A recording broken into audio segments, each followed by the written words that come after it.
everybody, you know where you are. Well, maybe you don't, because this is our first Now for Life member summit. Now, you may be going, Tigo, what the heck's a Now for Life member summit? Well, see, we have this new group. You guys know what the Now is. We do the Now Honors every October. We have this new group called the Network of Outstanding Women, Now4.Life. The membership group is over at NOW4.Life. And if you want to just hang out with us and know what we're talking about and, spend a little time with us every other Tuesday in our free community meeting, just join us on Facebook at the Network of Outstanding Women Facebook group. You can inbox me, you can hit up Alan. Y'all know how to do this, but this is what it's all about. So we wanted to acknowledge and highlight and spotlight our members. And so we decided to do it in a summit. Kind of neat to do, right? So today we have 12 of our amazing members. They're going to come in and share what they're doing right now, what their plan is for 2025. And you know me, we're going to figure out fun stuff to talk about. And today, the first guest of our summit is our good friend, Connie Breeze. It was supposed to be Jennifer Hammond. And about an hour and a half ago, Jennifer Hammond said, I am so sick, I can't do it. So prayers and wishes and well wishes go out to Jennifer Hammond. And thank you to my superstar sister who said, I'll be right there. What's happening, Connie? Uh-oh, she's muted. Oh, no. And now she's gone. See, now you know it's really live. Now you know it's really live. So while we wait for Connie to get back here, I'll tell you what's coming up. Next week for the members, and you can find all that out if you go to the Facebook group for Network of Outstanding Women. The next thing we're doing is our mental health hour with Dr. Sherry. Dr. Sherry's going to be spending every second Wednesday for an hour just sharing. We're not filming that. We're not sharing it. It truly is for the members. If you just want to come in and talk about what's going on with you, if you're having a little bit of a low time or you're having a great high time, because the last time we did a mental health moment, Dr. Sherry came in wearing a reindeer costume. So you just never know with Dr. Sherry what you're going to see and what you're going to do, but it's completely private and it's only for the people that are in that room. Again, if you want to know more information, inbox me, send us a message, make a comment under the video, whatever platform you're on, because we're on about 20 platforms, or come to the Facebook group, Now for Network of Outstanding Women, and say, hey, I want to know more about Mental Health Hour. Then I have an event coming up with a young man named William Blake, and Dr. Sherry will be there as well. I'm dyslexic. If you've ever watched my show and all that stuff, you know I'm dyslexic. So we decided, Coach William, he is a coach for dyslexia, and he helps people own their dyslexia and be super successful with it. So we're going to do a summit it's actually a workshop on the 11th at 9 a.m. Pacific, 12 noon Eastern. On the 11th, it's free. You guys will be able to watch it right here, just like you're watching this. So Connie has made it back.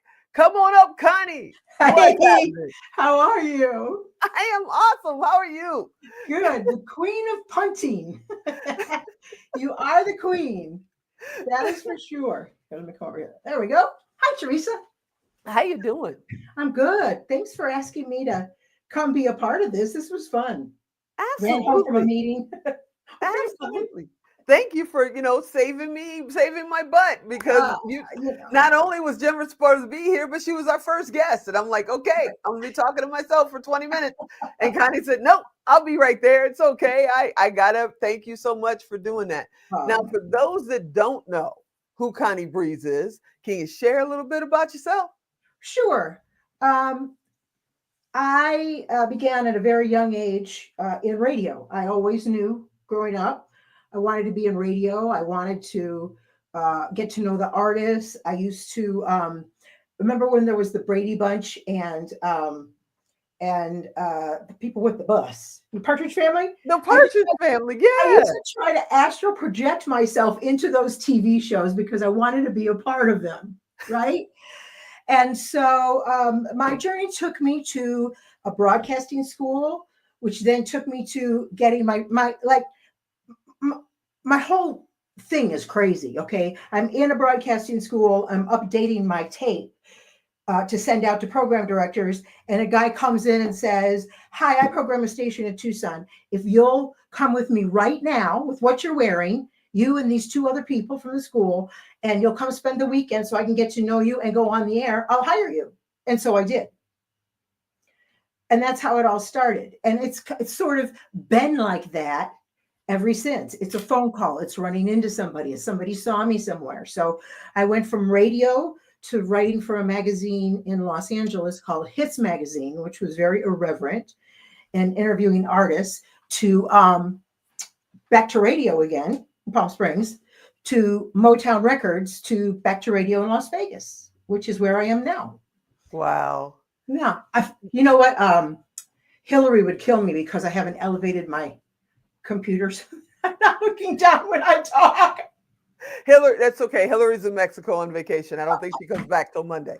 So Okay, good. Don't we'll tell her see it. because We'll see it later. But I was at an event. I was at Secret Knock a couple of months ago in September. And one of the cast members from Happy Days was there. Yeah.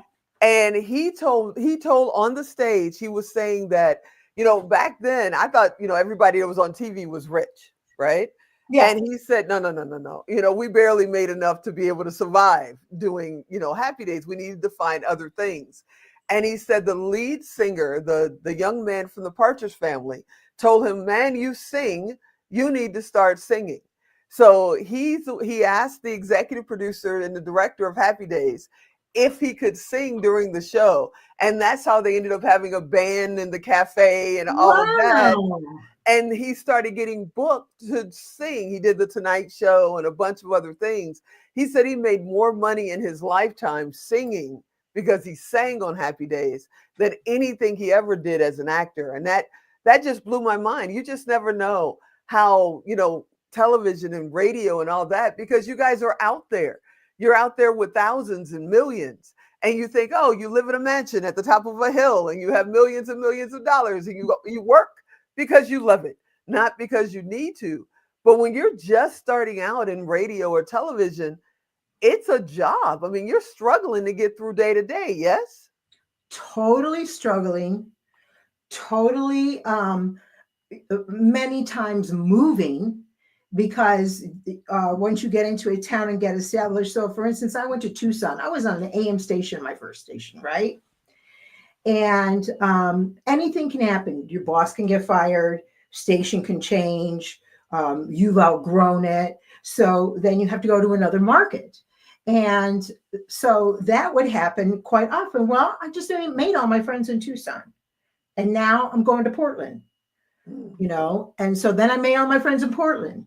And then I went to Los Angeles, and it can be, you have to be very, really want to do it. You have to be very passionate about it and motivated to do it. And, there were a lot of things that I sacrificed to do it. A lot of my personal life that I sacrificed to do it. But for me, in what I wanted and how I weighed it, it was worth it. Wow. I mean, my friends in Michigan go, "You just fly by the seat of your pants, but you're like a cat and you always land." And it's kind of true. I had the opportunity many, many moons ago. I worked in the same building. I was at the League of Women Voters in Chicago, and I worked in the same building as the fly jock, Tom Joyner. And I would see him in the elevators, up and down, up and down. And he got called the fly jock back then because he was doing a morning show in Vegas or in Chicago and a night show in Texas, somewhere in Dallas. And he's flying back and forth every day. You do multiple stations even today, correct? But you're not flying all over the place, are you? No, but I've had to pivot several times. And the way I had to pivot this time was I was running a radio station here in Las Vegas, and the pandemic hit. And when the pandemic hit, they told all of us, "Go home. Last thing we need is a bunch of people near a microphone." And so for that amount of time, if you remember, all you heard was music and you didn't hear commercials either. So I took that as a sign and I built this lovely studio in my spare closet. And I called a few guys and I said, I need a few stations because I'm not going back to the office. And so the guys who I'd worked with for all of these different years said, well, so and so and so and so and so and so are hiring. And they're all hiring virtually now. So I got to get ahead of that curve. And now I'm in Nashville and Champaign, Illinois and Northern California and, on the Greg Mack show all over the world. And so the fun hasn't changed, but the mode of operation has, Okay. And then, Okay. I do these old school cruises, which I love. Yeah, you tend to cruise a lot and call it work. I don't know how you manage to do that, but you put up all these posts with all these legendary acts, and you're like, I'm at work on this old school cruise. I don't know How how does you that pay work? for it. That's what I can't figure out. Yeah, exactly. How does Exactly. that work? So let me ask you a question. You Mm. went from literally broadcast school to being vice president in Motown. How is that different in your world? Did you ever see yourself, one day I want to be vice president of some major record label? Or did you it just happened? How did that happen? Well, I grew up in Detroit. And so I always was a big fan of Motown. And how it happened, I think, is so important for so many people because um, it happened overnight in 20 years, right? But that thing that is said about you never know who's watching you is so true. And my motivation and my intention and my attitude are what brought me this outcome. So I lost my job in radio in the early 90s. I went to write at a magazine in LA. Was it my first choice? No, but was it in the industry? Yes. So I wrote at this magazine for 10 years. And one day, Andre Harrell called me from Motown and he said, I'm going to Motown from Uptown Records and I want you to run the West Coast. And I said, run the West Coast? I've never even been inside of a record company. And he said, but I've seen you at conventions with radio and records. You'll figure it out. And I did. And it was not easy. Ooh, talk about being thrown in the deep end. Yeah, it was not easy. But my motivation and my intention has always been, um, who are these people? And what do they have to go through when they tour? And what makes them so fascinating? And where are they at in their careers and their lives? And why is it so important to Motown as a team to get these people to number one? And what are the different ways other than just playing a record that you can make that happen? And I had something I wanted to share, but I came in so quickly I couldn't find it. I'm going to find it and post it in our network. I have a picture of me all through the years with different artists. And it's skinny Connie, fat Connie, blonde Connie, piece earrings, Bon Jovi perm, no perm. I mean, it's like you see how you grow, right? And you see how you grow with them through the years and that it's all changing. And for people who are like a lot of people are doing podcasts now and a lot of people are doing interviews and people just came up. And, the one thing is that to get someone on your show, you can pretty much just say, I want to interview you, right? Because people are so accessible now and they want to talk about, if they have a project out, they want to talk about it, or something happening in their life, they want to talk about it. Right. However, you said something to me that was came to me when I was very, very young, and I thank God for it. And that is, what is it about them? So I noticed was my first breakthrough. I noticed people were coming to Las Vegas and interviewing at Kool and the Gang, different Boyz II Men, different groups. And DJs would say, how do you like playing Las Vegas? Well, that sucks. How do you like playing Las Vegas? That says, I didn't do my homework. I don't care that much about you. I have other things I want to do. And now I have you on my reel. So I get to say I interviewed you.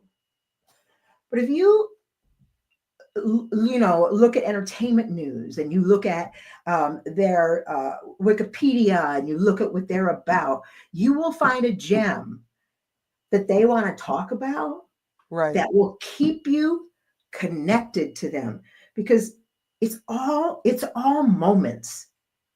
It really is. Like you and I, Teresa, we had created moments together. We always, like when we get together for lunch, we walk in, we start laughing because Right. of whatever it was, right?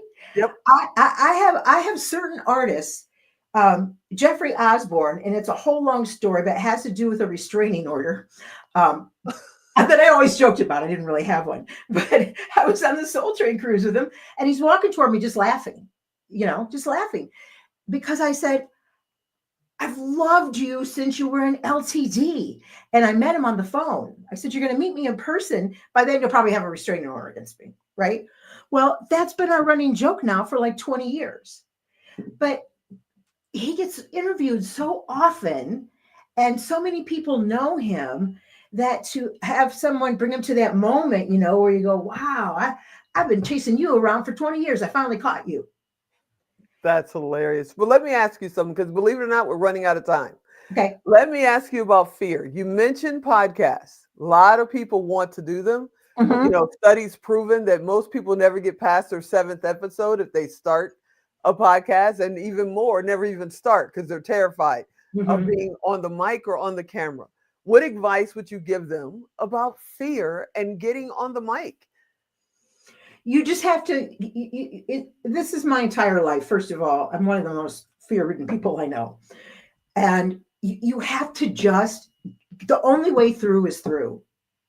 You get on the mic, you find somebody you're really interested in, and you interview them. You can always interview somebody and do it via Zoom. You don't have to do it live and say, okay, well, that wasn't very good, I'm not going to post that. Right? Mm-hmm. You can practice. We had things called air checks when I first got into radio. And that was your program director would listen to your show every week and give you tips on how you were great and the things they would have done differently. Well, we all know people who are podcasting professionally who would love to say, well, I think you do this great, but maybe you want to do this, right? I have mentors, and I know you do too. I have them all over the planet.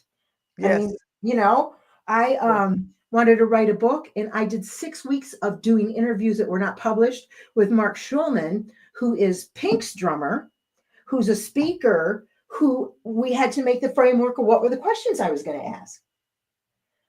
So I would say, be a beginner, be willing to be a beginner. And if you're a beginner and you're enthused and you're really interested in the person that you're interviewing, don't worry about what you're going to say.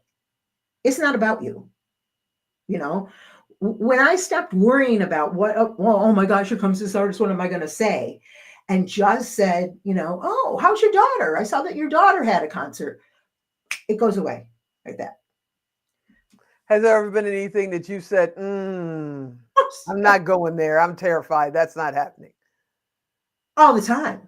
I mean, it's respect. Do you know what I mean? Uh-huh. It's respect. I interviewed the Jacksons. I didn't ask them, well, how's performing without Michael? Oh, yeah, let's not go there. Right? Because you can feel the pain in their spirits when they're with you. They're out honoring him and doing a great show and singing and dancing. But you have to know, I think there has been such a rush to let me get the scoop, right? Yeah. What's disrespectful? And I wondered the same thing about Frankie Beverly and Mays. Yes. It's like, how's Mays doing after Frankie Beverly passed this past year and things like that. So it's got to be different. It's got to be way different. And I feel for them. But I can't believe we're out of time. And I want to thank you so much for stepping in. Jennifer Hammond is sick. You said, I'll be right there. And you were right there. You always are, one call away. And I thank you so much for hanging out with me today. Thank you. I love this community. Thank you, Teresa. Love you too. All right, everybody. Thank Connie Breeze for coming in and saving the day. We'll be right back with the woman with the absolute most perfect arms you've ever seen in your life. Yep, the coach of the year is here. Doris will be right with us, so sit right there. We'll be right back.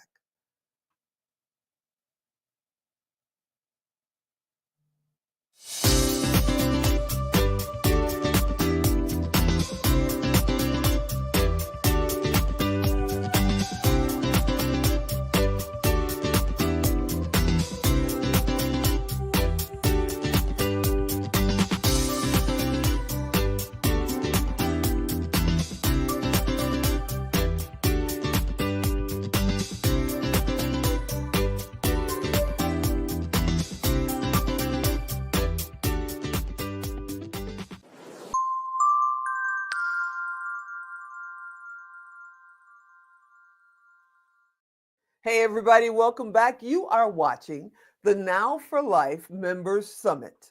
We decided that it would be a great way, to share the stage with some of our members. So today I'll be interviewing, or they'll be speaking, 12 members of the Now for Life group from the Network of Outstanding Women.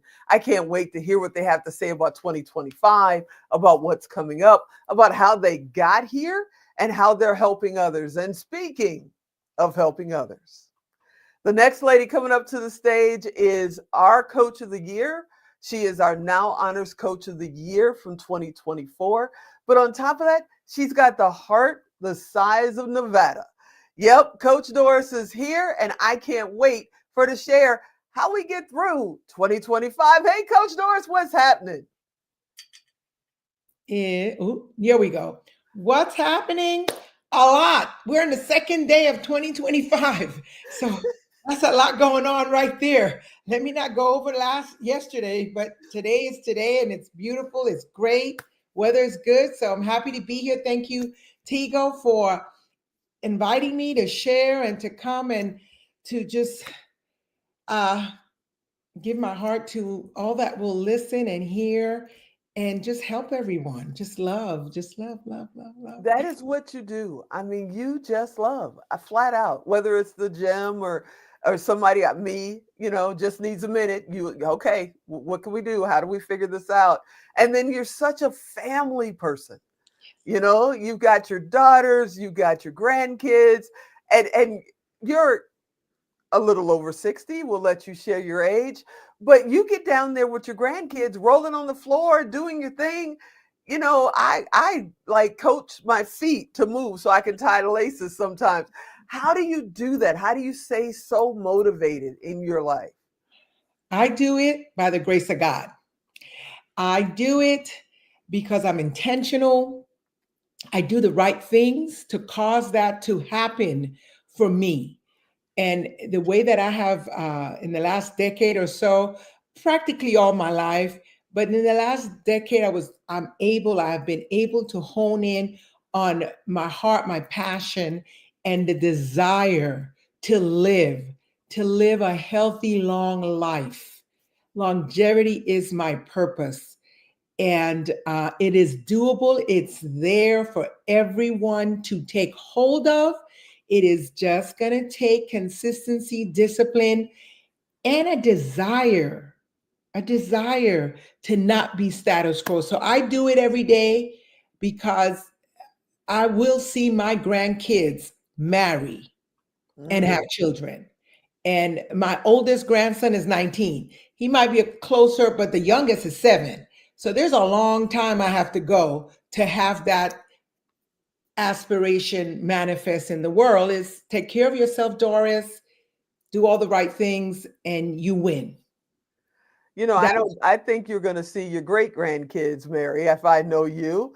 And the thing about it is, I also know I've known your family. I've been a part of your family for almost 30 years.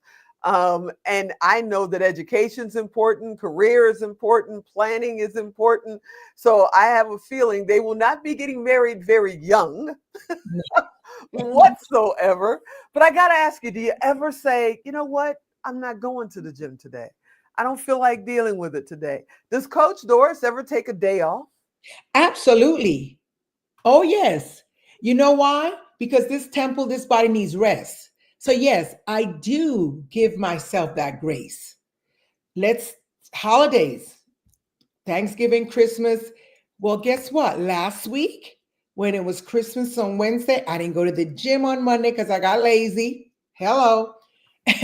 And Greg wasn't feeling too well, but I was like, hey, he's not feeling well. I'm not going. Tuesday, I didn't go. Wednesday was Christmas. I didn't go. Thursday was the day after Christmas. I did not go to the gym.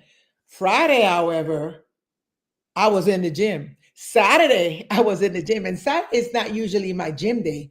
But the point behind going to the gym and having the discipline to take care of yourself has a balance to it. Okay. You cannot overwork your muscles because that's a problem as well. So your body needs rest. Your muscles that you activate every time you walk, sit, stand, pick up a weight, needs to rest. And when it's resting, it's repairing itself. It's a very interesting dynamic. So, I tell my clients there's no 7 day a week gym thing. You need to balance 3 times a week to start, elevate, go into 5 days, but you need rest. So And let me ask you. You said you took off 3 or 4 days because of the holiday and you just weren't feeling I it. was lazy. Okay, see, you can say lazy. I can't say that. Um, but when you went back, did you feel the difference? Did you go, oh my goodness, I shouldn't have taken those days? Did you feel it too? Absolutely. Absolutely. And I had to push through. The Stairmaster, for anyone that has ever gotten on that beast, Mm. is a beast. And I got on the Stairmaster and I found that I was just exerting a little bit more, but I understood why. My muscle had become very relaxed and very okay. Now I had to tell it and talk to it and say, no, no, no, no, no, no, no. We're going to work this out. Okay. Mm. And that's exactly what we did. So I pushed through it. Working out, going to the gym, taking care of your body is a discipline. It's a commitment. And yes, but the first 10, 15 minutes was tough. But guess what? I was in the gym. I won't tell you how long, but I enjoyed myself because I love working out. It is not a chore for me, it is a lifestyle. And when I vacation, wherever I go, trust and believe I will take care of this body. Yeah, Remember, I mean, you got the greatest arms we've ever seen, ever seen. You stay in shape. But okay, January 1st, resolution day. Well, it's night before, right? Resolution day. January 2nd has to be the busiest day in gym history. It's like everybody goes in there, right? And then they're there for 3 or 4 days. They get sore, they stop going, and then the regular people come back again. How do you handle the crowd? And then what do you say to the people that go for 2 or 3 days and then they go, "Oh, coach, I can't do it. I'm sore. This isn't for me. I'm out." well, the crowd is going to come on the second day.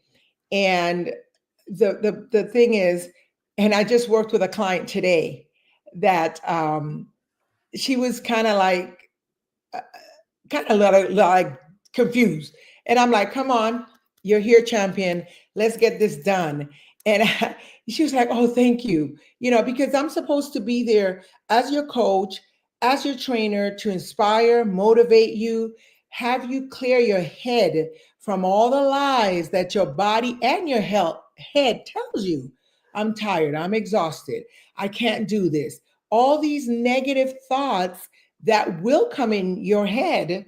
And I tell my clients when they finish, go take a hot bath. Let's get those muscles relaxed. Let's because I know it's coming. So I give them the information ahead of time. Right. And because I do, they are happy to come back because I'm not keeping them in the dark. They know, oh, Coach Doris said this would occur. Coach Doris said, oh, when this pops up, this is what you do with it, you know? And so the gym was full today, the second, after all the hangovers that took place, on the first, 31st, everybody did what they did. And again, consistently good is the answer to everything versus But occasionally perfect.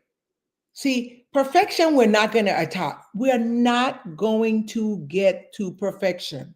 Not going to happen. right. So once you could tell yourself, you know what? I was resting for 3 days. That's my 3 days out of 21 that I used for my rest. Now I'm going to be consistent for the other, 18 days and do this thing that I have committed to do. I started this journey at 58, I'm 67. And I was thinking about it and I said, when I jumped into this space of taking care of my body, I went in kind of blindly because I just wanted to help somebody. But I tell you, family, that it was good that I went in blindly, because what it did for me is it opened my eyes to the need as I hit that, oh, I'm almost 60 kind of deal. You know what I mean? Mm-hmm. And what I need to do. I mean, I saw my cousin pass away early. My mother passed away early. Friends early. And we all have a day and a time to go. One time to be born, one time to go. Right. To sign that. But however, whatever you could do to change the trajectory of that process, do it. You have the power to do it. You are Mm-hmm. in full control of getting it done. I have this thing where you could walk for 30 days and get results. You know, start somewhere. You So what know, about people that say, ah, it's too late for me. I'm 60, I'm 70, I'm 55. I've got too many bad habits. I've been doing it for too long. It just isn't, it's never going to work for me. What do you say? I say get rid of that false belief. That's a Mm-hmm. limiting belief. Mm-hmm. And I speak about myself because trust me when I tell you, I started at 58. And prior to that, I never went to a gym, didn't want to go into a gym. I was a diva. Okay. Okay. I didn't want to sweat. Hello. No. However, that I didn't know I was going to go from 0 to 60 at that age, but to help someone else. And she was much younger than I was, and that I am. We're kind of 7 years apart. And so she just turned 60. So, but we started, you know, and she has become a lover of taking care of her body. It's not the gym, it's your health, is your well-being. Another client off of medication. She was over 300 pounds. Mm. And the Mm. doctor was telling her, "Oh, you gonna be pre-diabetic. You gonna be this." My doctor told me before I left California, "Oh, you're gonna be 65. You'll be on statin soon." And I said, "Not so, not so." I said, "Dr. Cole, I will not be on statin. I'm 67, going into 68. I am not on statin because you make a decision." You make a Wow. decision. You eat the right things. And the program that we are doing virtually, that this recent client, his wife, she did the whole weight loss thing and did it on her own, but begging her husband, trying to drag him along and drag him along, and he wasn't coming. He was not coming. And she's been doing it for years. But whatever clicked, that paradigm shift that occurred for this young man, he went into the challenge that we offered, and he has lost 20 to 30 pounds. He Nice. is so disciplined now that he scares himself. But you just have to allow your mind, get remove that limiting belief. I can't. You know well, Teresa. I don't tell Yeah, me. I know. You know, everyone is a champion. Everyone is able to do it, barring some real serious factors that limits you. But you know what? Even if you're physically limited, you could start with your mouth, with I hear you. the nutrition that you put in the body. That will make a very pivotal change. The young lady that we coach, and she's kept off her 8,500 pounds. You know how she started? Getting soda out of her diet. Mm. Yeah, because it's just liquid sugar, right? It's just liquid sugar. That's what it is. Even when they say, natural sugar, no sugar added, it's still got sugar in it. I mean, it's just liquid sugar, correct? Absolutely. And once you get knowledge, right, about anything, correct? You are expert in production and all of that. You have to get knowledge about it to know how to do it.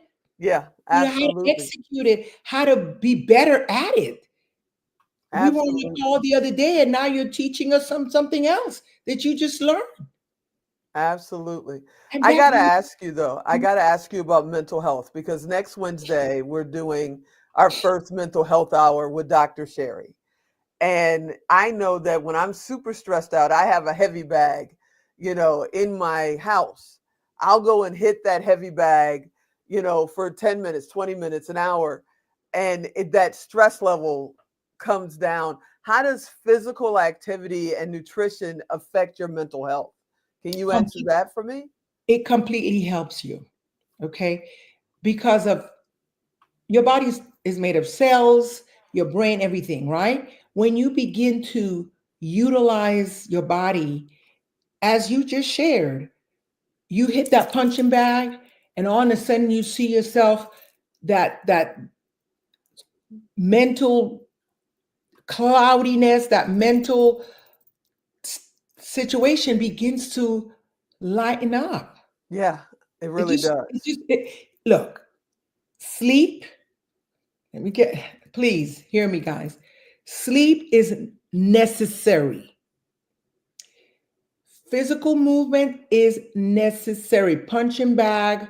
One of my client has this thing called a rebounder, right? And Hmm. it's pretty much as a trampoline, right?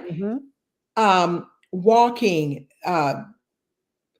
you it clears your mind. And the app that we have, that we work with our clients with, that I just love, it has a stress management component to it, where there's about 8 or so meditations on this app. So not only am I able to help our clients with their activity, their nutrition, I can help them with their mental stress with this app. And and trust me, clients tell me all the time, I feel so much better. I had a client, Teresa, family in Jersey. I coached her from Jersey. And when she began the 6 weeks challenge, the amount of water she was drinking was unacceptable. So we Mm. coached her and we said, you got to up that and so on, right? And we kind of coached, and she was in and out. But let me tell you, when she finally adhered to what we recommended, the final coaching call with the challenge, this is what this young lady shared with me. Coach, my eyes are not burning me anymore. Mm. My skin feels much better. This is a 63-year-old woman. Hmm. And she says, it totally was contributed to the fact that you told me, up your water game. Wow. And the reason she didn't want to up her water game, it takes you to the bathroom. Okay. What can I do? Right? But this is what she said to me. She says, Coach, I up my water game and my eyes feel better, my skin feels better, my blood pressure is better. I pee like a racehorse. But between peeing like that and feeling as good as she felt, what what a trade-off. Go to the bathroom. What a trade-off. I could talk to you all day, but we are on a restriction, and you know how Alan is. He's out back there going, all right, now we got to go. We got to go.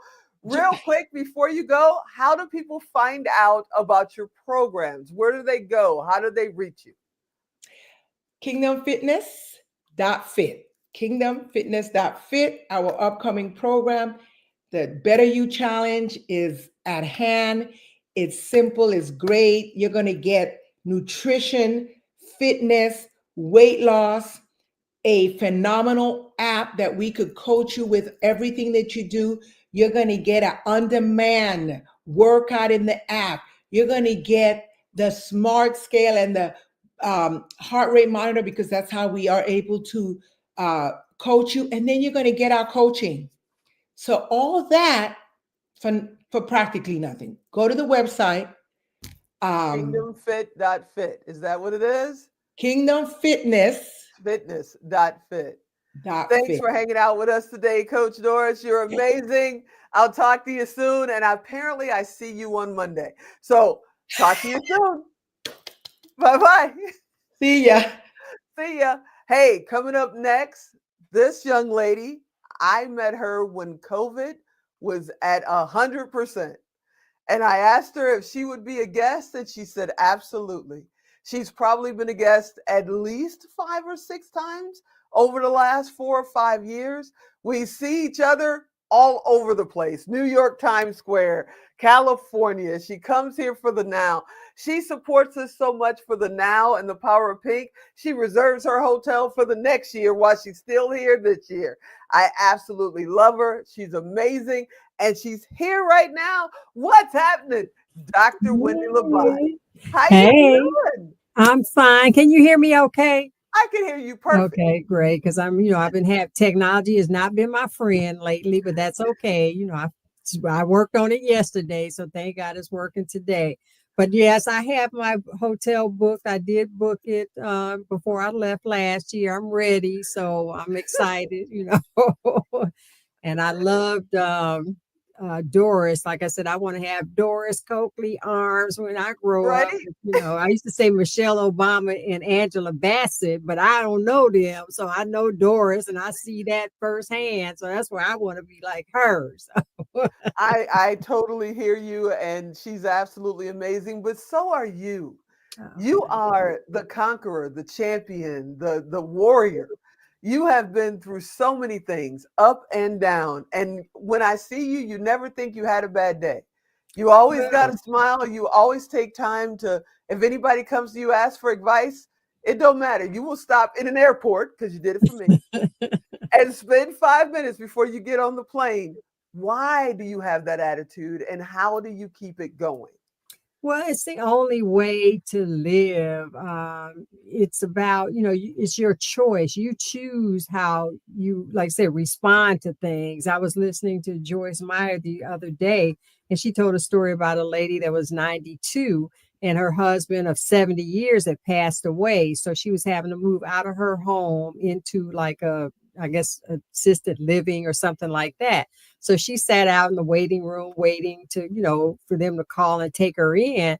And the lady was saying, well, I hope you like your room. She said, I love it. She said, I love my room. She said, well, how do you know? You haven't even seen it. She said, because I choose to love it. And it was just so dynamic because, the point is you choose, and I'm a positive person. I choose to stay positive. I don't let negativity into my realm. And I have one church member came to me, being a Debbie Downer. I said, look, girl, I don't go for that. So when you get out of that pity party, then you call me and we'll talk. So, and then she doesn't, if she doesn't come to me with that. So I don't let that in. And, everything that happens for a reason, and you can't second guess it, and you can't, look at it in the negative. Absolutely. Now, of course, we know you're the financial healer, and we'll definitely get to that. But I got to ask you, we're coming up with 2025. So many people are going to hit pitfalls and great moments. Someone may be diagnosed with cancer. Someone may have some kind of physical ailment or something that they need to have surgery, and they don't have the right people around them. Sometimes your own family is the biggest Debbie Downers, as you would say. What advice would you give them for somebody that might be getting ready to go through their own challenge they need to conquer? Well, I would say, tune out folks, be still and listen to God, because, when I got diagnosed with breast cancer, God told me this is not a death sentence. I did not have negative people around me. I had a prayer group that, prayed for me, and everybody can't pray for you now, but these were folks that I trusted, that knew knew what I was going through, and everybody really kind of wanted to see how I responded to it. So if you get all frazzled and dazzled, then the people around you are going to be that way. So, just be still, tune in to what God is telling you about your situation, because no matter what it is, it's always going to be for the good. Even though you're going to go through some trials and tribulations, and, it could be a difficult journey, But on the end of the other side of that journey is going to be a blessing. So just look at it as the blessing and just be ready to roll up your sleeve or whatever it is you're going through, and it'll be all right. Now, on the other side of that, the economy is crazy and housing market is crazy and who knows what's going on in the stock market today. And people are feeling like they're saying this is the first generation coming along that really can't afford, to buy their own home or live on their own without a roommate or a spouse. Or what advice do you give people to start planning if they've never saved, if they've never planned? To just get started? What do they do to get started in 2025? Well, the main thing is mindset transformation. I know Doris talked about that, and that's the key to anything, whether you're talking about fitness or finance or mental health. It's all about the way you think. Wayne Dyer says, if you change the way you look at things, the things you look at change. Are you a type of person say, oh, I can't do this, I can't afford a house? Or can you say, how can I afford a house? If you say, I can't do it, then you're nailing that door shut and putting deadbolts and everything on it. But if you say, how can I, then you're opening up, opportunities and possibilities. And when God gives you a vision, he's going to give you the provision to go with it. Whether you see that provision or not is irrelevant. Just trust and know that things work out. So you have to trust, the process and trust, don't fret, because things are gonna, work out. You just have to, be willing to go through the rough spots because everybody kind of tripped after the election and, Right. wondering how things are going. Even now, you don't know what's going to be happening, but it doesn't matter. You just trust that things are going to work out for the good. And I'm a spiritual person, so I trust God. I mean, I went through my little changes and my little mourning and grief, about things, but the bottom line is I know everything's going to be okay. Not because I'm the financial healer, but I just know things work out for the good of those who love the Lord, and those who, just trust that things are going to work out and transform their mindset. So I know having a coach is important. I have a life coach, I have a finance coach, a wealth coach with Dr. Winningham. I have Coach Doris and Mr. Grumpy, Coach Greg, sitting back there helping me there.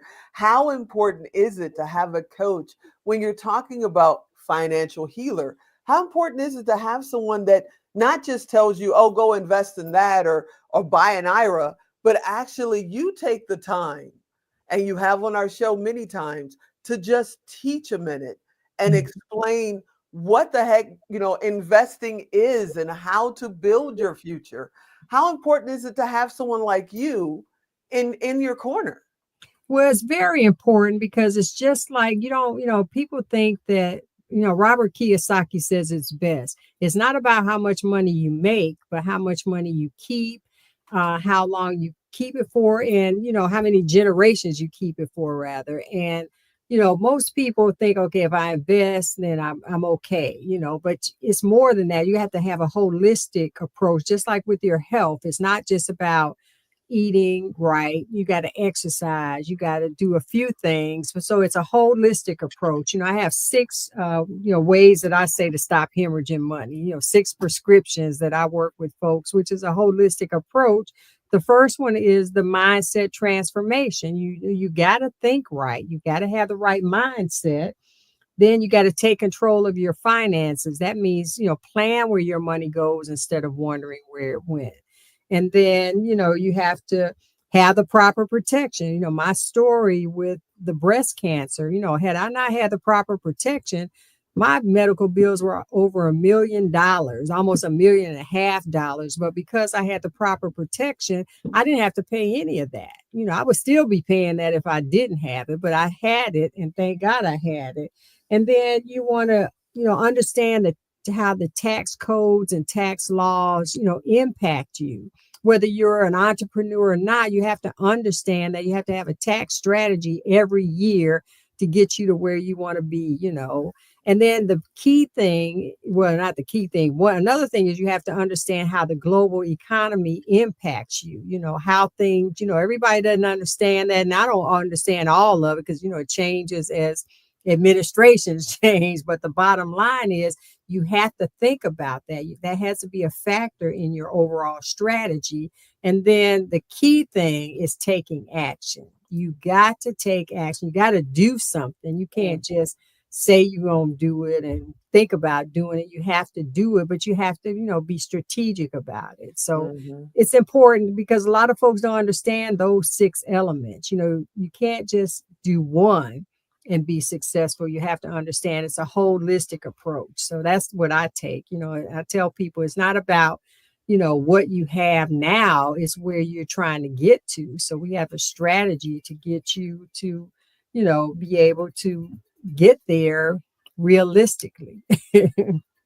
What about people, maybe they're younger, they're in their 20s, their 30s, and they're going, I don't make enough. I'm a manager at a fast food place, or I work in an office as a receptionist, or, I'm a tech guy, but I'm on the low, end of the pole because I just got started.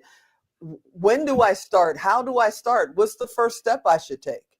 Well, the first thing that I have all my clients do is take the spending challenge, because people, you got the money to pay for things that you think you can't afford. You just have to be disciplined about it. You have to diagnose your financial health.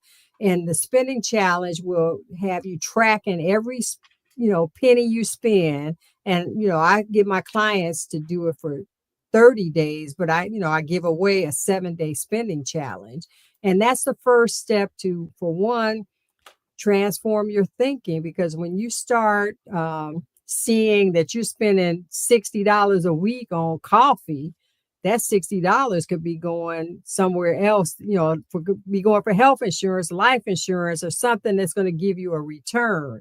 A lot of people, one of my clients, it was so funny. He came to me, he said, Dr. Wendy, I did that spending challenge and I spent $600 last month eating out. And, he's a businessman. I said, well, okay, you took out some clients or what? He said, no, this was just me and my wife and every now and then the grandkids. And it wasn't that he couldn't afford to do it, but it was an aha moment to say, $600, I could have paid something off, or I could have invested in something. I could have done, some tangible stuff with this $600. So, that's one way to really see where your money is going, because those folks that think they don't make enough, they're thinking, okay, I got, a $500 a week paycheck, but they're spending $700 a week, and $200 of that is eating out and partying. So you have to really see where your money's going.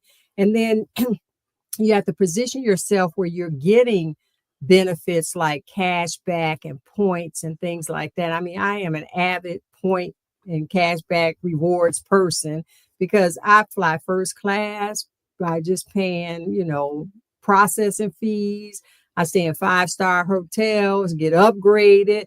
I get so many points using my American Express. I've been able to buy appliances for my husband's man cave and kitchen and rental properties and stuff. I don't pay for those kind of things because I got enough points that I use my points and get the gift cards to cover all that. So it's those kind of strategies that, help you increase your income without getting a second job. It helps you, be more disciplined. You're less likely to start pulling out that debit card when you realize and you spending, $5, for a cup of coffee, or $10 now because it's so high. But Right. when you start looking at the details, you see that there's money there that you're, not using wisely. So wait.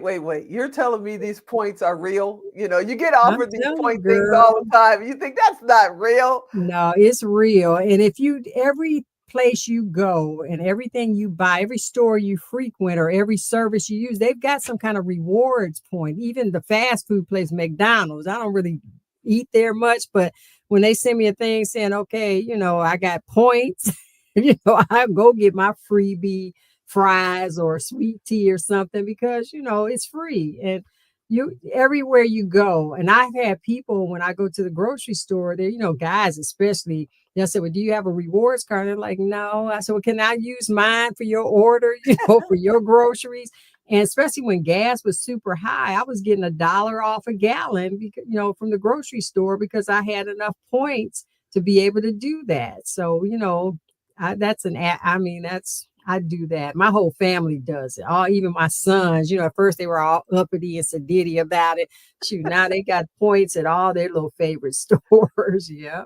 That's amazing. Okay, Mhm. before we get out of here, I've got a couple of more questions, but first I want to make sure people know how to get in touch with you if they want you to be their financial healer. How do they Okay. find, they can't call you like I can, just pick up the phone and text you. So how do they find Dr. Levi? Well, they can go to my website, thefinancialcures with an S.com, or they can check out my show. Even better, I've got a show. I have 3 seasons on there. So 6 episodes per season. That's at FinCures, FINCURES.com. And that will, they can check out, about personal finance, business finance, credit, estate planning. I mean, it's all kind of good stuff on there. So just, check out the episodes. It gives them some tips, and, they can contact me through there as well. I got a couple of questions. I know we're running out of time, but you and I Okay. always manage to finish on time. So I'm not worried about Alan right now. Okay. We talked about young people getting started. What about the people that are over 50, 60? They've been living off of credit cards. They've never really, saved, and they never did points. Yeah. They're just flying by the seat of their pants. What advice would you give them at this stage of their life? Well, even at this stage, the key thing is mindset transformation. You got to start thinking right, speak right, and do right for things to flow right to optimize your financial health. So if you think right and start doing the right things, and I don't mean, ABC. I mean, just say, okay, I want to get to point B. But in order to do that, I've got to do this, that, and the other. But you got to say, I can do it. How can I do it? Can't say, oh, I can't do it. And, as we get older, we start like, I don't think I can do that. But you can do it. But you got to decide to do it and choose to do it. So, hey, I'm on the other side. I'm official senior citizen, so I can feel the pain. And my stuff isn't always together. I tell people, they see me now, but it's like, hey, it ain't always been like this. And every now and then I slip up and I start spending more than I need to and buying stuff I don't need. But, I have to slap myself across the head and say, look, I got goals I'm trying to reach, so I got to get back on track. So it's never too late, never too My late. dad says you got to keep a level head. He's been gone now 15 years, but I still hear him in my head saying you got to keep a level head. You are a master at keeping a level head. I mean, you're an award-winning author. I've seen you on covers of magazines. You have your own shows. You're traveling all over the place speaking. How do you stay balanced, and how important is it to keep a level head? Well, I have too much responsibility not to keep a level head. When you're responsible for a lot of things, in 2 years, I've been in business over 40 years. Matter of fact, I'm celebrating 41 years now this month in business. And, after 41 years, you learn a few things. Like I said, some of the stuff I had to learn from the school of hard knocks. But at this stage, I'm tired of I want not the easy route, but I don't want all the bumps that if I don't have to have it, I'm not going to do it. So you have to, just kind of be disciplined about things. And every now and then, I slip up and get a little crazy, but you know what you're supposed to do, and then you get back on track. But I just have so much responsibility. I can't afford not to be disciplined and positive and on track. You're amazing. I'm proud to call you friend, mentor. Thank you for coming every time I call. Every time. You have never Thank you for once said calling. no. Absolutely. Absolutely. You are the best. And thanks for hanging out with me today. But thank you. I appreciate it. And you all have a happy new year, happy, prosperous new year. So you too, Dr. Wendy. You too. All right. All right, everybody. You have a friend that you've known for literally half your life that is always in your corner and says, okay, I think I follow what you're doing this time. Yeah, I've got a few of those, and one of the main ones coming up next. But first, we're going to take a quick break. So sit right there. We'll be right back.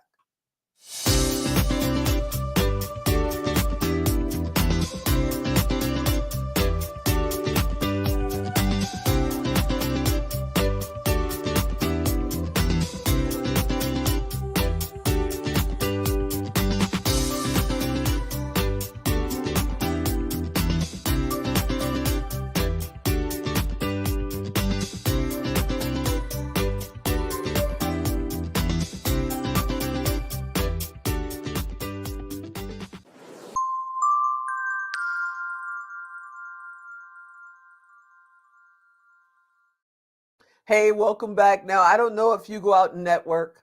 Networking has never been my strong suit, but I haven't done it as much as I should, and I need to do it more. But the person that's coming up next, I actually met her at a networking mixer, I think in 1997, 98, somewhere back then. And we've been working together, hanging out. They are family now and a part of everything that we do. So let's talk about it. Hey, Ann, what's happening? Hey, not much. Just waiting to share these tidbits of information for the group. There you go. Now, you have had a very diverse career. You know, you were in the Air Force and then the Navy. How many years did you do? 20, 20 years. And during that time, that was in the 70s? correct? So, what's the difference of now being in the military, do you feel, versus for women in 1970?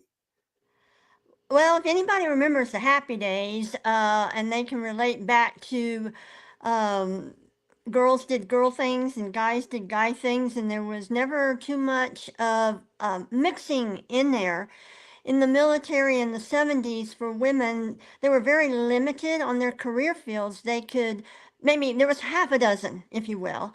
And nowadays we've got fighter pilots that are women. We even have a female on the Blue Angels um, flight team that you see that go out and perform. There's even a woman there. They're commanding ships now. And so it goes from being very limited and having to virtually no upward mobility beyond just taking the test and scoring high. Nowadays, it's limitless, which is significant when you've lived through that. I remember my first day of boot camp like it was yesterday.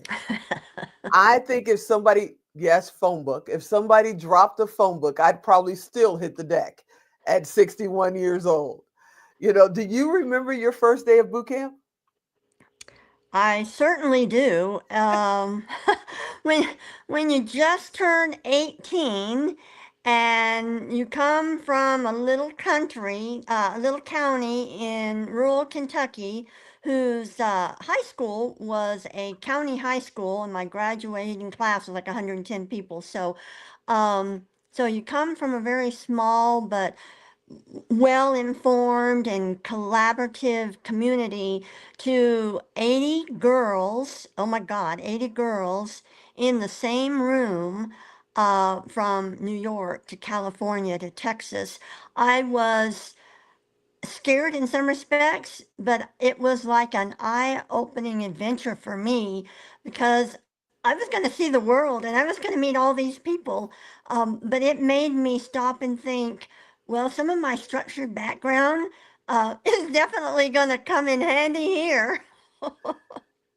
So what was it like? You know, I remember sitting in boot camp and the CC said, you know, what do you expect from your career? And the ideas that I had were way different than what happened, you know? So when you were laying in that bunk that first night or that first week and you're going, okay, I'm going to see the world, I'm going to meet all these people, how much of that actually turned out to be real and how much of it was like, I thought it would be different? I mean, that's a good question. I was thrilled. Um, I just wanted to be away from home. I wanted to be doing something different. Um, I think I realized very early it was a head game, and Mm, I just had to get through it. And I wasn't the only one. There were some, admittedly, that it was just not going to be their cup of tea ever. hmm But for me, it was this is it because originally I wanted to be an airline stewardess, but I was 18. I found out that I couldn't be an airline stewardess until I was 21. So I was like really bummed. So this was just the next best thing. What advice would you give to young women and young men that just enlisted? They're just about to go. Maybe their flight is on Tuesday. I think I flew out on a Tuesday. So, what advice would you give them today of what's coming up? Maybe they will do their 4 years. Maybe they'll do 24 years. What would you tell them? Well, it just so happens my grandson, who's turning 23 in a couple months, leaves the end of this month going to the Army Guard. And both Bruce and I said, just know that it's a head game. That the first 6, 8, 10 weeks, it's all about getting you to be a part of a team, because in some career fields, those people can be the difference between life or death, because they've got your back. So keep your head down, pay attention to what's going on. Know that once you get out of boot camp and go to school and get to a duty station, it's almost like any other job, with the minor exceptions like 24-hour duty and getting deployed every now and again. But it's just know that there's an end to that piece of it, the boot camp piece of it. Wait a second. You just said your grandson is going and he's 23. I met him when he was in a stroller. He's 23. Are you serious? Yep. Yep. Wow, time flies. Okay, so you do 20 years. You got that military under your belt, and you decide you're going to go into corporate America. What was that transition like? Why did you do it, and how did it go? For me, it was a little difficult, and coming to Las Vegas, for those who've not ever worked in Las Vegas or been employed in Las Vegas, it's it's a different beast, and it's kind of hard to explain. Before coming to Vegas, I was in like Minneapolis and a couple other places, in Denver, and you'd almost have a job offer, 3 job offers in a day after Mm, you've gone out on interviews. But Las Vegas is tough. It's not what you know, it's kind of who you know. Um, absolutely who you know. Not as bad as it was, because corporate has kind of taken over um, the resorts and that sort of thing. Hmm. But it took me a little while to get a job. Um, but what I found was I've always been a go-getter. I've always been insistent on leaving a place better than I found it. Assertive, not aggressive. But in the civilian sector, in the military, your job is your job, and that's your billet. No one can take a test and beat you out of it. No one can take that away from you, so to speak. But in the private or civilian sector, it's when they see someone that's um, a shining star. I've been called a shining star at one point in time, that they see you as a threat. And so my personality changed some. I had to kind of do a subliminal, if you will, um, way of getting, in particular, the male bosses, um, to say, hey, I don't want your job. I just want to come in, do the best that I can, leave it better than I found it. Um, and I don't want your job. I don't want your job. But during that age time, because that was in 1996, they still didn't believe it. It was a tough go. So you retire from the military, and I believe you were a corpsman. So that's medical side, right? Yes, yes. Then you come back into corporate and eventually end up in food safety. I don't even know how you got there. Then you decide, I'm going to leave food safety. Basically, that's another retirement.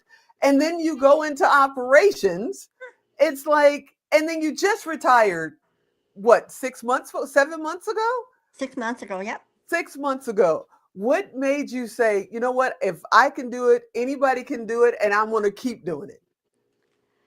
Well, I think it starts with two things. About 2 years ago, I set a goal that I'm going to be a healthy, vibrant, independent centenarian. And for those who don't know what that is, it means I'm going to live to be 100.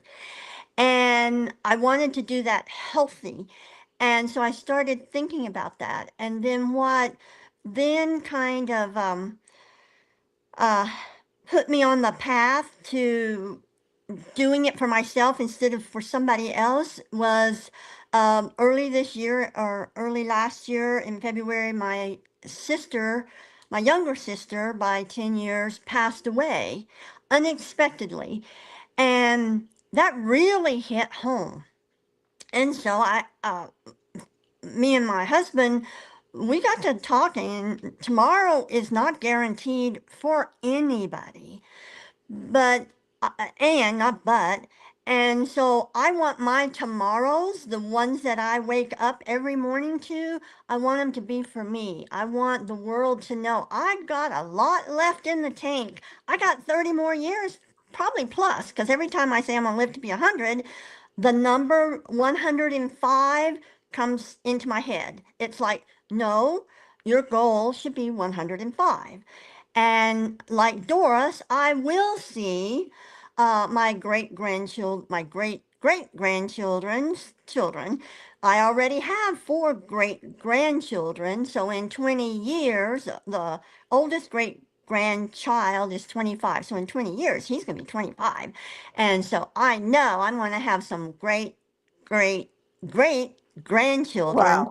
And I want to be an active participant in their life. And I knew the only way I could do that is making my contribution to the world and people something that is my passion, that feeds my dreams, that serves my purpose. You know, not too long ago, I'm flipping through Facebook, which I do every day, right? And as I'm flipping through Facebook, I have known Ann now for, since 1997. That's like 26, 27 years, right? Mm-hmm. I think I know everything about Ann. I know what she loves to do, what she doesn't love to do. I love my brother Bruce. I know what he loves to do, motorcycles. I love what he loves to do, darts. I know what he doesn't love to do, but I see Ann with a hula hoop. Why is Ann hula hooping? Is I remember back in, now I'm 71, so I remember when the hula hoop first came from, I think it was Australia, is where it actually originated in, but I remember that, along with the original skateboards, by the way. And it was part of my health regime. I started working on my weights. I started working on bone density. I went through a nutritional program, which I shed 25 pounds, 25 inches, lowered my blood pressure, on and on and on. And I was introduced to that by Dr. Cara Dentley when her so I bought it, and it just became part of my routine. And I'm like, okay, if I can do this at 70, 71, anybody else that has a mind to can certainly do it. Okay, so earlier we were talking about um, doing military, then food safety, then operations. So there's 3 retirements. And then you decide, you know what, I'm not done. I want to show people how they can live healthier, how they can live happier. And then you had me come to this meeting. Mind you, you are family. I had no idea what this meeting was. And you said, hey, I need you to come here. Don't ask me why. I said, okay. You said, it's going to be about an hour and a half. You'll be fine. It's on a Saturday. I said, okay.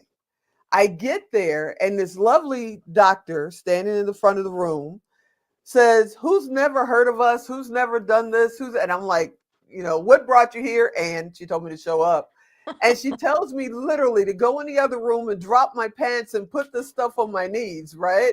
And I'm going, what kind of a place has Ann brought me to?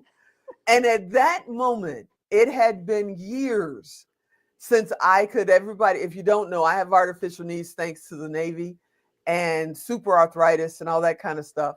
And it had been years since I could bend my legs at a 45, straight up and down and just look at my shoes. And I was like, okay, what are we doing this for? So I go do it. I sit down. I'm like, this is interesting. You're going to explain this to me later.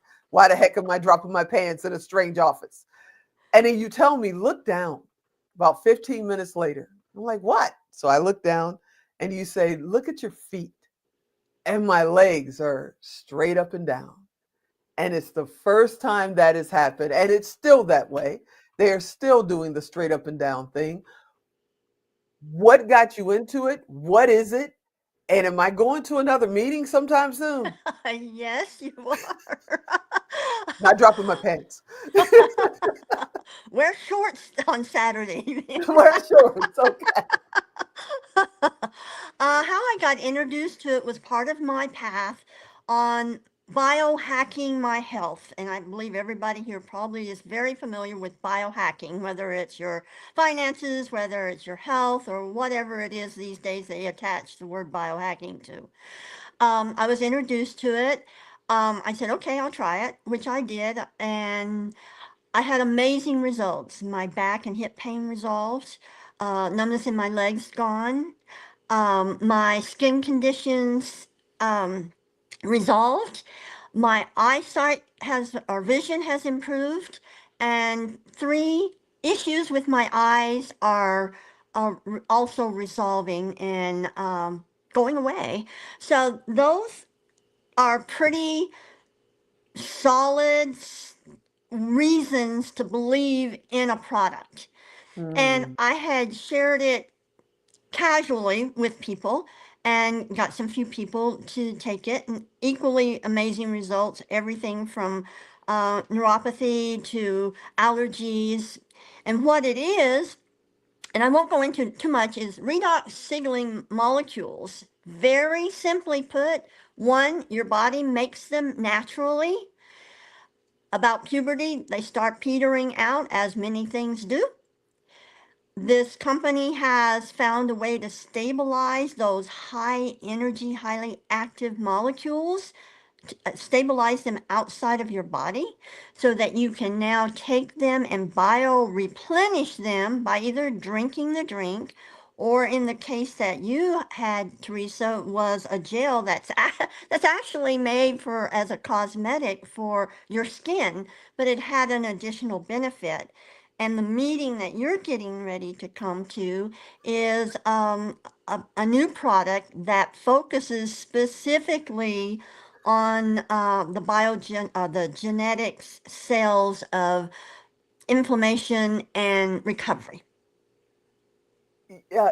Okay. So I'm going to another meeting, wear shorts. I got that. I'm going to another meeting, wear shorts. And who knows? I was getting my eyes tested. I have to I'm a diabetic and you have to go get your eyes tested every year. And I was getting my eyes tested. And the young lady, the young optometrist said, good news is you don't have cataracts yet. I said, yet? And she said, oh, yeah, it comes with birthdays. You'll be okay. And I'm going, wait a minute, there's got to be a better way. She says, yeah, no, don't worry about it. It's coming. It'll be fine. We'll do the surgery when you need it. I'm like, we're already planning surgery? What are you talking about? It's absolutely amazing how much really great stuff is out there that the traditional medical community either doesn't know or doesn't show, you know? So you're in your fourth career right now. I'm loving that you're there. How do people get in touch with you if they want to know more? Are you going to make them drop their pants? No, I'm kidding. How do they get in touch with you if they want to know more about this amazing products and the services that you're doing? The fastest and easiest way would be to email me at info@annanders.com and just put redox, REDOX, in the subject line. I'll get right back to you.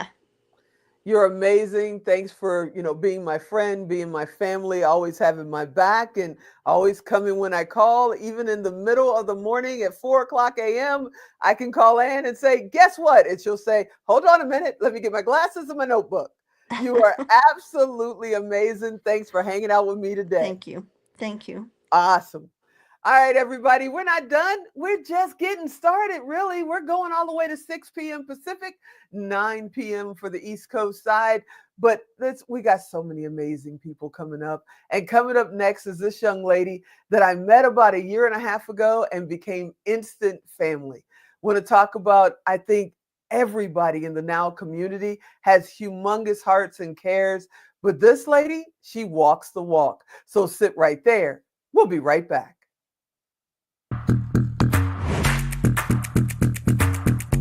The 9 at 9 with me. Because I feel like as women, it's so easy for us to get caught up. The differences between a rut and a grave are the dimensions. So that means 99% of the people around you are wrong 99% of the time and 99% of everything they believe. Your attorney should make you feel empowered in what you're being told. Your shows are so impactful. You're just a consummate professional and you take it to the next level. But only broke people think time is money. Rich people know time is not money. I'm Tigo. I'll talk to you next time. Hey, everybody. Welcome back. Like I said, I met this young lady August, I believe it was, in Pittsburgh. We were there for Dr. Shelley Hipsky for her event, and we just clicked. Sat down, had a meal, I believe, in the lobby of the hotel, and we've been friends ever since. She is my official 911. Hey, Sherry, what's happening? Hey, Tigo. So nice to be here. Yes, So nice yes. to have you. I love it that time has passed by so quickly. Yeah. I just can't believe it's been over a year and a half. I can't believe it either. But I got to ask you, why is it so important for you to be there for others? Because you literally will stop whatever you're doing. I know personally, and take out 5 minutes and figure out if you're needed. Why is that so important to you? Well, it's all about relationships. And that's what our network is, relationships. And that's what I'm all about, is helping others in their relationships. And most important, I just love people. And time is valuable. People are invaluable. And we all have busy lives. And we need to let each other know that they're important. And so I just love people. How important is family for you?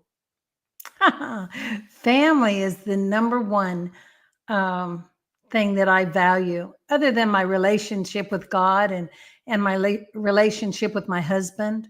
Family is really important. I grew up, I was the oldest of 10, and I grew up in a family that my parents raised foster children. And at the age of 7, we started taking in foster children and recognizing that not everybody has a family, and that family is the most valuable thing that you can have. And whether it's biological, adopting, or foster children, family is just important, and you need to be there for one another. So networking is a sense of family that we have, that we're there for one another. So it ranks up there pretty high. And I remember when I was divorced at the age of 25, and I was a single mom for 4 years, and I met my second husband, and I still found it very important to be a family for my 2 children when I was a single mom. And one of the things that I implemented with my kids at a young age was to take 5. And my son, who's now 44, I just not too long ago asked him if he could remember any things that I did as a mom that was important to him. And even in the good things that I did and the mistakes I made. And one of the things that he brought to my remembrance was the take 5. And whether he would come home from school with his backpack, drop it there on the floor and walk in, owning my own business, I would be on the phone. But he knew that if he came to me and he said, take 5, that meant that even if I was talking to the President of the United States, if he said, take 5, I would tell the President, Mr. President, you'll need to excuse me. I have a priority that I need to take care of, and I will need to call you back. And that solidified our relationship, that he knew that if he said, Mom, take 5, nothing else mattered except him. And so I love to be able to be there for people and let them recognize that we have one another and that you're important to me. I need you, and I'm important to you, and you need me. So when I say I'm your 911, I mean it. I'm your 911. And I know you are, and I appreciate you so much. You know, you have a family business that you've had for a while now, a very successful family business. We want to talk about that. But you decided to start a new career in coaching and speaking and hanging out with us, you know, doing our crazy things. And this year coming, you're going to be our rising star in Yes. the 2025 Now Honors.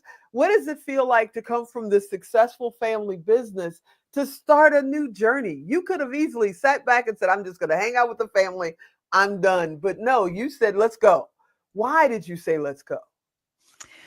Well, you know, I could have retired, and I at the time I was 65, and I thought, well, now comes Medicare, so I don't have to worry about my insurance anymore, and I'm very thankful for that. But it wasn't about retiring and settling back and sitting back and doing nothing.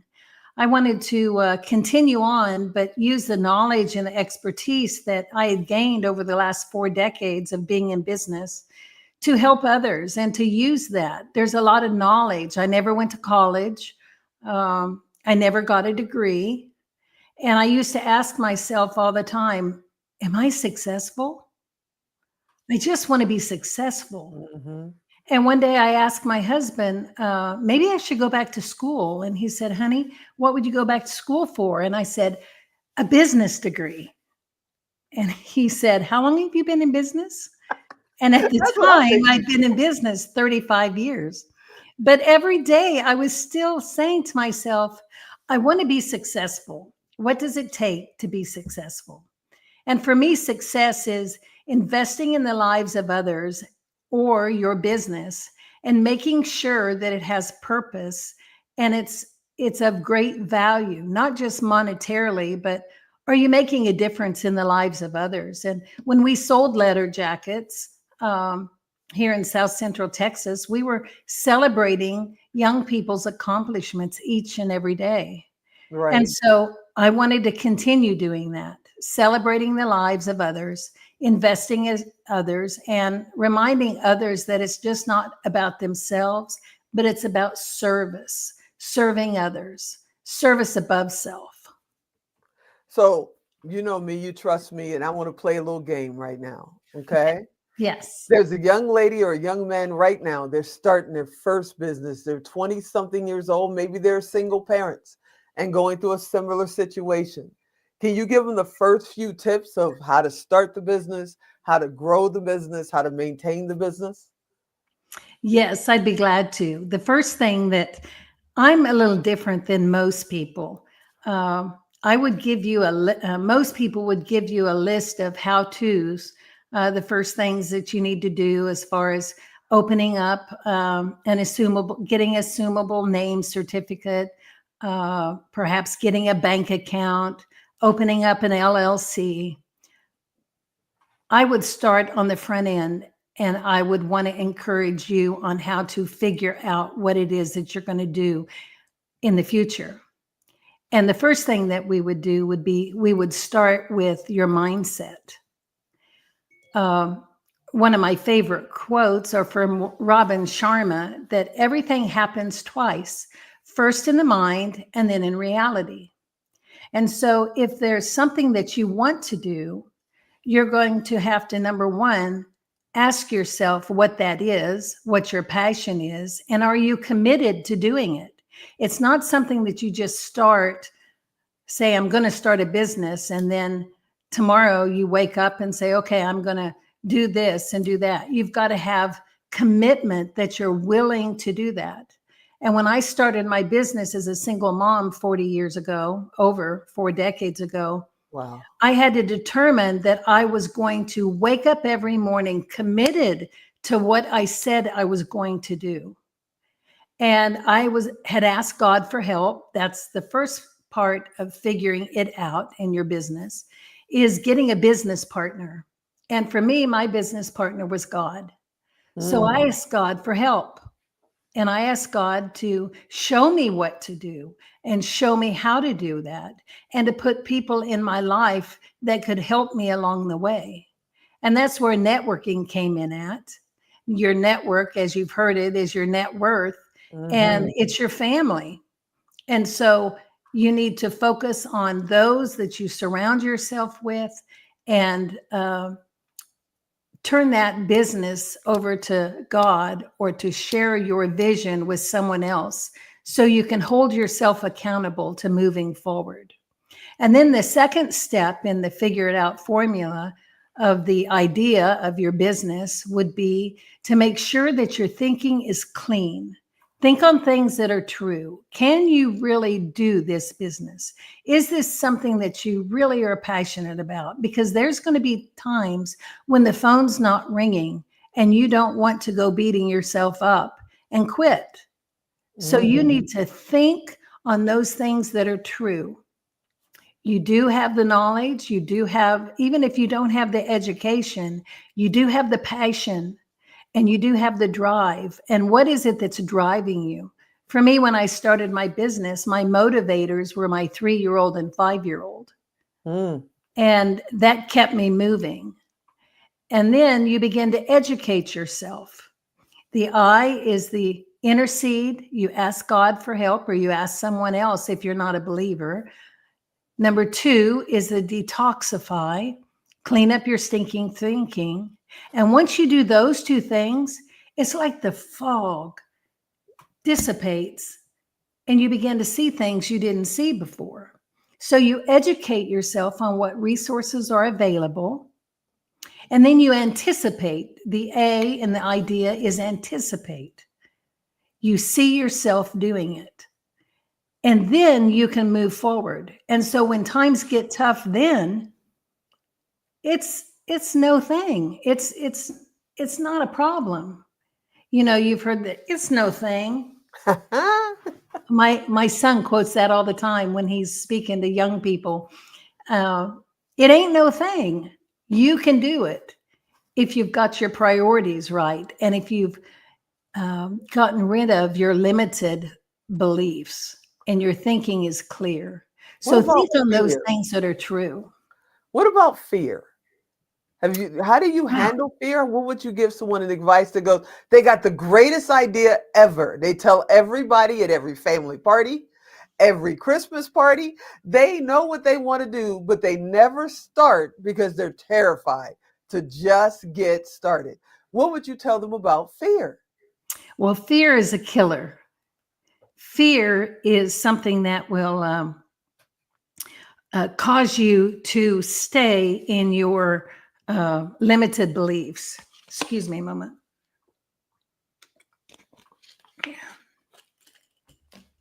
Fear comes from a place that has no future. It only holds you back. If you're afraid you're not going to succeed, you're not going to. When I used to ask myself, I wonder if I'm successful, I was in a place of unbelief. I began to question my own actions.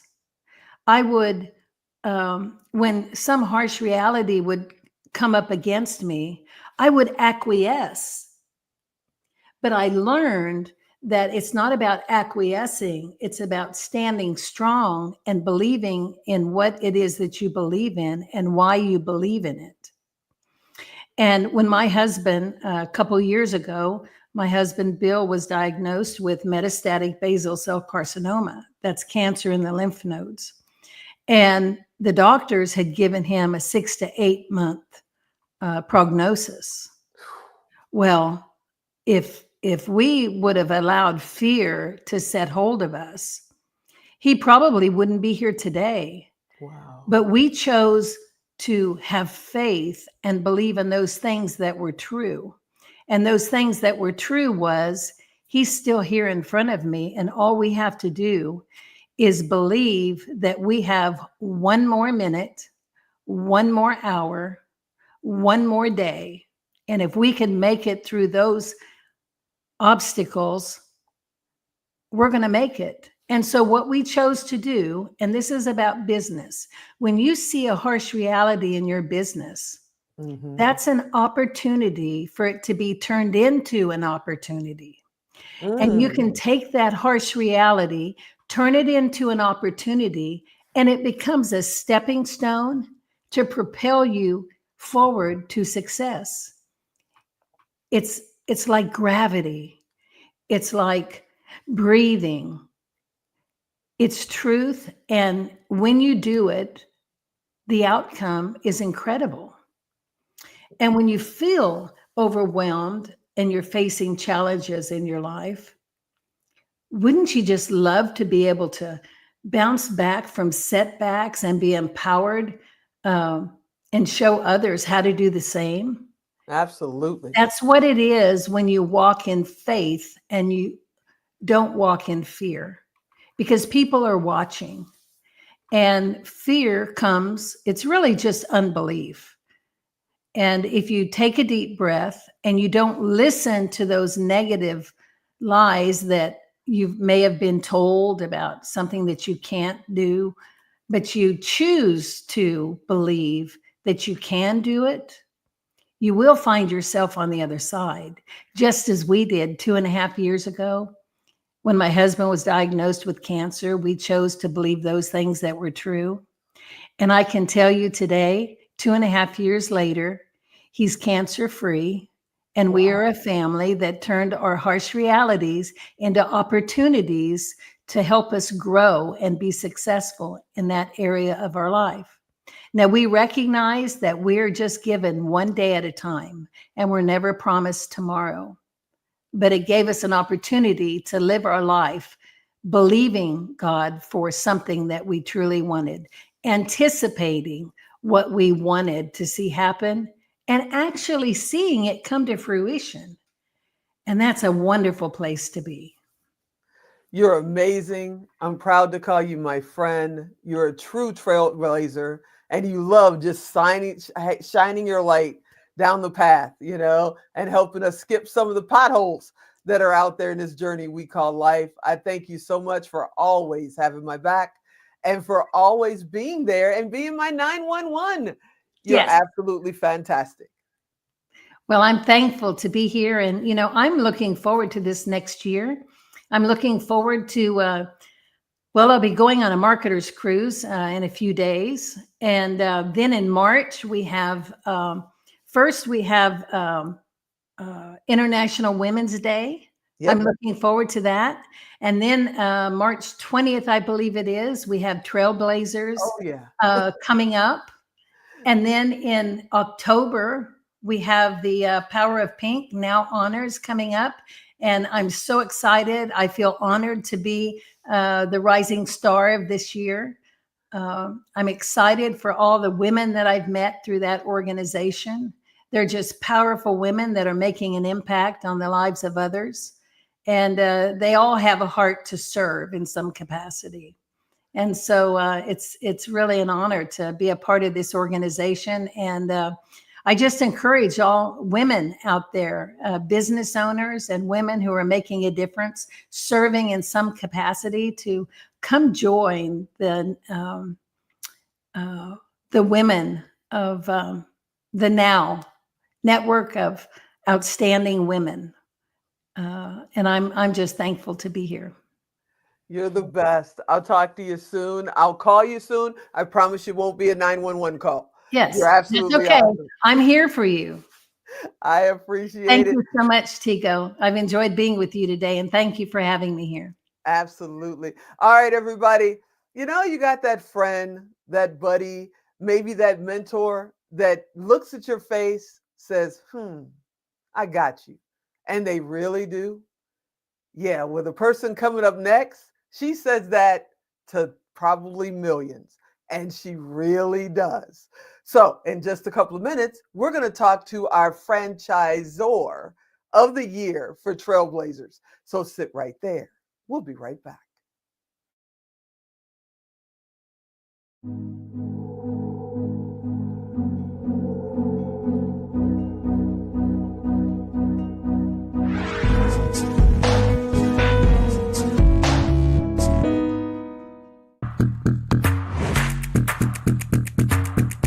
The 9 at 9 with me. Because I feel like as women, it's so easy for us to get caught up. The differences between a rut and a grave are the dimensions. So that means 99% of the people around you are wrong 99% of the time and 99% of everything they believe. Your attorney should make you feel empowered in what you're being told. Your shows are so impactful. You're just a consummate professional, and you take it to the next level. But only broke people think time is money. Rich people know time is not money. I'm Tigo. I'll talk to you next time.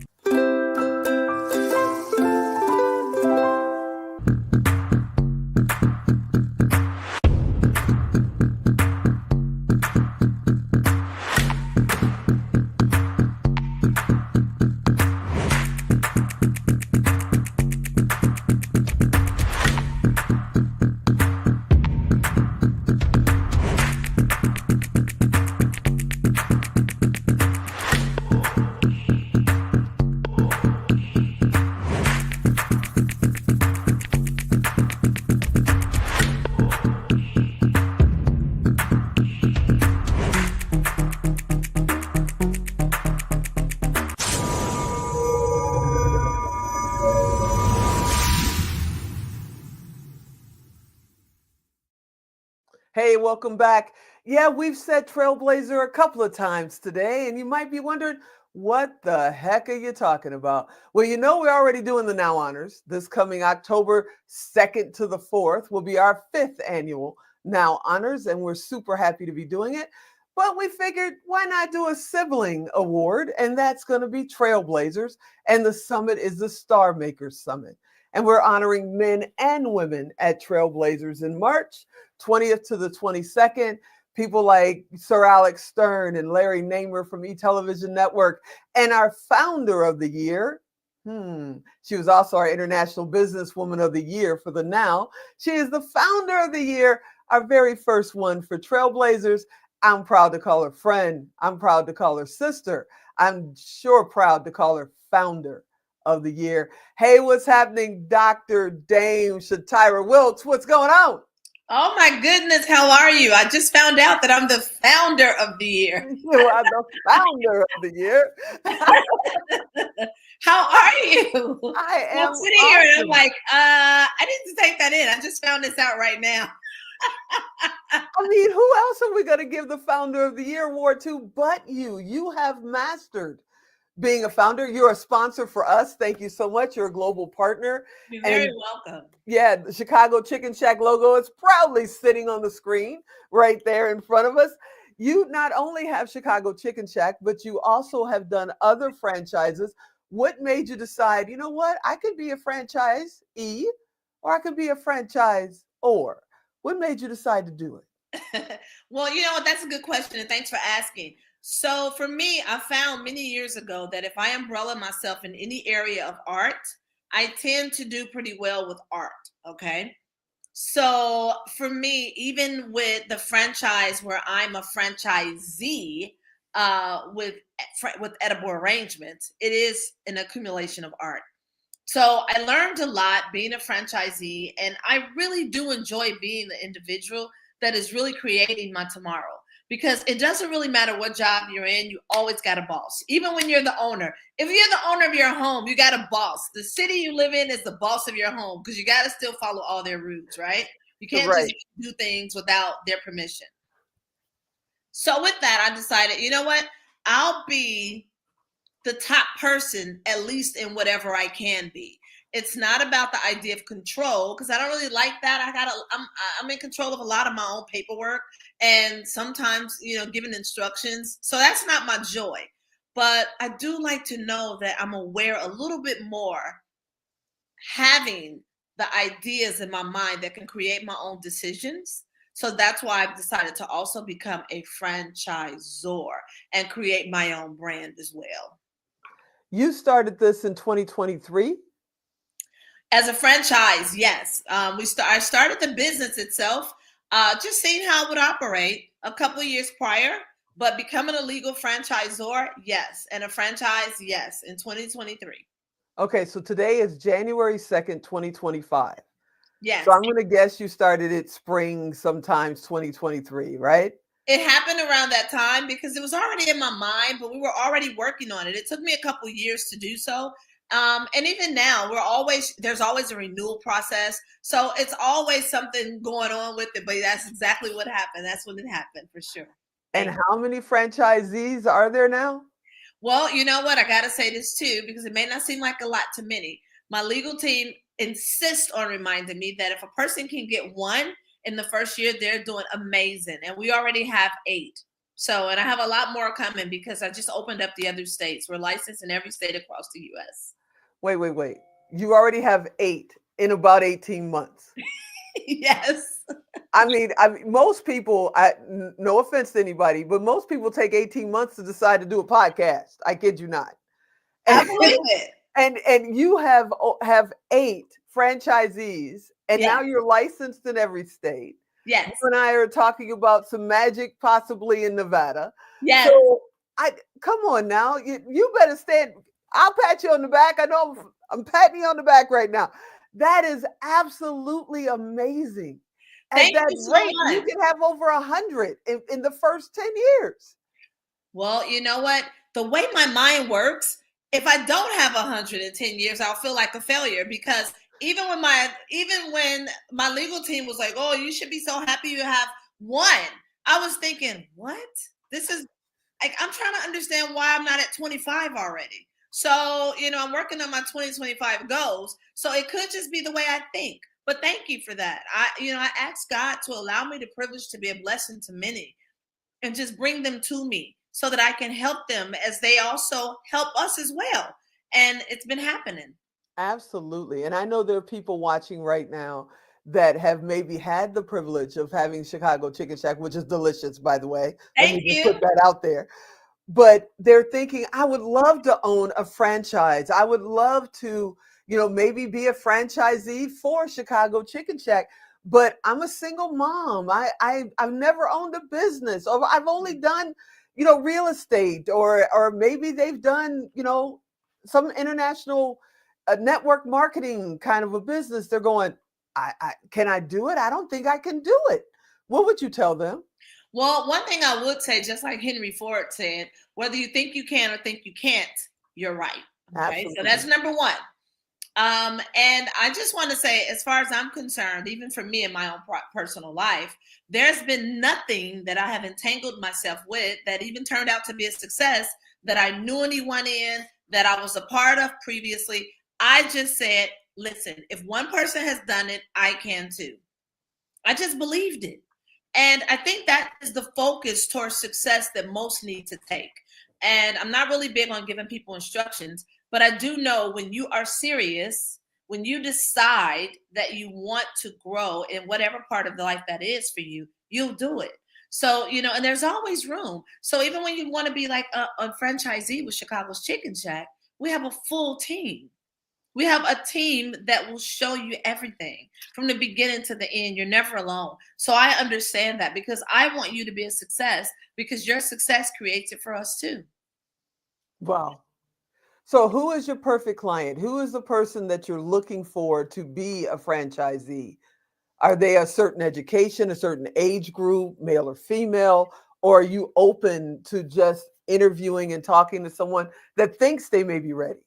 So that is so good. I'm glad you asked that, because as a franchisee, I realize there's a lot of stipulations that come with becoming an owner. And I bought 6 edible arrangement franchises over the years of being in that brand as a franchisee. For me, the best franchisee is one who can be a team player.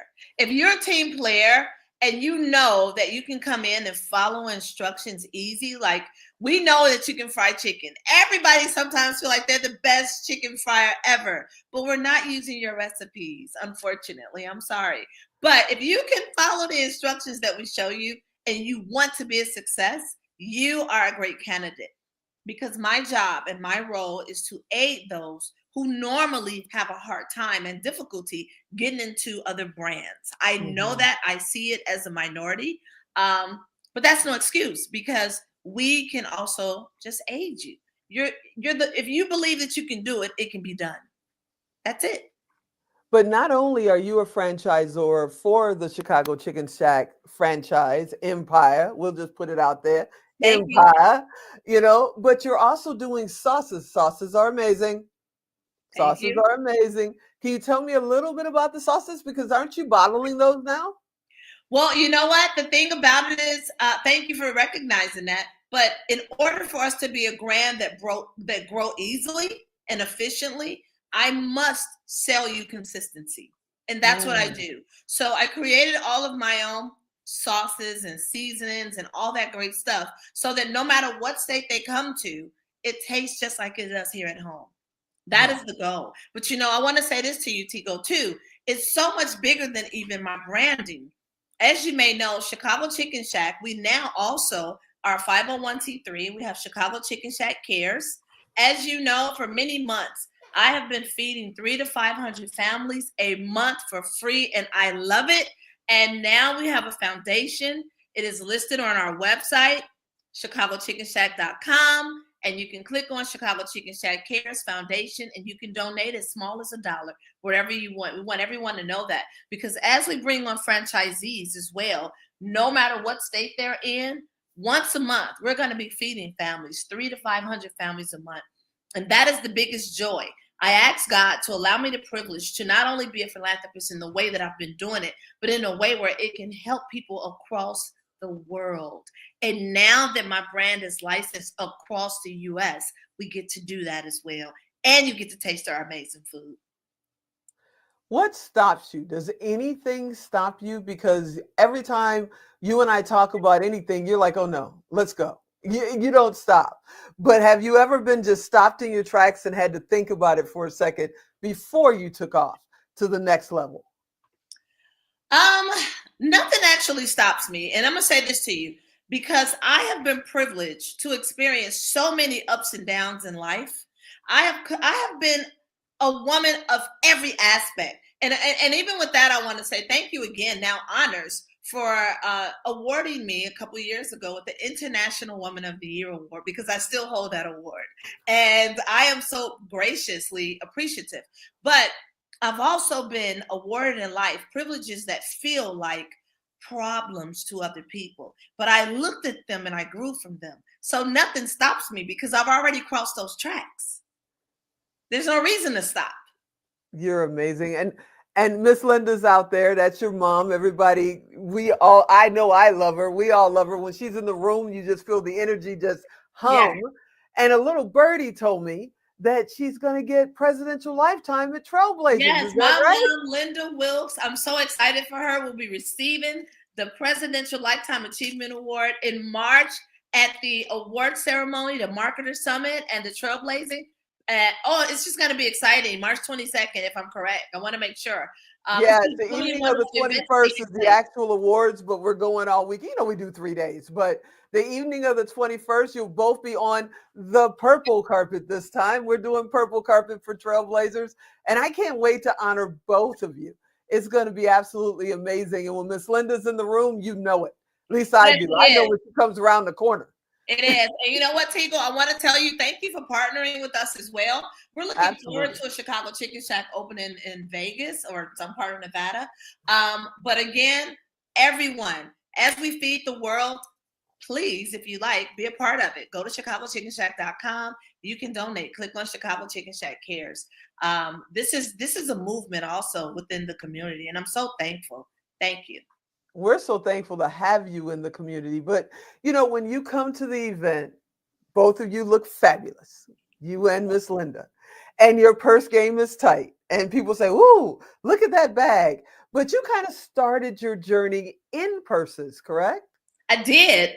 It's funny you asked that because I was a national handbag designer. I received about $6 million in free advertising. Most people just didn't know it was an African American young lady that was doing it. And I got a lot of great information from Kate Spade. I had timeless pieces. My bags have been featured from InStyle to Ebony to Playgirl. I mean, everywhere. And that was one of the beginnings of what I call my genre of art, because I usually just have fun with art and it usually just goes where it's supposed to. What made you start in handbags? What made you say this is where I'm going to start? You know, because at that time in my life, I was just bored with carrying everybody else's stuff. And I said, you know what? I'm going to create my own line of bags and just see what happens. I mean, I never did it to really sell. But one thing about it, when God knows that you're going to bless other people and give them gifts, they just make it bigger than you expect anyway. So I was out having lunch and someone from NBC happened to walk over to us and was like, "My wife likes your pocket bag. Where did you get that from?" Next thing I know, I was doing NBC stations nationwide and featured in magazines for 30 days at a time. And it just grew into a really big deal, bigger than I expected. And then that just grew into other businesses for me because it became my funding, if that makes sense. I have seen you in Vegas. You travel all over the world. Recently, we were all in London for the Women of Heart. But when you come to a town, you don't just fly in the night before, go and hang out, and then leave the day after. You definitely know how to work hard, play hard, and enjoy life. What's so important about that, and why is family so important to you? Well, I do believe that we all have, as we know, a limited time here in this timeline of life, okay? So I believe that as you work, for me, it must be a reminder that I'm doing this for my ultimate good. Yes, I do love being a philanthropist and I love changing other people's lives, but I always must taste a little bit of water that I like so that it reminds me I'm on the right path. I'm showing up at the right rivers because I don't want to feel like I've wasted my time, in this timeline. And I want my family to have those experiences along with me because I do live in love and I try to exude love. And I want people to know, no matter who they are, when I'm doing things, if you're on my list to be a person that as a philanthropist I decide to help, that it will be rewarding for you too. So that's why I do it. Absolutely. You're a trailblazer. I gotta give it to you. You're an absolute trailblazer. But you understand life at such a young age. You've done so much at such a young age. What are you telling the generations that's coming up behind you that are saying, it's a gig economy. I'll go drive for one of the driver apps. I'll get around to actually working on my career when I get a little older. What advice would you give the next generations coming up behind you? Well, I would give the next generation, first of all, I'm really big on doing things that you feel like you can enjoy. That's really important to me. I go off energy because what people don't understand is when they are out in this society and they're feeling horrible, we all feel that frequency. So if you have a lot of fun driving a car, that's fine. Do it. But if I were you, if you love driving cars, why not be the creator of one? Why not be the creator of the business that allows you to drive all over the world? That's how I look at life. You must realize, and I say this all the time, it doesn't matter how you feel or think. View yourself as a speck of sand because you live on a beach. You live on a beach. The whole world is your playground. You're amazing. I have to thank you so much for hanging out with me. I can't tell you how much it's fun. It's just, I always learn something new sitting at a table with you and Miss Linda and a few others, that the information that gets shared in that hour or that day or that weekend is just absolutely priceless. Please tell everybody how they can find out more information about your foundation, about Chicago Chicken Shack. Go ahead. If you want information about Chicago's Chicken Shack and you want to try our food, you can go to chicagoschickenShack.com. You can also, on that page, click on the link, Chicago Chicken Shack Cares Foundation, and you can donate. And we love that. And you will see videos and all the great things we're doing. They will be uploaded. We're so excited to go across the United States feeding people, but also introducing you to what we do. And I'm very thankful for that. And we're also looking for new franchisees. You're amazing. Thank you again for being a global partner with us and supporting everything that we're doing with Now, with Trailblazers, with Yes. Squirrel. It's amazing what you do. And, I can't wait for us to, put the medal on Miss Linda. Oh Come my March goodness, this is going to be 21st. so exciting. It's You going know, to be Tigo, I awesome. want to say to you, thank you for being who you are with the intentions of really changing people's lives and helping open up the door to keep people flowing through the process. May you continue to have more blessings and prosperous abundance than you've ever imagined, because it will change lives. It will. And when your goal is to do so, we all feel that. And thank you very much. Thank you. I look forward to hanging out. And I'll be calling you in a couple of days trying to find out what's next. So thanks for hanging out with me today. Bye-bye. All right. All right, everybody. Yep, we're going to keep going. We have 12 interviews to do, and we're literally just halfway. And coming up next, well, we call her Fabulous. And Fabulous is also feeding the world, changing young minds, helping them grow, and also keeping people like me right on track. So sit right there. We'll be right back.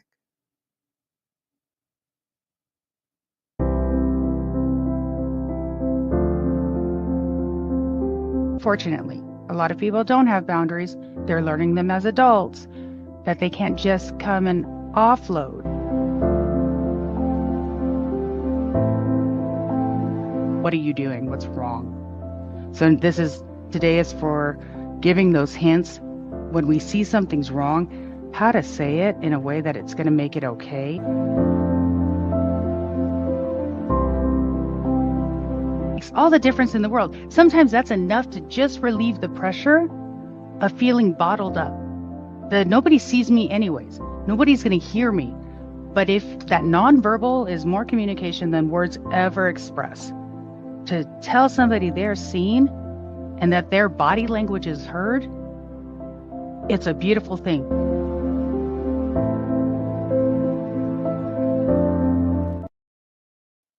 Yeah, coming up next week on the 8th for the Now members, the Now4.Life members, is our first mental health hour. We're going to be doing it every second Wednesday at 3 p.m. Pacific, 6 p.m. Eastern with Dr. Sherry. I've been a part of many, many, many groups over the years and many masterminds and coachings.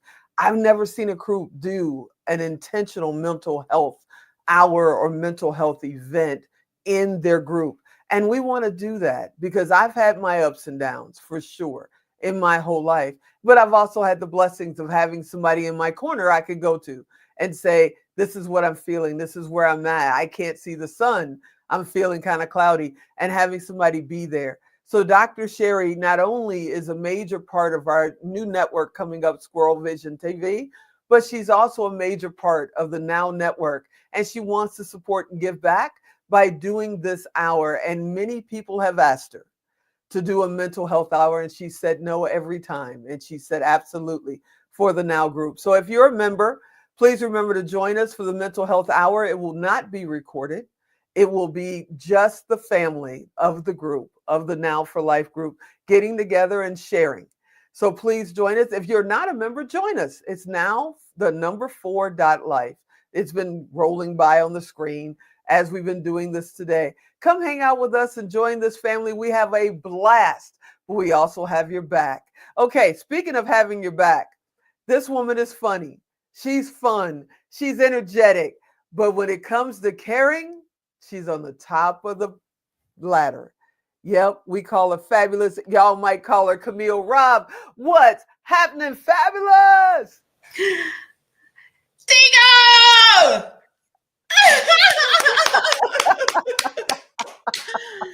Happy New Year, my sister. Hello. Hello, everybody. You are another person that makes your plans for next year's events while you're still at this year's event. I want to thank you so much for always supporting us. You were our first ever Mother of the Year 2 years ago. You know, what made you say, you know what, of all the organizations, all the groups, all the people that come to you and say, hey, come be a part of this, what made you say, you know what, I'm going to be a part of the Now and I'm staying with it? Because you're real. Do you want it to get any better than that?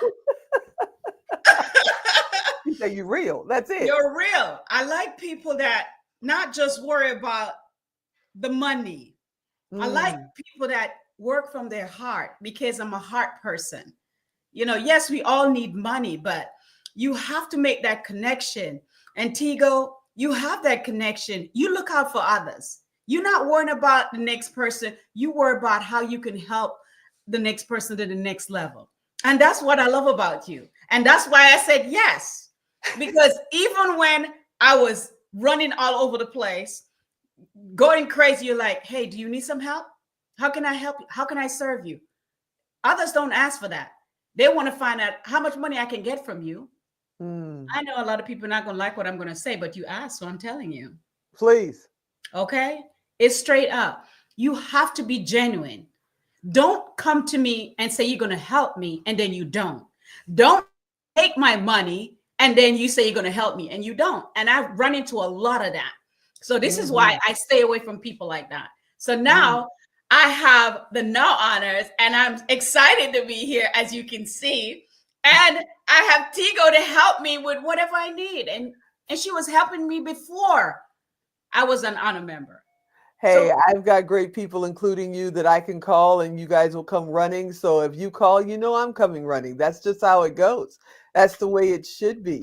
You know, it's amazing what you do. I mean, you literally fly all over the world. You and Rob, your husband, fly all over the world and help people in other countries. But a lot of people talk about, well, yeah, you go to this country and help them, and you go to that country and help them. But what do you do back home? Yeah, back home, you're not just writing the check. You guys are feeding people every week. Every week. How many people did you feed during the holiday season? Well, New Year's Eve, we fed 250 people. Just not only food, 250. We ran out of food. That's why we only had 250. We ran out of food. I cried like a baby. My husband was crying because we start out at the first spot, which is Mercy Drive. And we fed there was 8 family on one side of the road. These are guys in the woods. And on the other side, we have another 10. So that's 18 right there. And some of them weren't there. We left there and we went to over by Princeton, where our second, they're in the woods too. And we fed probably about 80 people there. So in my mind, I'm like, okay, we still good. We still got enough. Oh my goodness. When we went to the bridge, I don't know if they knew we were coming, but everybody and their mother was out there waiting for us. Wow. I cried them because we realized that people are in need more than ever. And they come out there now because someone told them that we're coming out there to feed them. And we're not just going out there bringing some cold sandwich. I cook. My husband helped me to share the food. Then I call the team and they come and they pack the food. So this New Year's Eve, we did different meals. So we had the church prayer station outreach. They made curry chicken, rice, green beans, right? Wow. Then Chick-fil-A gave me Chick-fil-A, macaroni and cheese, and biscuit, right? Wow. And then I made lasagna, and we had biscuit, and we had corn. So you see, I'm giving them stuff that I eat. I don't eat meat, but I give them stuff that you will eat. I don't just throw it together. And my husband put it together, and then we pray over everything that we send out. So we make sure these family are blessed because they're our family. They're just in a situation where they need a little help. And Tigo, I love it. I love doing it. It makes me feel so good. It makes me feel so good. Tell me, let's go back. Let's go back to the very first time you fed your community. What made you decide to do it? And how was that feeling to do it? But if we were to go back to the first time I fed, Yeah. I was 17 years old. Wow. Okay. And it wasn't, I wouldn't say it was a big community. It was just little people, just my little people. Okay. So I used to work in a daycare center. And I realized that when these kids come in there on Monday, you know, they all over the place, all, wah! And I'm like, I remember that when I was growing up with my brothers, they get real crazy when they're hungry and they make a lot of noise. And I started feeding them. I used to get paid every other week. And I used to stash my money because we're not allowed to feed the kids. You're not allowed to feed the kids in the daycare. But I needed peace. And I know a child cannot work and understand if they're hungry, because I went through that. I was one of those kids that didn't have the food. And I decided that I'm going to make it my job that every child that I know that need food, or any grown up, I'm going to make sure I feed them. So I used to, on Monday, they come in, they all antsy and loud and crazy. Tuesday is better. Wednesday is perfect. Thursday is perfect. Friday is perfect. And I used to send them home with little package of food. I use it as a project. It was our food project, you know, teaching them eye and hand coordination, teaching them how to feed themselves. And I give them a certain amount of grapes, and they have to come back with a project written out telling them how much grapes they ate and what they ate for the weekend. Parents didn't know that's what I was doing. I was feeding their kids because they wasn't feeding them. Wow. Now, you are not a quote unquote, you know, trust fund baby. You're not somebody who inherited, you know, massive amounts of land or anything like that. You actually struggled as a child. I was blessed for you to share that story with me of how you grew up in Jamaica, and your husband's from Jamaica as well. You know, you could have wrote a check. Most of us do, you know, make a donation. Why did you start feeding, and why do you continue to feed? Well, for me, because I knew what it's like being hungry as a child and try to fend and do what I needed to do to feed my brothers and I. My mother did what she could. She was a young mother. She did what she could with what she had. And as the oldest, I had to step up and do something to release some of the burden off of her. So that's why I started feeding. And then I came into this country. I thought everything was perfect because they said, oh, United States have this. This is just amazing. And when you realize there's more hungry people here and homeless people here than in other countries that I've visited. So once I started feeding, and you don't understand until you're actually there feeding, and you hear the stories, and the people say to you, this is the reason why I'm out here. I'm not, a lot of people think they're people on drugs. No, these are lawyers, these are doctors, these are engineers, these are the carpenters, these are football players, these are people that had a life. Something went wrong and they needed that help. And that's what we do. My husband and I and our team, we go out and we provide for that help.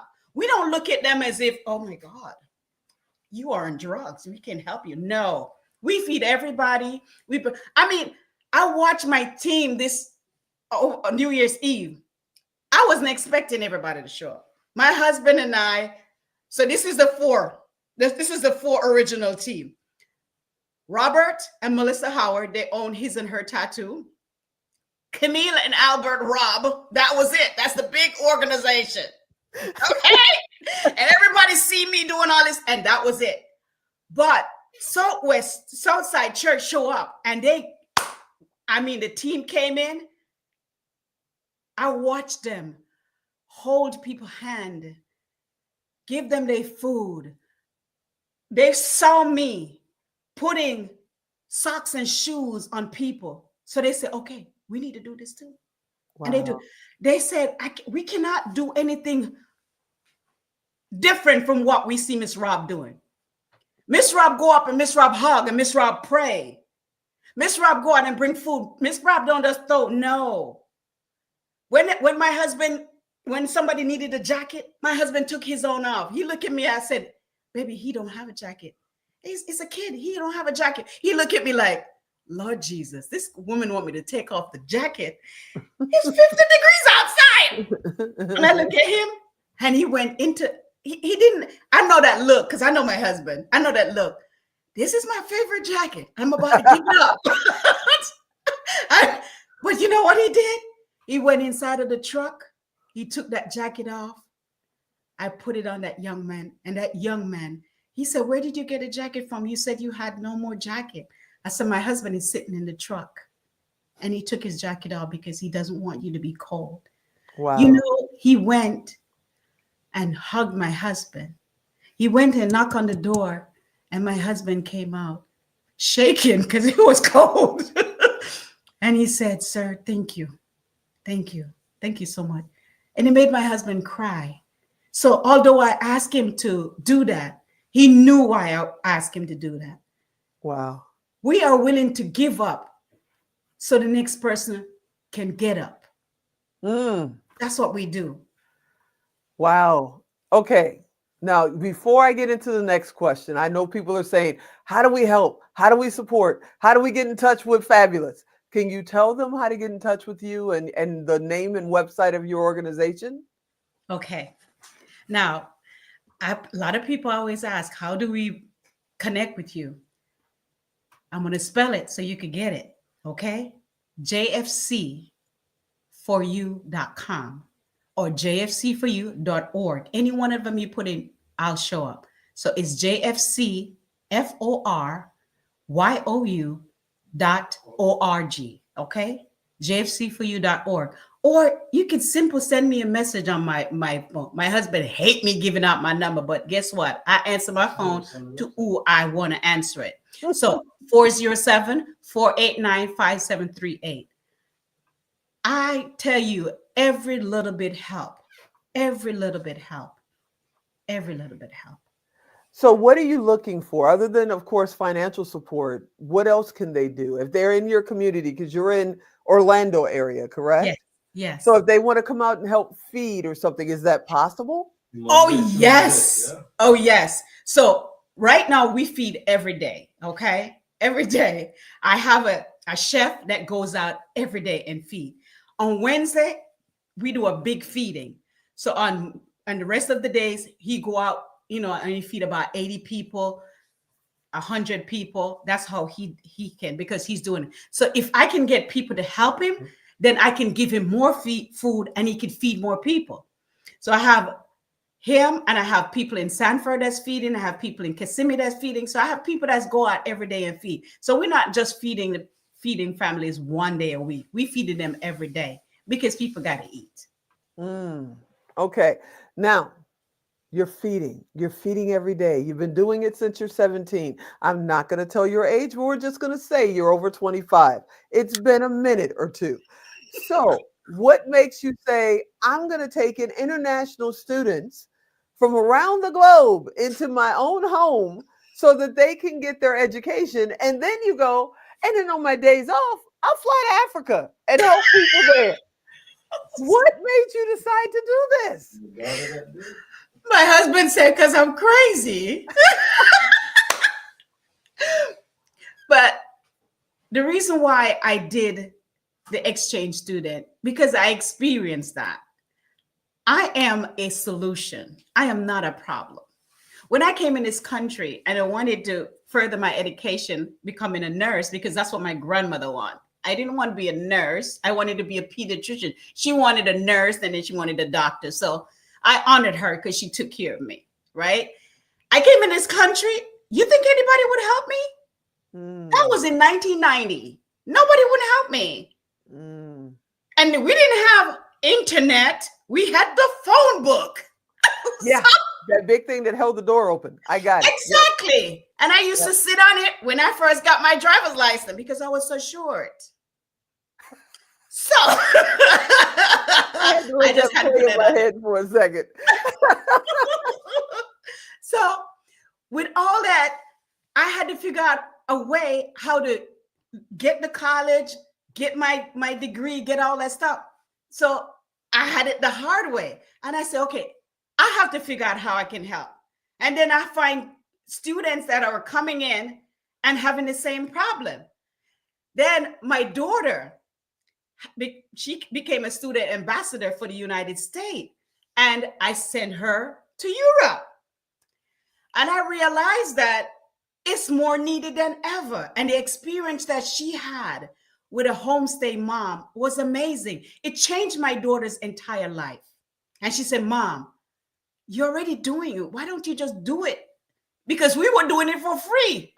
We didn't know that we could get paid for it. We did it for 5 years for free. And then we picked it up and start doing it.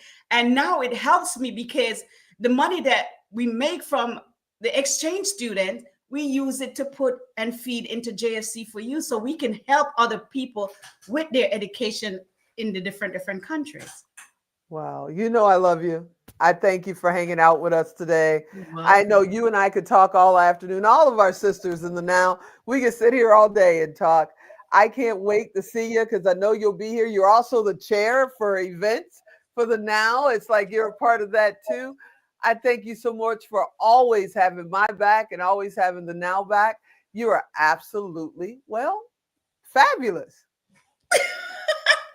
But I want to say, Tigo, thank you so much for just being you, for helping us. You know, we come together and you gave us so much ideas that people want to charge me for. You know, you help us put our organization into a situation where we can go out and people can come to us and help. You're always helping people. And that's what makes you so unique. And that's why I love you, because I cry all the time.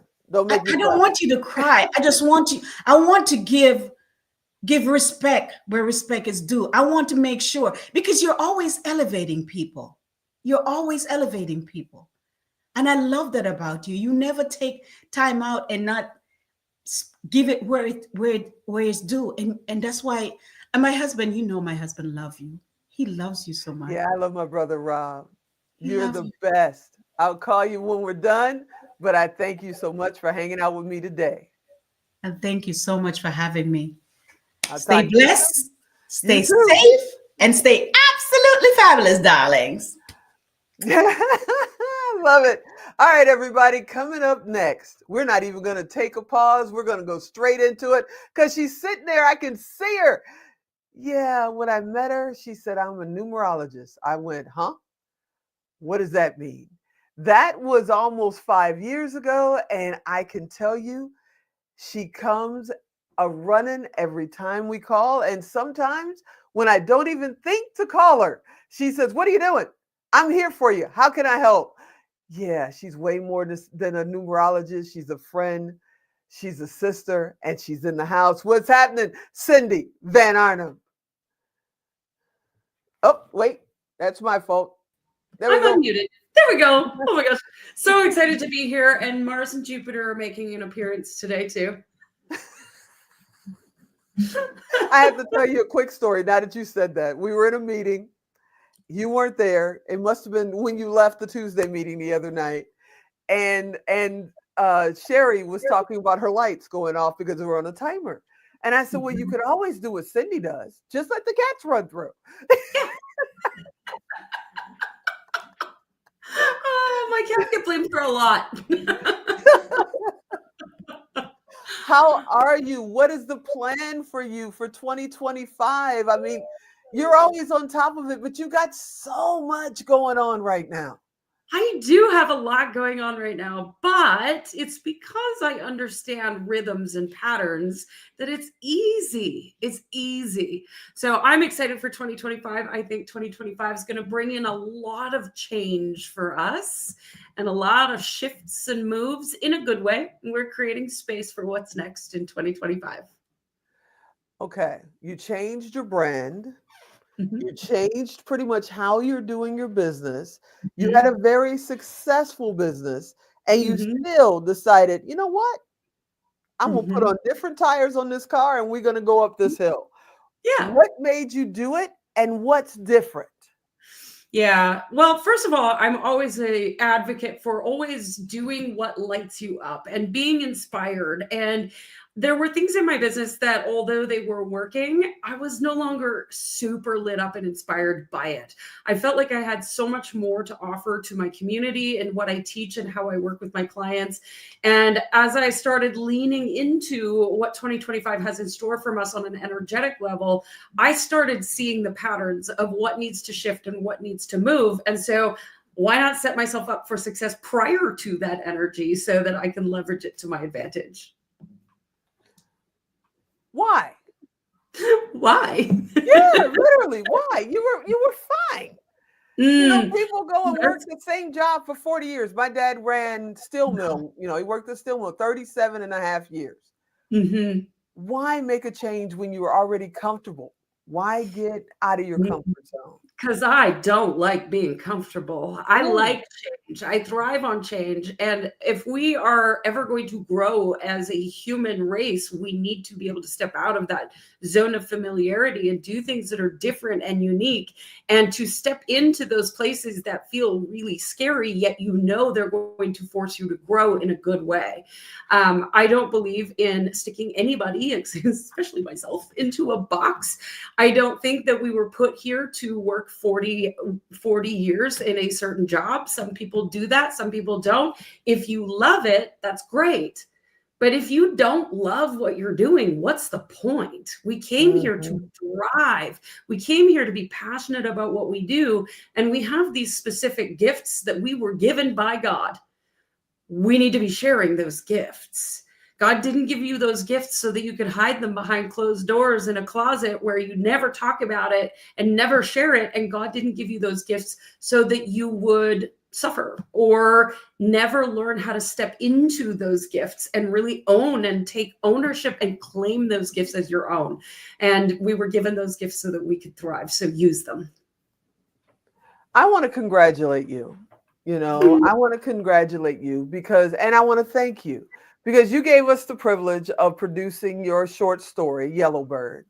And what a story you have. But then on top of producing your short story, Yellowbird, you've been winning awards all over the place. You sent me one not too long ago.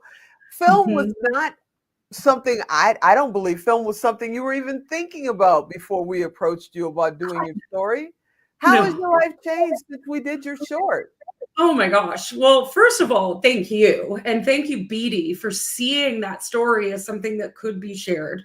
You know, I had shared my story, you know, on the smaller stages on social media. I talked about my story, but it was at the Now, at the Power of Pink, that I publicly shared my story on the stage. And Beatty, the director and screenwriter, she came to me and she says, I'm going to write the out of your story. And I went, deer in headlights. What does that even mean? I had no experience in the film industry, no clue. And so what has that done for me? I've learned a lot, for starters. But more than anything, it's really helped me to take ownership of my story and move even further beyond the trauma of it and really see how it can make a big difference in the world. So I want to thank you and the entire team for giving me that platform to share that story and to take that story to the next level, because it's just going to help more and more people. So thank you, Tigo, and everybody who worked on that project. You know, we thank you, and also thank you for being a global partner. I mean, you are like, I'm in it to win it. I'm going for it all the way. I'm not just going to, you know, come and be there for the awards or show up at some of the meetings. You try to be at every meeting. You reached out to me and said, hey, need some help in the Facebook group? Let me help you out. So you took that on as well, you know, and then you're a global partner. You're going to come and stand on stages with us literally around the world this year. You know, why do you believe so much in what we're trying to do here at Now, at Squirrel, at Trailblazers? Well, how to put that into words, even just thinking about it makes me tear up a little bit. You know, Tigo, you saw something in me that I didn't see. You and I connected in a Facebook group around podcasting. I wanted to be on your podcast. We didn't know each other at all. And now we look back 5 years. I can't believe that. When you said 5 years, I was like, what? 5 years later, how much my life has changed as a result of being in this community.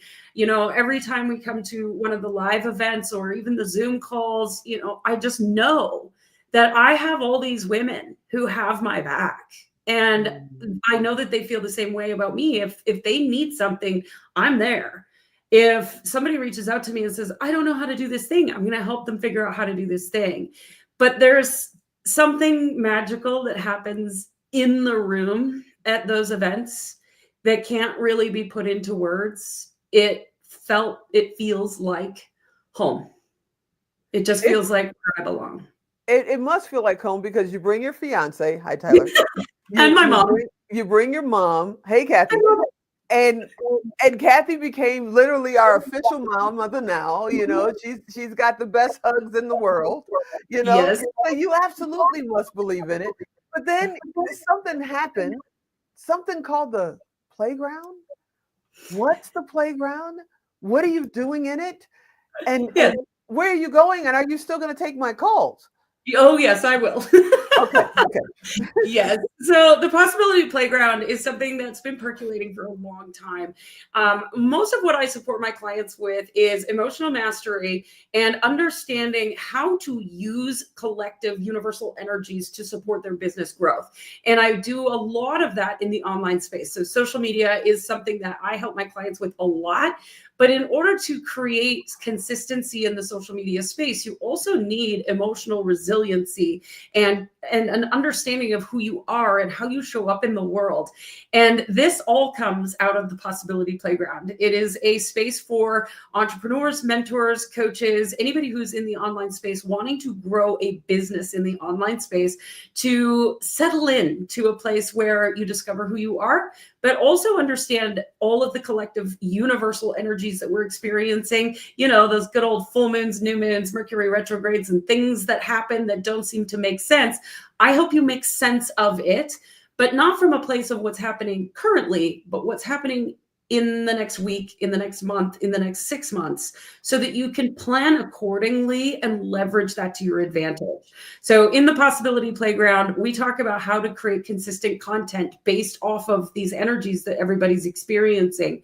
We talk about how to plan accordingly and take a day off because energy is going to be a little wild and wacky, or to actually sit down and really be productive because the energy is supporting that. And what that does is it helps you avoid burnout, because we're all, especially us women, we are giving and giving and giving and giving and doing. And I have a million things on the go, as you know, but I don't burn out. I don't burn out ever because of this. So that's the Possibility Playground. That's amazing. And I don't know where you find the extra 12 hours a day that none of us can find. You know, I've been looking for decades, but you managed to find it and keep going. I've got to ask you, what's coming up in 2025? I mean, should I get under my desk? What's happening? Under your desk? No. 2025 brings in massive change, and it's the change we've been waiting for, but there's going to be a little bit of purging and clearing out the clutter before we get there. It's like when you have a closet full of clothes that you haven't worn since the 80s. We've got to clean that all out and make a mess first and dump it all on the floor so that we can decide what clothes we're keeping and putting back in the closet. That's what 2025 is going to feel like energetically. So you might all of a sudden be inspired to like completely change your business model like I did, or to completely purge your garage or that attic that's been storing stuff for months and years and years. You might be inspired to make major changes in your business or in your relationships. And it's all leading to what's next. So the universe abhors a vacuum. If you've ever had a horizontal space in your room where you have cleaned it all off, within less than an hour, there's something back on that horizontal surface. So be intentional about what you're putting back on that horizontal surface. Be intentional about what you're putting back into your business as you make these changes. And a heads up, March is going to be wild. That's all I have to say. It's going to be a little bit crazy. Mars carries an energy. We have eclipses, we have Mercury retrogrades, we have all sorts of things happening in March. It's going to be a fun ride. Wait. Time out. Hold on. Yeah. Because Trailblazers is in March. Uh-huh. And I know I asked you if it was a good time. Yeah. What are you We're trying good. to say? We're good. Oh. So the energy of March is an amplifier. Okay. And so it's amplifying what you are choosing to think and focus on. So the Trailblazers, we are celebrating, we are honoring, we are coming together in community. And so all we're doing is amplifying that. So it's an excellent time to gather in person, to come together and celebrate and honor and think positive thoughts and the gratitude. All of these pieces are excellent for March. The problem that might arise with March that you need to watch out for is the amplification of all the thoughts that don't serve you. And as a human being, you have this superpower to be able to choose your thoughts and to choose what you're thinking and feeling. So in March, if you are experiencing the negativity, the doubt, the insecurity, the fears, remember that it's actually inspiring you to face those fears so that you can heal it and move on. And so instead of wallowing in it, you can choose to shift through gratitude, through healing modalities, through asking for support, through coming to live events, through community. There's all sorts of different ways we can do this, but it's asking you and inspiring you, all of us, to shift what we're thinking and feeling and amplify what we want, not what we don't want. So let me ask you, like I said, almost 5 years, right? Mm-hmm. And then we did the Now Honors the first time in 2021, May. Mm-hmm. We did that virtually. I honored 6 women. You were one of them. All of you are really, really bad actors because I asked you not to open the box. And you all opened the box and did this fake, oh my goodness, on the virtual show. Bad actors. Very, very bad actors. But now that we're going into Trailblazers, what advice would you give to the very first honorees for Trailblazers? Well, first of all, you're not going to be able to not open the box. Well, no, they're coming live, so that they'll see them when they walk in the door. Okay. You know, I think for anybody going into this space for the first time, my suggestion is to release expectation because you have no idea. If you have expectation that you're going to just another live event and getting just another award, you're wrong. This is a space that I have never seen before. I've been to lots of award ceremonies. This one is a whole nother level. And if you have this expectation that it's going to be a certain way, or you're going to connect with people and network in a certain way, I'm going to invite you to take a step back from that and come in with a beginner's mind, an open mind, and an open heart, because I think you're going to be wildly surprised. For the young Cindy that's out there right now looking and they want to be maybe a numerologist, they want to be awarded someday, they just want to start a business, what advice would you give them? First and foremost, figure out who you are, because if you try to stick yourself in the box of someone else's making, it's just going to be really, really hard. That's what I tried to do for years. I followed a mentor for over 7 years and literally regurgitated her content, regurgitated everything she said, and then found out 7 years later that she was manipulating me. And I created all these beliefs that didn't serve where I wanted to go. And it was because I didn't know who I was. So step one, know who you are. Know what you want, and then seek out the support that you know will get you there. Having support, super key. But first, know who you are so that you don't get lost in the sea of someone else's dream, because it's really easy to happen. What's your dream? And congratulations, by the way, you're getting married soon to our buddy Tyler. What's your dream for the next couple of years? Honestly, it comes down to the big vision, the big dream, my whole life dream. I would like to slide into my deathbed ecstatically happy, perhaps a little drunk, and having known that I lived my life to the absolute fullest blast possible. I would like to leave this world knowing that I have nothing left to give because I gave it all while I lived this life. I have to tell you, you and your entire family come to the events, come to the virtual events, come to the phone calls when we have phone calls. 100%. And I cannot thank you enough.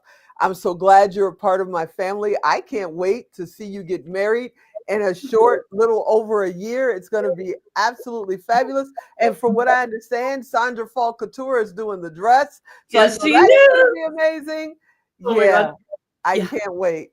Thank you for hanging out, supporting, and always having my back. You're Always, Tina. absolutely wonderful. Thank you so much.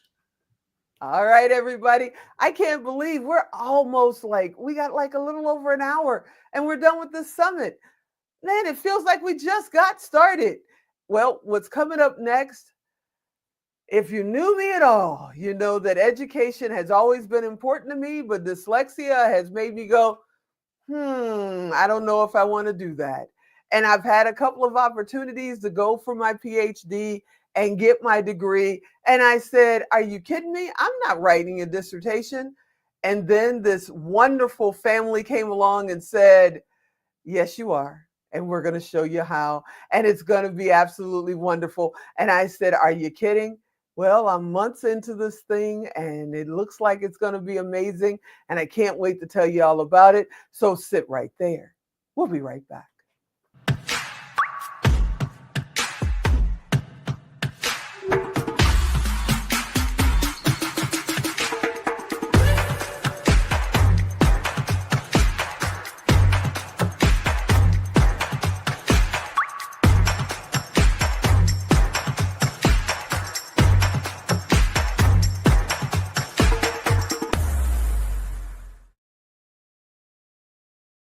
Yeah, you heard me right. I'm in the middle of going for my PhD in entrepreneurology with an emphasis on media. I know my mother somewhere is doing a dance of joy, but I never thought this opportunity would ever come my way. And the thought of being Dr. Tigo makes me kind of scratch my ear a little bit. But Dr. Pauline Crawford said, oh yeah, we're doing this and we're going to have a blast doing it. And she did not lie. Hey, Dr. Pauline, how you doing? I'm doing fantastically. This is such a wonderful show. I'm really enjoying everything that I've been listening to the last hour or so. Fantastic. You're And you amazing. are fantastic, And Doctor. you came into this whole, entrepreneurology, the PhD program through marriage. Your father-in-law started this program, what, in 1971? 72? Yeah, well, officially 1972, but the first lecture was 71. And at the time, he'd actually been an entrepreneur for some time by then, and he was really challenged by the fact that entrepreneurs were not regarded well, and that they were the source of creative, innovative energy. And he decided that he was going to go out there and tell traditional CEOs how to do things better, and they listened. So what's the dream of entrepreneurology, of the Institute, to have all of these entrepreneurs like myself be able to fulfill that dream of, reaching a doctorate, of having my own PhD? Absolutely. And the significant thing is that this is not a traditional academic PhD. Absolutely. And this is what my father-in-law said. He said, actually, there are so many people who have life experience, like you talk about the hard knocks school. And actually, that is really valuable. So we need to position it so that it is valuable in the eyes of people out there. So we're not knocking the academic PhD and we're not knocking the honors.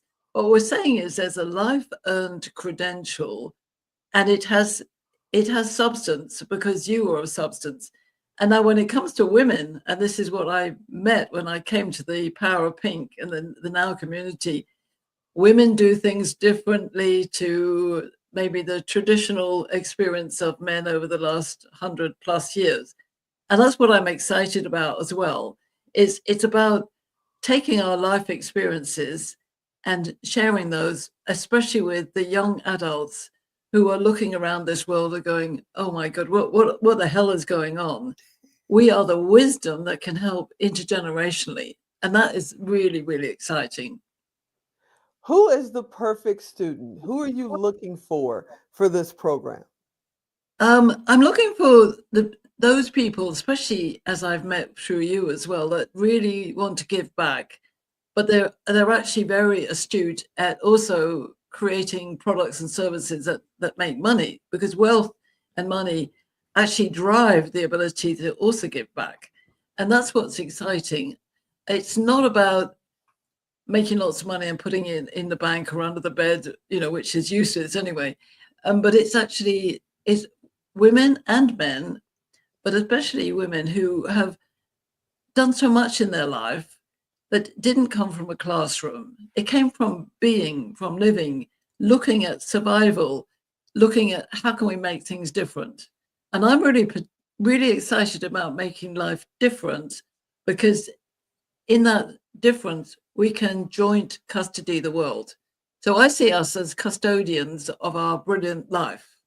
And if we can bring that into a credential, which then collectively we can establish in the world as completely viable as spending a fortune at Harvard or Stanford or wherever you think, but our life credential multiplied by hundreds and hundreds and millions of stories says actually women and men who really care about life can make a difference in the world. And that's really what I want to do. I'm really passionate about that, because half the world is under 30, which means half the world is over 30. I never looked at it that way, but thanks for pointing that out. I've heard you say that 100 times, and I've never thought, well, wait a minute, that means half the world is over 30. That is absolutely true. Well, only literally, it was an aha moment yesterday or the day before, and I thought, if half the world is under 30, then half the world is over 30. So how about putting together the 25-year-old budding entrepreneur with the 55-year-old experienced entrepreneur and building partnerships across generations who understand the social giving back of entrepreneurship, and then we can change economies and societies at the same time. That's a brilliant idea, and I'm with you. But you also talk about you love these 4 categories, and you talk about being a magician and being a steward. What does all that mean? Well, especially if we're going to joint custody of the world, that half of the world is female and half the world is male, then we need to understand each other, because we do things differently. And therefore, I studied men and women, not just as biology, but also as energy. So we all have masculine and feminine energy in us, and men have masculine and feminine energy in them. And the more masculine male is my ruler. He's the guy who's very direct, wants it now, always says, when are we getting it done? Whereas the feminine-minded man is the philosopher who actually says, why are we doing this? I always quote Nelson Mandela for this type. But men are significantly different to women. So women are much more complex. We do things in circles. We love to nurture. We very often have non-for-profits as well as a business. And actually, we also have masculine and feminine energy. So the masculine-minded woman is the magician. And she's very female. She's very nurturing, but she's in her head. And she's always saying, what is it? What? And the feminine-minded female is our beautiful queen, our sovereign. She loves to build the castle, and she's absolutely brilliant at detail. Now, the magician and the sovereign work brilliantly together. And that's what I discovered at your conference, Power Pink, was feeling this energy. Like Cindy said, you walked into the room and it was different, palpably different. Feeling of sisterhood, even though we're all different. And the magicians and sovereigns vying with each other for ideas and detail and castles and magic wands. Oh, it's just magic. How does that program, how does that structure fit with the Institute for Entrepreneurology? Does it connect? Yes. So the International University of Entrepreneurology originally was Institute. I see that I wanted to become owned by all the PhDs that come in, because then we can do a whole life track of programs. So for instance, I was doing a life track program with 18 to 30-year-olds in Tanzania only last week before Christmas. And I was sharing with them some very key basic stuff, and they were loving it. Things like, you can think for yourself.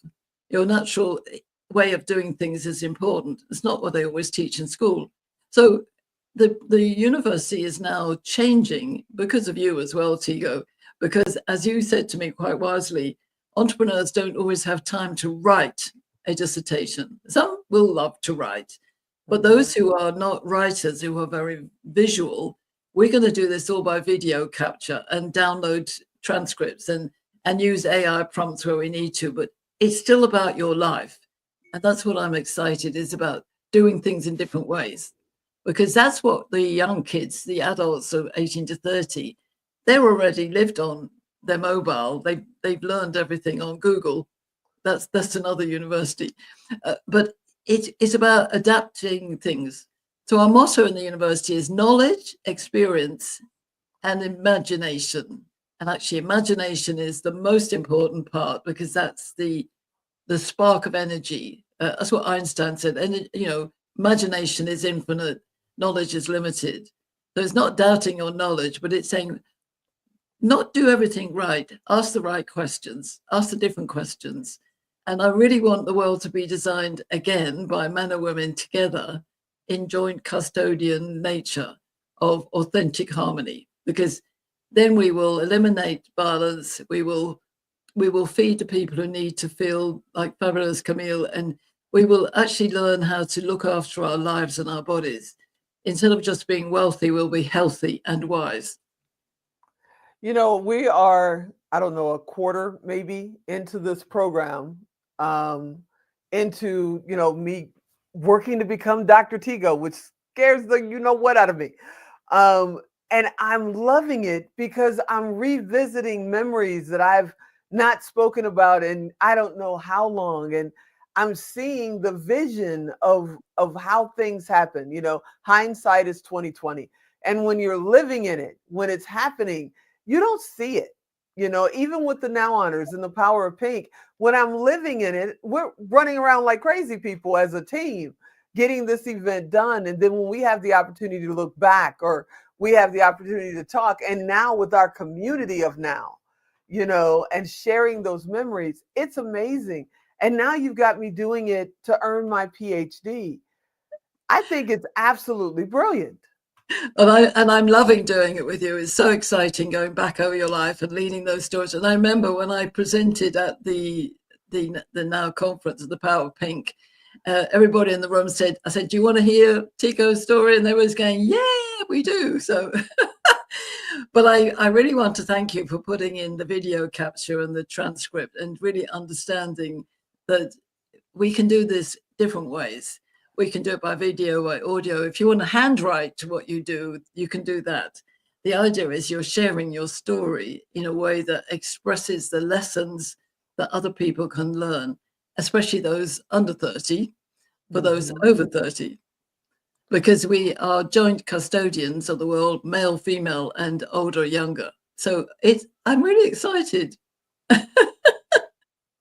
A lot of people, I've had the opportunity today to mention, I talked to Dr. Winley Labat about it earlier, is that they hit my age, 60-ish, I'm 61 now, and they go, okay, whatever I haven't done yet, I'm just not going to do. It's just too late. And nothing seems to stop you. I'm not going to tell your age, but you keep going. What makes you keep going? Well, I've thought about this every day because, I still wake up some mornings and think, oh my God, I doubt what I'm doing. And then when I get into it and I have this magical conversation or a session of the PhD, I think, I know why I'm doing this, talking to these young people in Tanzania and then being surprised about things that I was sharing, which I thought was common sense. They're going, oh, wow. And so I think it's always about people. I've always loved harmony. I've always loved the idea of being in a whole scenario of people, because harmony is about people coming together. And I think that's the other thing, is that, sometimes we think being an entrepreneur is a solo pursuit. And it often is, because the entrepreneur has the ideas, but it's doing it with other people.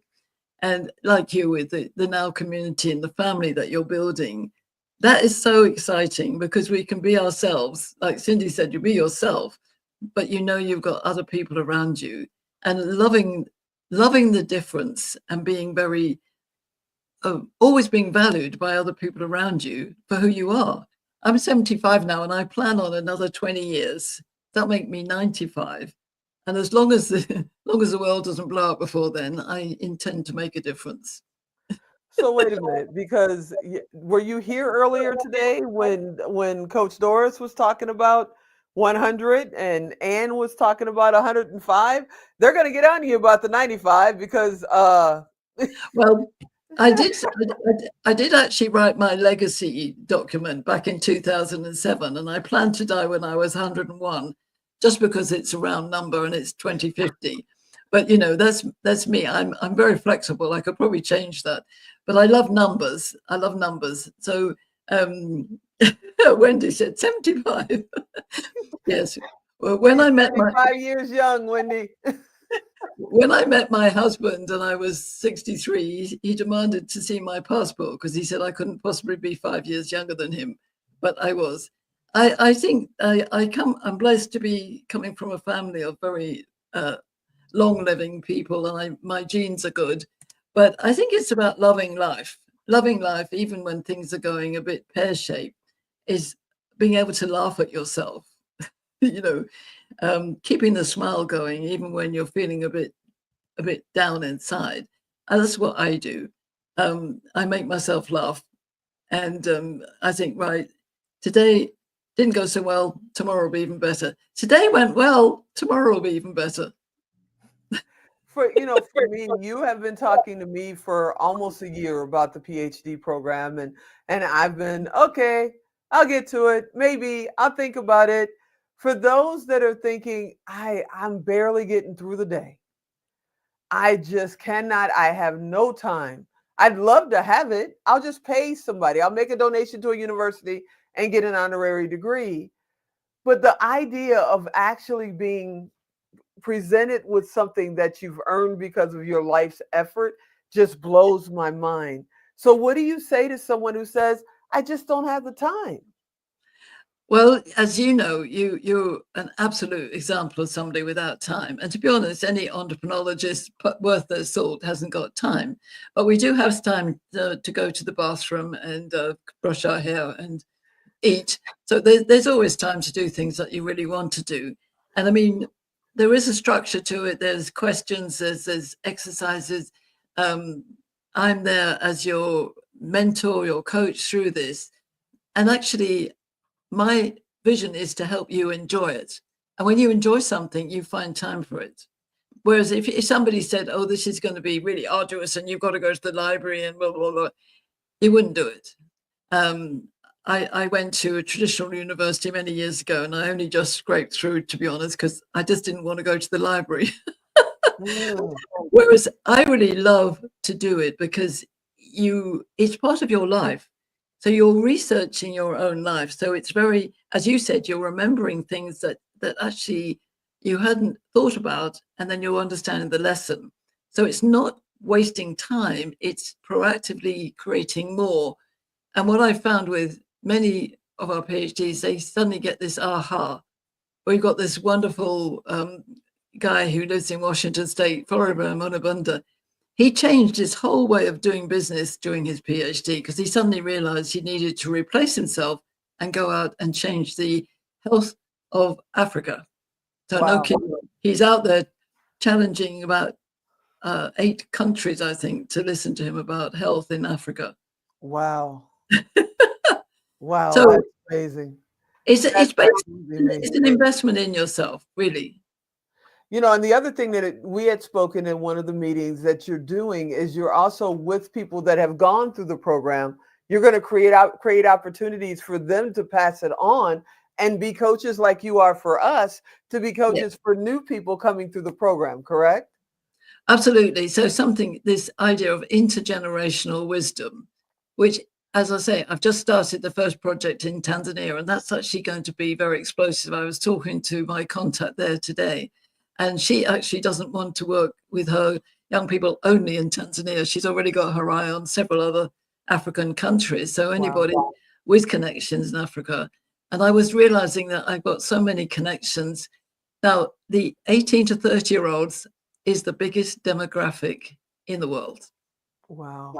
How So, do people, before we we run out of got it time, all how done. do people find out about the program? Where do they go? How do they get in touch with you? So it's to come to me, call me, find me on WhatsApp or on Instagram or on LinkedIn. The basically, I should give you my number, 714-951-3503. Anybody can call me. We are reinventing the websites. We're doing a lot of work with you, Tigo, to make sure our web presence is more. Currently, the website is www.iuenow.org, but that will change and we'll be evolving into new ways of having the program. I've got a slide deck which I can send to anybody who's interested. So just email me, paulinecrawford.pc@gmail.com. paulinecrawford.pc for paulinecrawford.com at gmail.com. And that is the best way to find me. And if you the can't, other thing that I was going to say, if you can't find me, you're not an entrepreneurologist. And then the other side of that is you are a member. Your organization is a global member and a global partner of everything that we're doing for Squirrel Absolutely. Now, for Trailblazers. So they can go to Now4.Life, Now4.Life. You're on there. Click, contact her. She's right Absolutely. there. And So- and one of the things that I want to say, great thanks to you, Tigo, is the idea with Squirrel TV that we can get these amazing stories out in documentaries across the world, and really, and this is not against men, but it's really leveraging the power of women, because women are stunning in terms of their ability to want to change the world in a social context as well. And that's what I'm really passionate about. I thank you so much for everything that you do. And I thank you for hanging out with me today. And I love hanging out with you. You are definitely my family here in Las Vegas. I love it. All right, everybody, we're going to take a quick break. And then when we come back, the chair, the official chair, is in the house. Now, what am I talking about now? Guess what you got to do? You got to sit right there because we'll be right back.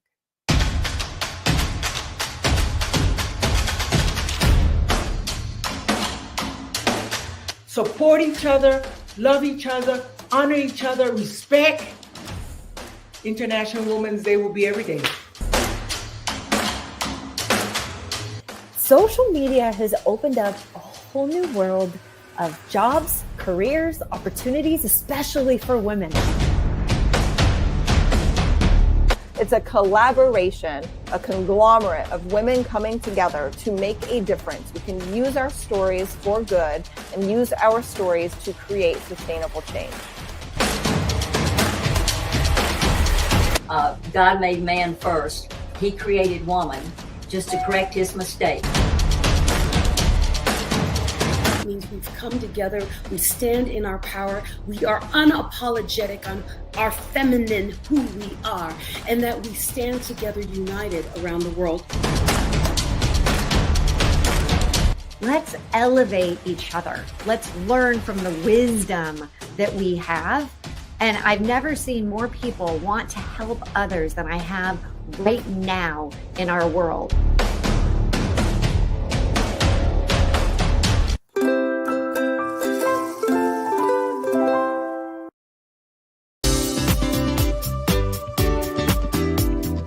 This is as far as they've gone in their life, and anything beyond that is unknown. And so people fear the unknown, but that's where all the gifts are. It's beyond your comfort zone. It's beyond what you understand. It's beyond what you've done so far.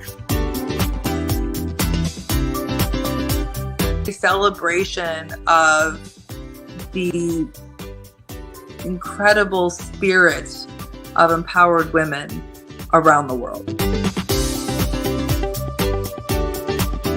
So I hope everybody listening will not only, number one, take it to heart, but also stop being so turned away by seemingly small things. Mm-hmm. What are people going to say about me? And, people might not like how I look, or, and we allow those small things to get into our heads and fester.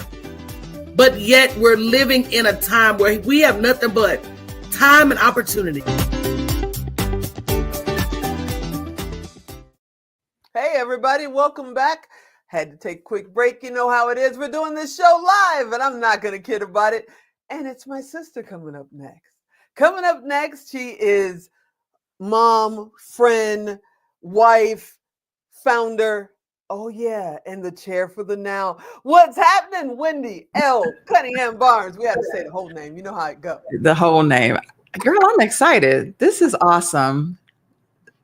Is it fun? Are you having fun?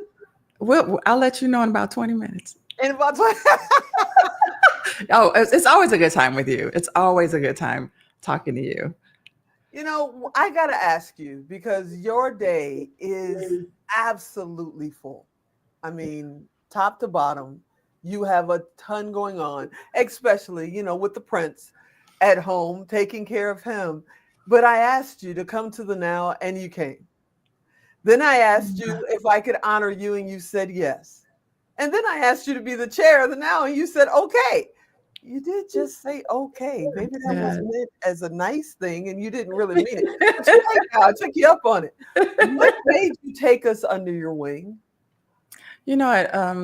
I have always, as a young child and a teenager, I always played small, and I always kind of looked at people who were doing big things and was just like, man, I wish I could be like that. And a few years ago, I just told the Lord, if I hear an opportunity, and I know it's a real opportunity that comes up, I'm gonna say yes before the shy Wendy says no. So when you asked, I inside was like, just say no. I said yes, because it's an opportunity to grow. It's an opportunity to be in the midst of some amazing, incredible, powerful women. Why would you say no to this? You have to say yes for opportunities, and you figure it out along the way. What made you say okay to being the chair? Again, anyone, y'all need to come to the Power of Pink. If you're in that space, you want to be in that space in any capacity. And you said a chair, and I'm like, okay, again, a little Wendy from the inner city, Chicago is like, but so-and-so is here and so-and-so is here. But you asked me, and I said, well, she sees something, and I know that I have a big God, and he's gonna hold my hand through the whole process. And it's been great. The members have been amazing, welcoming. You have been wonderful whenever I call, how many times I call. It's a growth period for me, and I'm enjoying it. I want to tell you, you're doing an amazing job. You know, keeping me on track is a full-time job in itself. So you're doing an absolutely amazing job. Thank The you. direction that we're going in for the Now is it's just going to grow and grow. We're planning on always keeping the Now under 250 people, because we want to keep it more feeling like a family reunion. Yeah. And you really can't do that, you know, from an arena event. But on the other side, Trailblazers is going to be an arena event. It's starting out small this year, but in the next 5 years, it'll be in an arena, guaranteed. I want 10,000 people screaming and losing their minds. Yeah. And I still want you to be the chair. So it's going to be so I'm not much nervous fun. at all. Now, on top of all that, you have your own foundation, the You Belong Foundation. Yeah. What is it? Why did you start it? And where are you going with that? Man, the You Belong Foundation is one of my bigger passions. I'm a mom of 3 children. 2 of my kids are special needs. My daughter, Paige, would have been 27 this year. And I always wanted to honor her legacy. I never wanted people to forget or just think I only had 2 boys. And this will be our 8th year of having the Paige Awards. And that's a whole glamour. You dress up, you get entertained. We celebrate people in the special needs community. But I also want to do something more. Like I want to do something more. I'm always telling James, my husband, I want to save the world by Friday, and tomorrow's Friday, so I got a lot to do. And the You Belong Foundation just gives me license to beg for money, to ask people for money so that I can help people. We paid for Thanksgiving dinners for people who took care of someone with a disability. We have movie days. We rent out the whole movie theater so you can bring your loved one, disabled or not, just to have that experience without people staring at you, asking you crazy questions. I want to make sure places are accessible. There are way too many places. If you go in any place today, tonight, tomorrow, And you just look around, imagine being in a wheelchair, or imagine being on crutches and you having to open this door by yourself without help, or you have to go upstairs and there's no elevator, there's no ramp.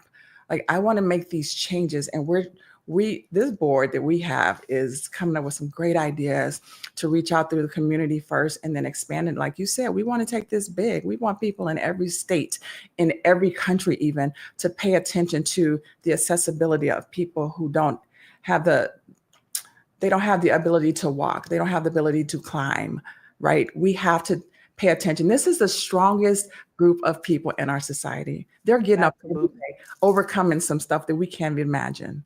Absolutely.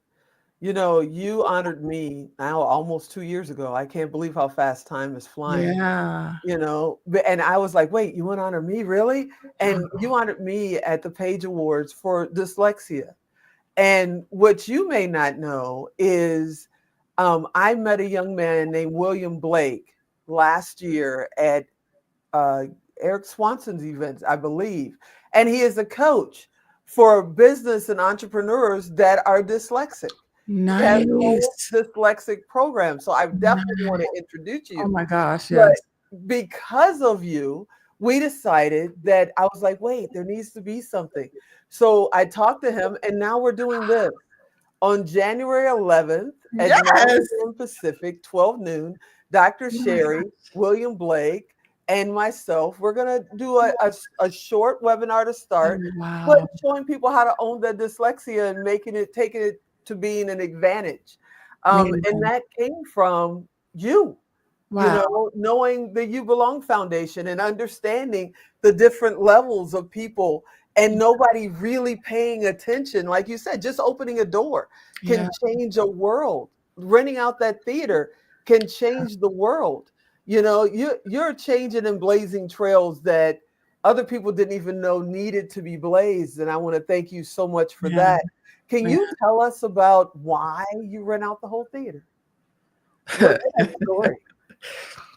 Several years ago, the thing that me and the boys, it's Christian, who is special needs, and then Matthew, who is my healthy child. We would go to the movies. That was the thing I knew I could manage with Christian. They had the area where I could put his wheelchair. And very soon into the movie, I found myself being stared at by one of the staff at the movie theater. And once he finally got around to just asking to talk to me for a minute, he said, you know, someone is complaining about your son. And so I'm inner city Chicago, and I'm a mama. So I'm the mama bear, and she just wants to rip this young man apart. But I'm seeing how nervous he is, and I need to create an example for Matthew. Matthew, you just can't hit people in the face when they don't say something to your liking. And so I told the guy, I said, well, this is the deal. I want to just present a couple choices to you, and you can tell me which one you prefer, and I'll go with it. I won't cause a scene. I said, so we can leave. But as you can see, my son does not have a cold. He will be the same when he comes back. He also stood there long enough staring at us to see that he wasn't being disruptive. So if you insisted we leave, not a problem. I'll just need your information, the manager. I need someone in corporate legal. You know, I have to compile a bunch of things for my attorney, of which I didn't have one, but I was very capable. I was ready to go get one.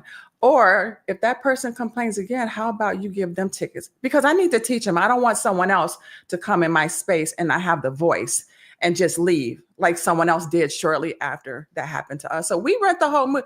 Let me know if somebody complains, because this is the theater we're renting out, and you're safe. You're in a place where no one's you might miss part of the movie because someone is being loud. But the family joy of just going, you don't know how much it takes for someone with a disability to get out the house and to finally get there and to have someone complain about you. Are you kidding? Like, you're not even, I don't know if it's a man or woman, but you're not even compassionate enough to just say something. You see where we're sitting, but so it's fine. We got the whole theater to ourselves. Now let's talk about the You Belong Foundation, the Page Awards. It's in August. I know that. Yeah. Can't remember the exact date, but you're about to correct me in a second. August And what 9th. can people expect? Man, you come in that room thinking one thing, you leave changed, because you're looking at people who have disabilities, who are smiling, who have shown up, and you can a lot of times see what they have gone through to get there. But then you have people with invisible disabilities like yourself, People who, I have a friend who we're going to celebrate when she's healthy enough, but she has the handicap play card and she looks like a spiky hair, blonde rock chick, right? But if she falls, that's a problem for her. She has a list of disabilities, but looking at her, she looks normal, right? And so I have always looked at people like, oh, she's not limping. They don't have a limb missing getting out of that handicapped parking space, but I've learned. So when you see someone with a disability or someone parking that space, number one, please don't park there, because that's just when one of us pulls up and we need that space. But number two, just think about it. I wonder what they have. If they seem approachable, approach them. Most people would love to tell you about their disability. Some people don't, but you have to have that compassion. But the Page Awards is dinner, a good dinner, because we gonna test it. We have an award. We celebrate people who aren't used to being celebrated. Even those who, just like for me as a mom of 2 special needs, wheelchair children, there's no way I could have gotten them to this point without your teachers, your parents, your therapists, your one-on-ones. So we celebrate them as well. So you go to our website, the YouBelongFoundation.org, and there is a nomination process that you can nominate someone you know. And I'm excited. This is year 8. Oh my goodness, year 8. See, here I am, dealing with year 5, and you're talking year 8. That's down the road. I was so happy and so pleased that you let us come in and film the event last year. Yeah. But also you let me MC. That was a blast. And the one thing that I noticed both years that I've been in that room is you've made a home for special needs, people to celebrate. Yes. They're not feeling, my good friend, as passed, David, he was a quad and he passed. He supported us and supported us and supported us at everything I did over the last 10 years or so. If David could be in the corner, he was going to be there, but he always would point out when he goes to a football game or he comes to an event, he was the one that everybody looked at. Oh, what happened? Mm-hmm. What's going on? He told that story almost every day of how he got injured. And then when you come into the You Belong Foundation and you come to the Page Awards, if you don't look like your special needs, they're looking at you like, looking at you. Yeah. Who are you a guest of? Because this is our space. Yes. And I just absolutely loved it. But then on top of that, I got a little note about a book about making sure you love yourself. What is that about? There's a big emphasis on self-care in our society. And I found that the people I've talked to, myself included growing up, it was a long process to me to come into a position where I loved Wendy. The first step into self-care is not going to get your nails done, your hair done. That's making sure the mask looks good. But when you dive deep into that self-love, loving who you are, loving your flaws, owning your greatness, that's a whole different story. So James and I, we're writing this book that's almost done, and we are going to talk about loving yourself. Like, really, what does that mean? When you love someone, you tend to do anything for them. You wouldn't say anything bad to them. You wouldn't tell them they're not attractive, they're not smart. But there are people who look and say, I'm so stupid. Or my hair is just terrible. I just didn't look good today. You're feeding this into yourself. That's not love for yourself. So we pray that reading this book, you're going to start a deeper dive. It's so easy to just go get your nails and your hair done and make sure the outside looks good. But when you get into the deep and you start discovering the beauty that's within you, that God put in you, honey, you don't even need to get your nails done, your hair done, because you feel powerful. You feel strong in the space that God gave you. God gave you this temple, this brain, some of your flaws, because he can't let us get too big-headed, right? But love yourself and then see what happens with that. Thank you for being our chair. Thank you for being my friend. Thank you for changing the world for special needs people and especially children, and all that you do for my newly found nephews that are out there just changing the world. I'm going to send them to you. The absolute best. The absolute best. I can't tell you how happy I was to honor you as the philanthropist of the year and have your organization be our official organization of support for 2025. For that. You Belong Foundation rocks, and you're the one that makes it rock. You are the best. It takes one to know one. Thank you for that. I'll call you in the morning. Okay. I will answer every time too. All right, everybody, believe it or not, we're getting close to being done today. There's only 3 more interviews.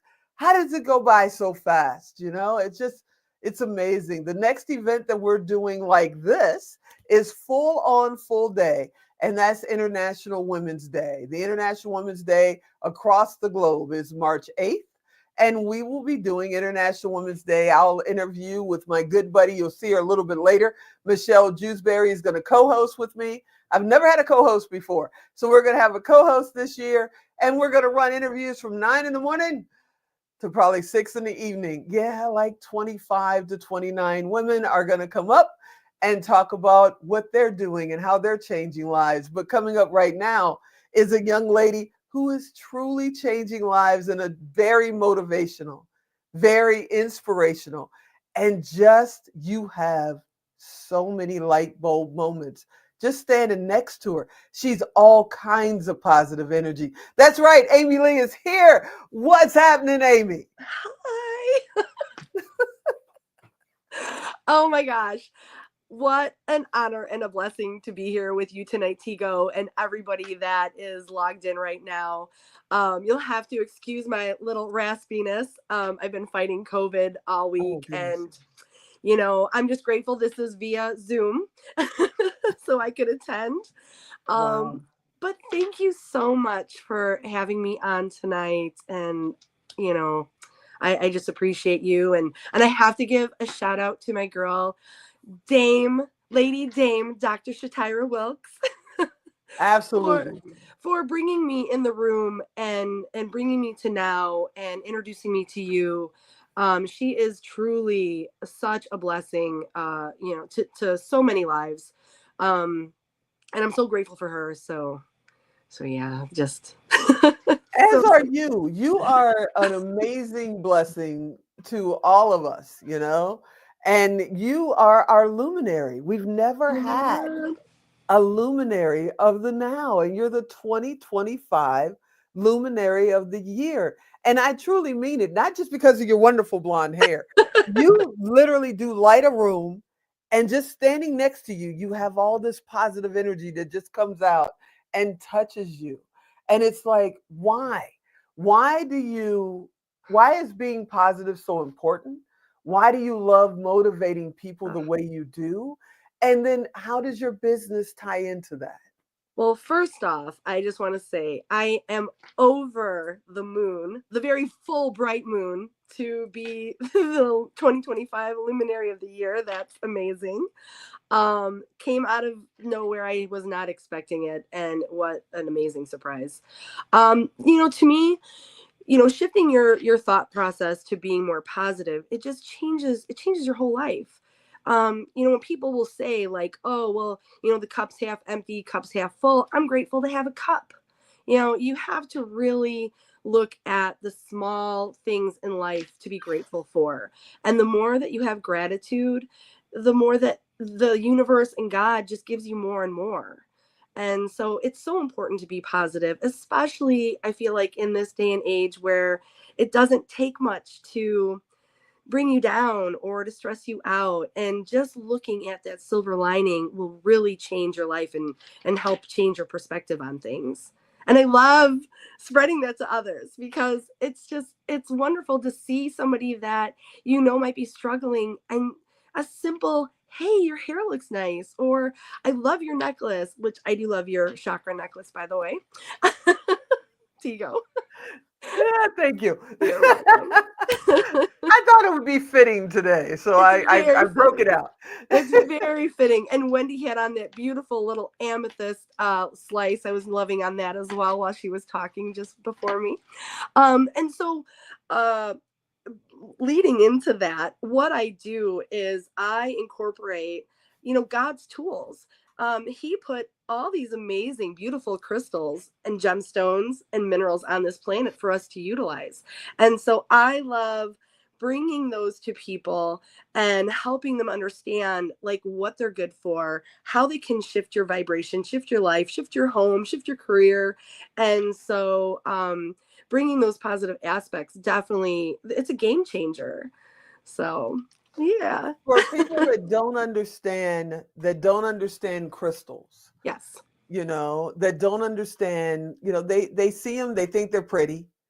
Yes. I was taught a long time ago, just don't go grabbing them, out of the, Correct. just grab them all over the place. There's actually energy in them. Can you explain how you got into crystals and what is that all about? The energy, and don't just grab them and things like that. So, okay, so let's go to the grabbing thing. So, if you ever go to look at somebody's beautiful pendant and you see their face going, like, just stop, don't touch it, because a lot of times people are wearing intentional jewelry.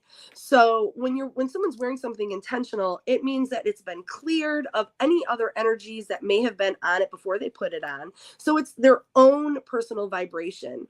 And so if you go and touch it and you aren't aware of what vibration you're carrying, you're kind of contaminating that person's crystal. And you could be contaminating their energetic field as well.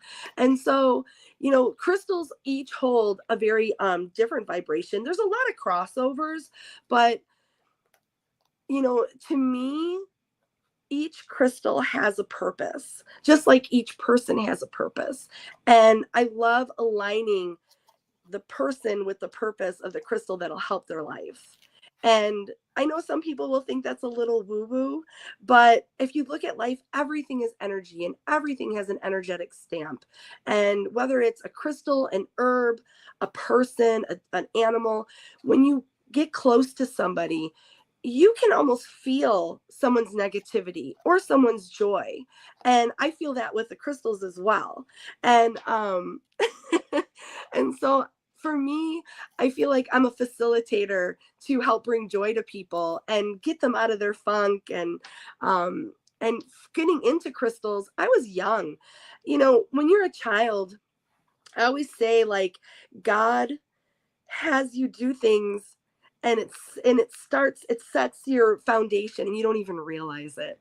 As a kid, I would love to just play with different rocks and stones, and I would go in the driveway, and we had a gravel driveway, and we'd find a rock and it'd have sparkles, and it was like the best thing ever. And I'd put it in my pocket and I'd have a little rock collection, and not knowing that as I grew up and got older and started to educate myself on the different properties that stones can carry, or things that you can program your stones and crystals to do. I was probably around 19 years old when I started to shift my life, and the things that I thought were just pretty and cool, I started to understand why I was drawn to them. So, and a lot of us are naturally drawn. Wait. We got to go back. Okay. You can program? Yes. What does that mean? So when you program, so like a clear quartz, sorry if I'm getting a little raspy. So a clear quartz, you can take that quartz, and there's many different ways that you can clear your crystals. And for me, I personally like to use a smoke from, whether it be sage or sweetgrass, and I get my crystal all nice and clear. Some people like to use the sun. Some people like to use other crystals to clear the crystals. And then when you have your crystal totally clear, I like to just put it in my hands, and you could call it whatever you want. You can call it praying over it. You can call it programming, manifesting. You basically are putting into the crystal what you want it to do for you. So you program it. So if I have let's say today I have a speaking engagement, I'll take my clear quartz, I'll clear it, and I'll put it with the intention that I can speak through my throat chakra, through love, and so that everyone can understand and I can articulate clearly. And I could put that intention in my quartz crystal. That's actually what I did with my necklace today, being close to my throat chakra. I really wanted to make sure that I was able to facilitate tonight, not totally lose my voice.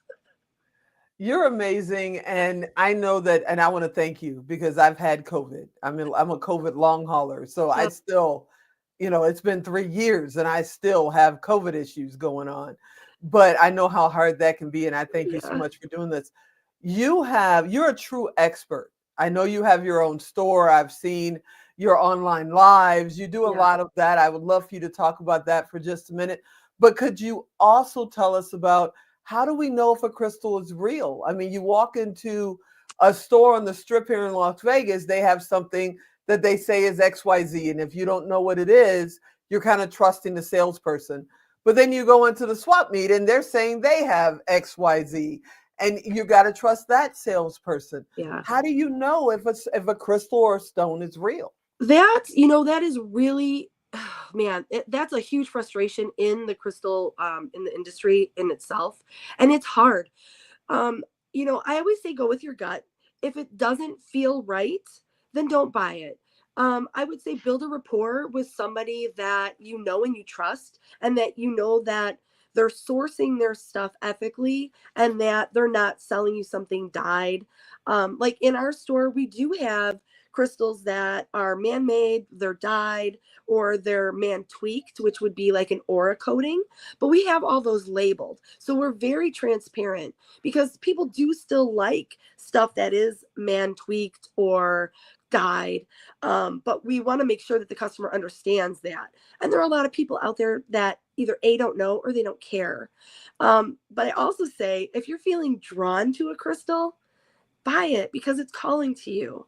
And then do your research when you get home. And it's okay if it is dyed, because the core of the crystal itself is still real and is still holding a vibration.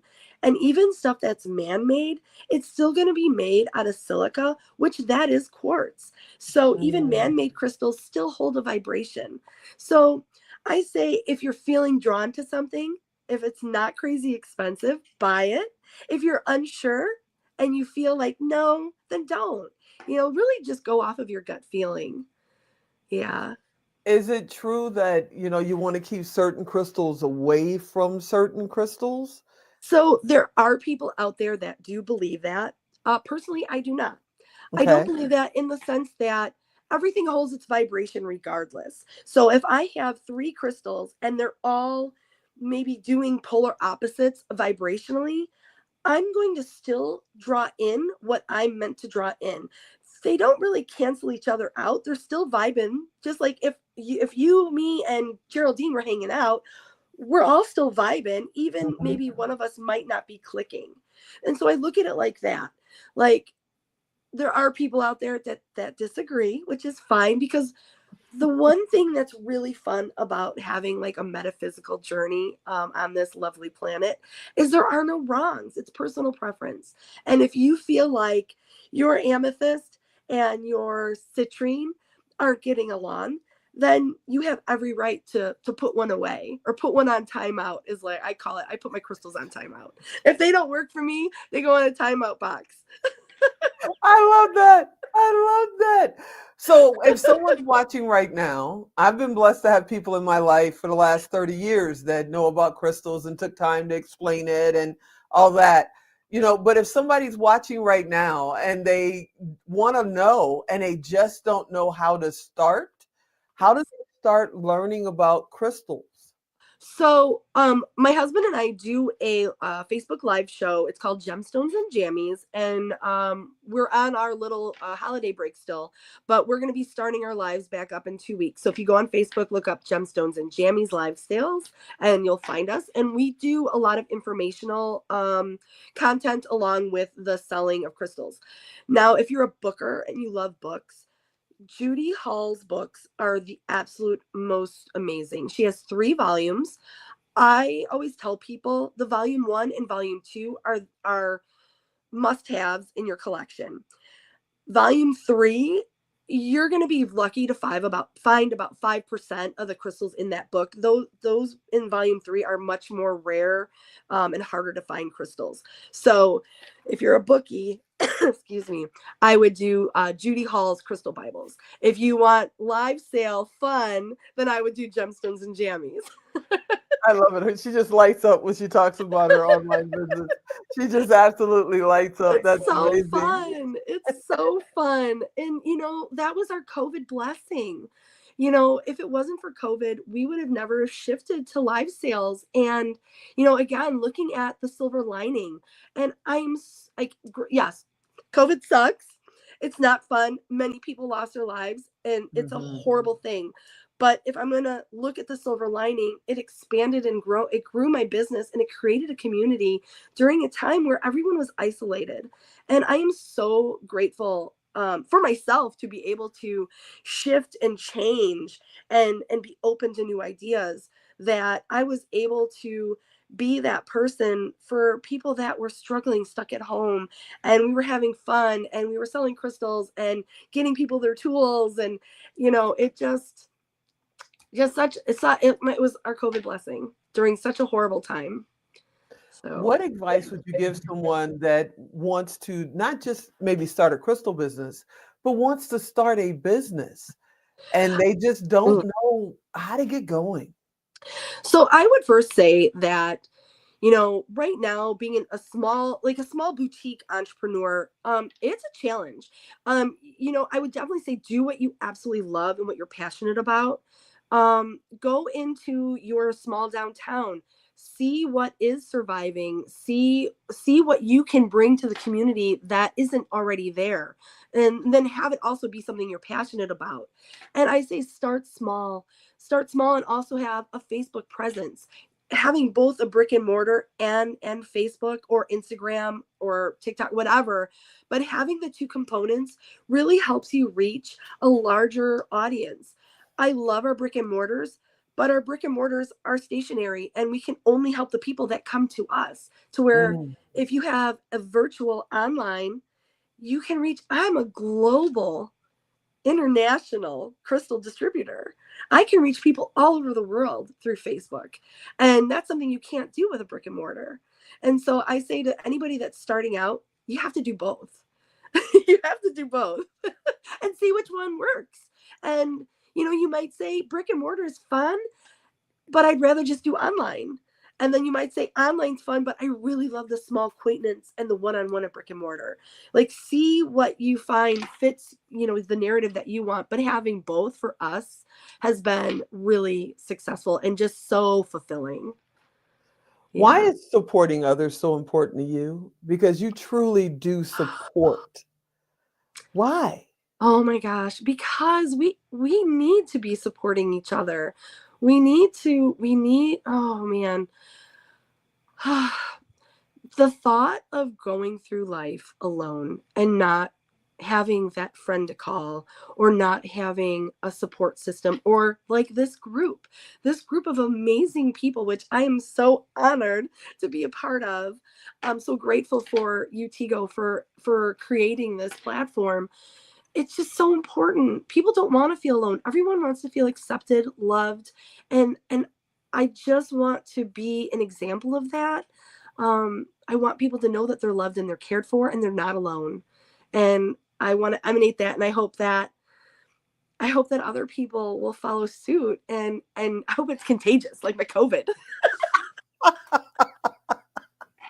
She hopes it's contagious, like her COVID. I want to thank you so much for coming. And I mean, if I had COVID, I know what that is and what that feels like. And just coming and being a trooper, and getting through it. I thank you. I thank you for all that you do. And I cannot wait to honor you as our luminary for 2025. Well deserved. Oh my well gosh. deserved. And welcome to the family of Now. Thank Absolutely. you. Oh my gosh. I'd like to say thank you, Jesus, for making makeup to make me look like I'm not death warmed over. Thank you, Halls, for making cough drops so that I could get through this. And I just want to say thank you guys so much. And thank you, Tigo. You're such a blessing to just the entire universe. I don't even know if there are words to describe your footprint on this planet. I loved you from the moment I met you. I loved Geraldine from the moment I met her. The amazing women in the feed right now. I met so many of them in October. I'm just so grateful. So thank you so much. Thank you. It was worth it. I'm gonna take this makeup off and crawl into bed. Well, thanks again, and we can't wait to see you in this coming October and share the stage with you. It's going to be absolutely so cool. Have a great day. Go feel better. Go pull the sheets up over your head. Bye, everybody. Bye-bye. Hey, everybody. Okay, so we're going to do something a little different that he doesn't even know I'm going to do. Hey, brother, come up here with me for a second. Push a button. Everybody talks about Tigo, and I'm going to tell you right now, and I made it through most of the day without crying because I cry at every event. This guy right here couldn't do it without it. You guys have no idea what he's doing back there. All the magic that you see, he does. I get to just do this and come out here and hang out. So all the thank yous to me also go to him. Love you, brother. Why are you crying? Why are you crying? I love you too. I'm a big baby, and you already know it. Stop being a pimp. So thank you, brother. Play a commercial. We'll be right back. You're welcome.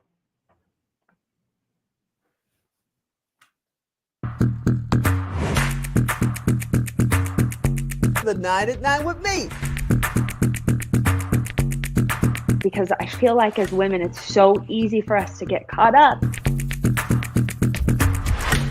The differences between a rut and a grave are the dimensions.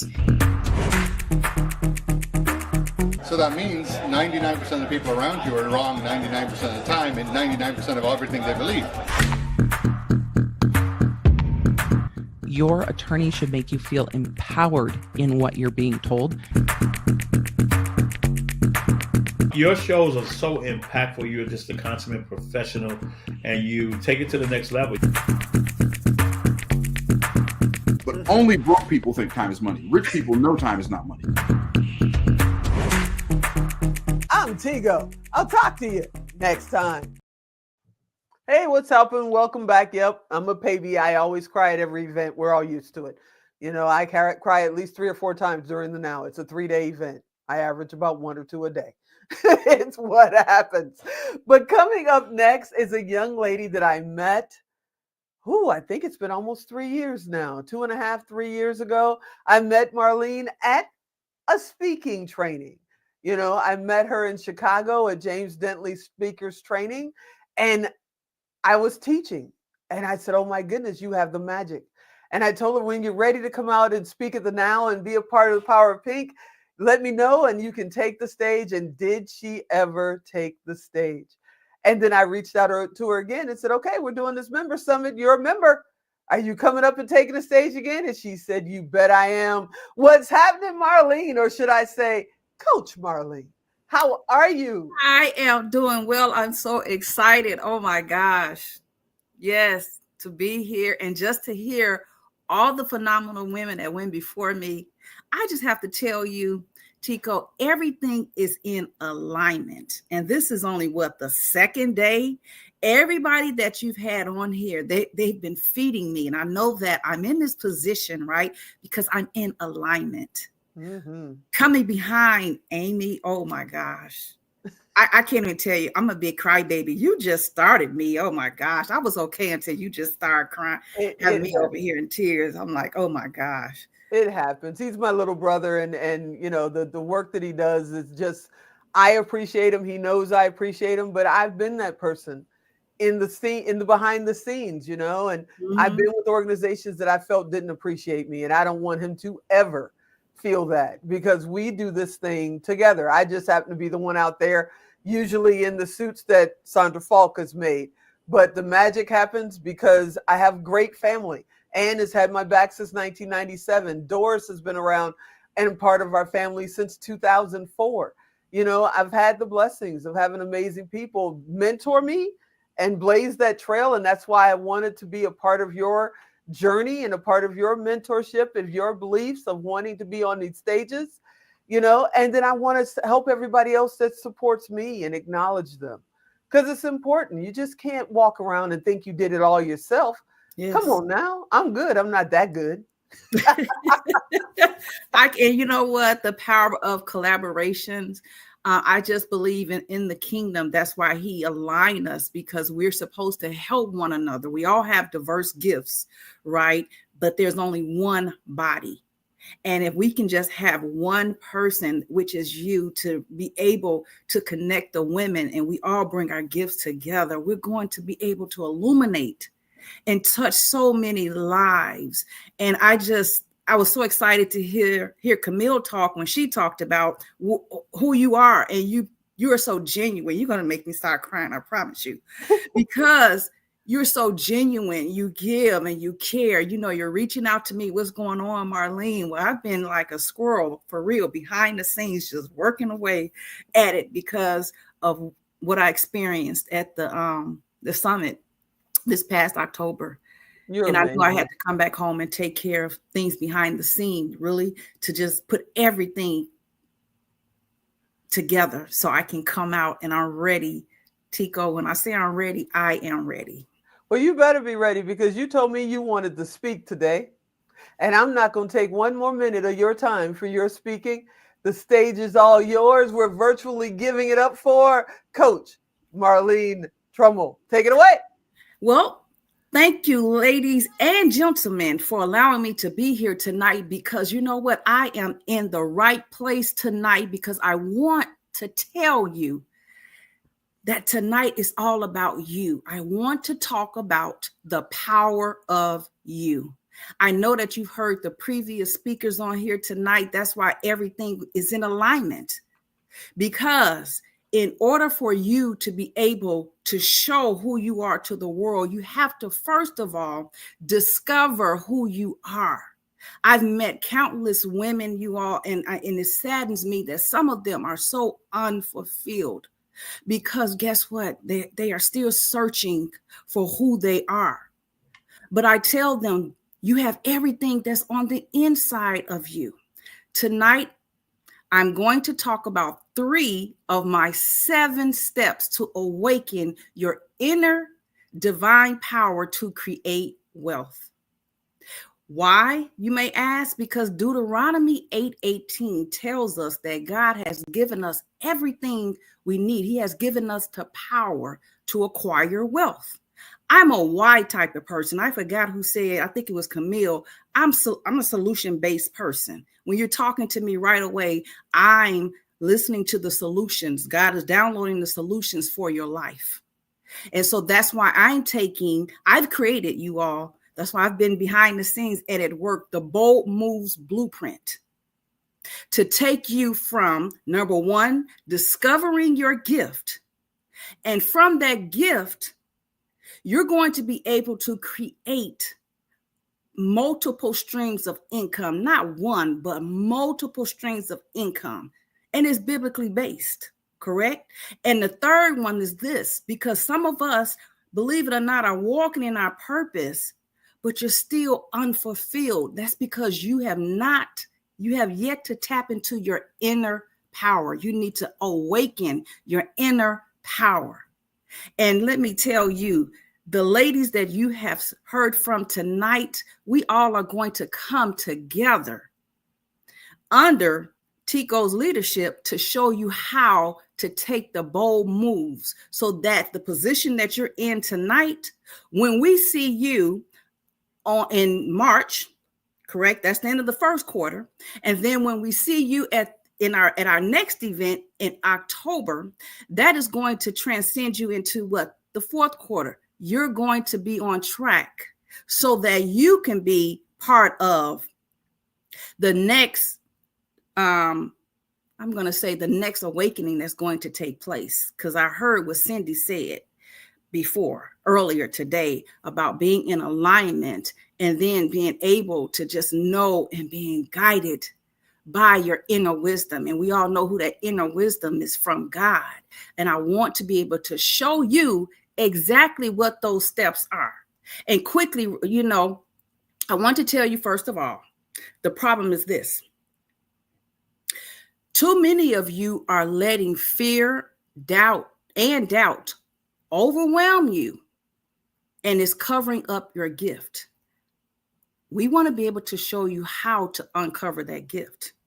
And what I've done for you all is I'll be releasing my book in February, so stay tuned. But I want you to go and at least reserve your copy, okay, of it.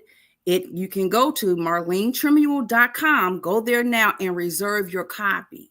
It is the 7 bold moves to master wealth. 7 bold moves to master wealth.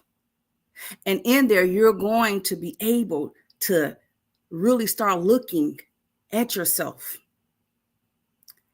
and saying, hey, I'm ready to step into creating multiple streams of income, because your gift was given to you not only for you, but it was given to you for purpose, profit, and impact. Remember that. Purpose, profit, and impact. And one other thing I want you to know is that according to American Express, they had an article, a report, and it was from the state of women-owned businesses. It says that female entrepreneurs are leading the way, with women launching more than 1,200 new businesses every single day. And that stemming from women discovering what their gift is, how they can profit from it, and how they can impact the world. Wouldn't you want to be part of that? Well, guess what? You are at the right place at the right time to discover that. And guess what? Your gift is not just about making money. Your gift is the gift from God, right? So when you begin to unleash your gift, that's where you're going to find peace, joy. It's a holistic type of feeling that you're going to achieve. Trust me, I know it. And you're going to be in alignment. So it's time for you to step outside of your comfort zone. And you need a team to help you to do that, because I can't do this alone. But I'm here to help guide you. I am here as a guide. But you have to take the first bold move in order to do that. Step outside of your comfort zone. That is what I am daring you to do tonight. To step outside of your comfort zone. Because the power is in you. Okay?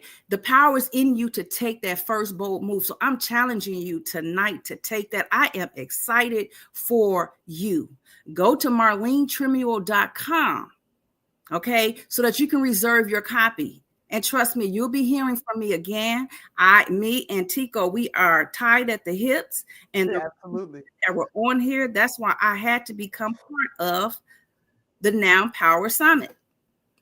Absolutely. Thank you so much. I'm standing. I would stand, but I'm literally strapped to this table.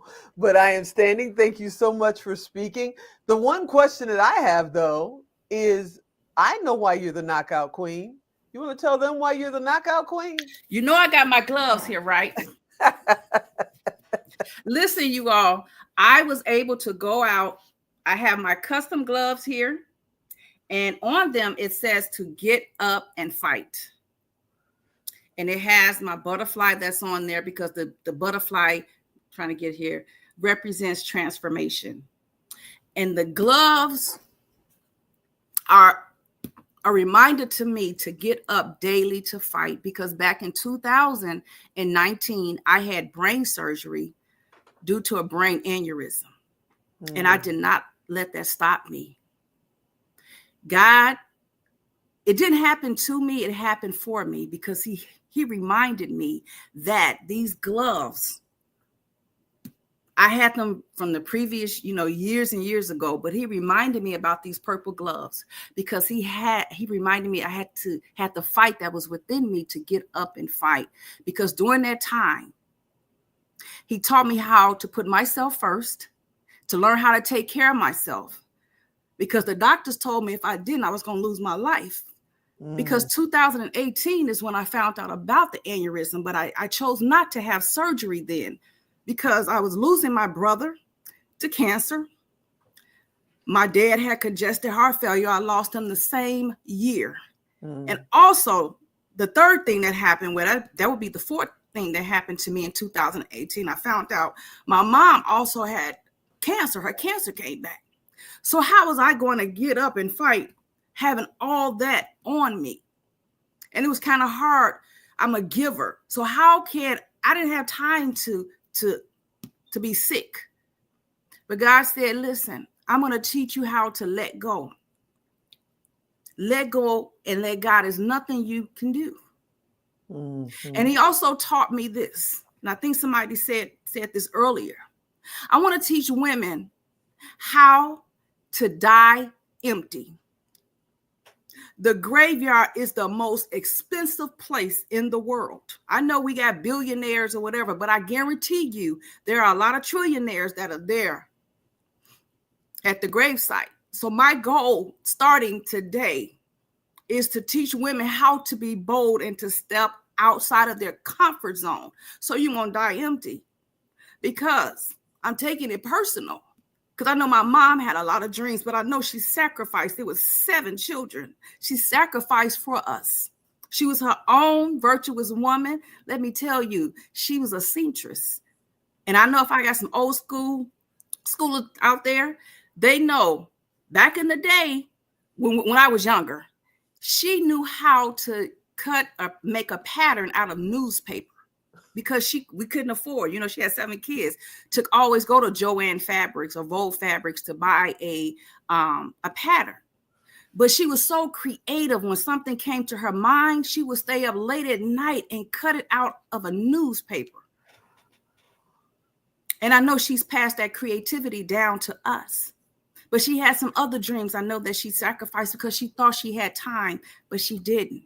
So that's why I want to encourage you tonight to take the bold move to step forward, because you have the power. I need you to understand the power of you, because we all carry that light. We just need to awaken it. That's why it's so important for you to reach out and connect to women that are like-minded, that believe in you and know who you are. And if you are connected to Tico, trust me, she's going to bring it out of you. She saw that light in me, and I thank you so much, because at that time I was going through. Mm-hmm. And I felt connected to you then. I always feel connected to you and all of our other sisters. But the thing that most don't know is my mother was a seamstress. Oh, wow. She worked in a sweatshop her whole life. Oh, wow. First job was sewing on soles of army boots for World War II. My mother was born in 1920. And she was a seamstress. She did that pattern making with newspaper. And, I could come home with a magazine cover or something and say, Mom, I love this jacket. And she'd say, okay, get in the car. We got to go to the fabric store. Oh, and we spend the afternoon finding the right fabric. And the next week, everybody thought my parents were rich or something, because I always had the latest fashions. No, I had a mother that would have been a Sandra Falk Couture had she been born later in life and had the right connections. So I totally understand what you're saying. And I feel even more like we're connected. You're amazing. I consider you a friend. Our stages are always open to you. And thank you for being a part of not only the Now, but now you're a part of the Now4.Life. And we got you for life. I'm never letting you go. Thank you so much. Thank you. You're the best. All right, everybody. Coming up next is our last speaker of the day, because, she said yes, because she was really busy and wasn't going to do it today. But Michelle Jewsbury has had my back for years. I can't even remember how we got started, but one of the first after COVID stages that I emceed was hers and her event. She said, come on, you can come over here and be my MC. I was like, really? That was the first suit I got made from Sandra Falk. I was like, oh my goodness, I can't believe it. And now we're going to be doing International Women's Day together. So we're going to watch a little spot about International Women's Day, and then we'll be right back.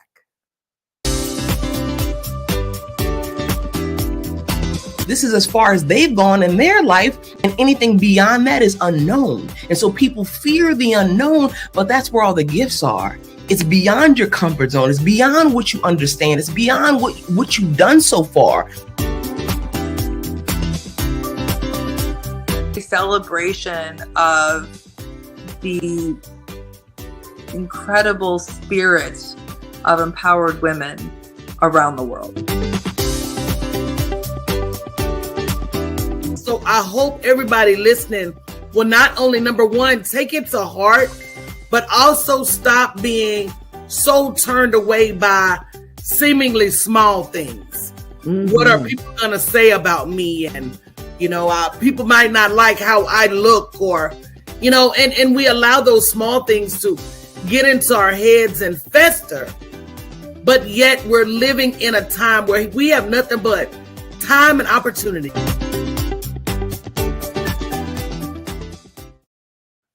You know, this is going to be our 5th International Women's Day Marathon. It started as a challenge to myself to see if I could interview 20 plus women in a single day live.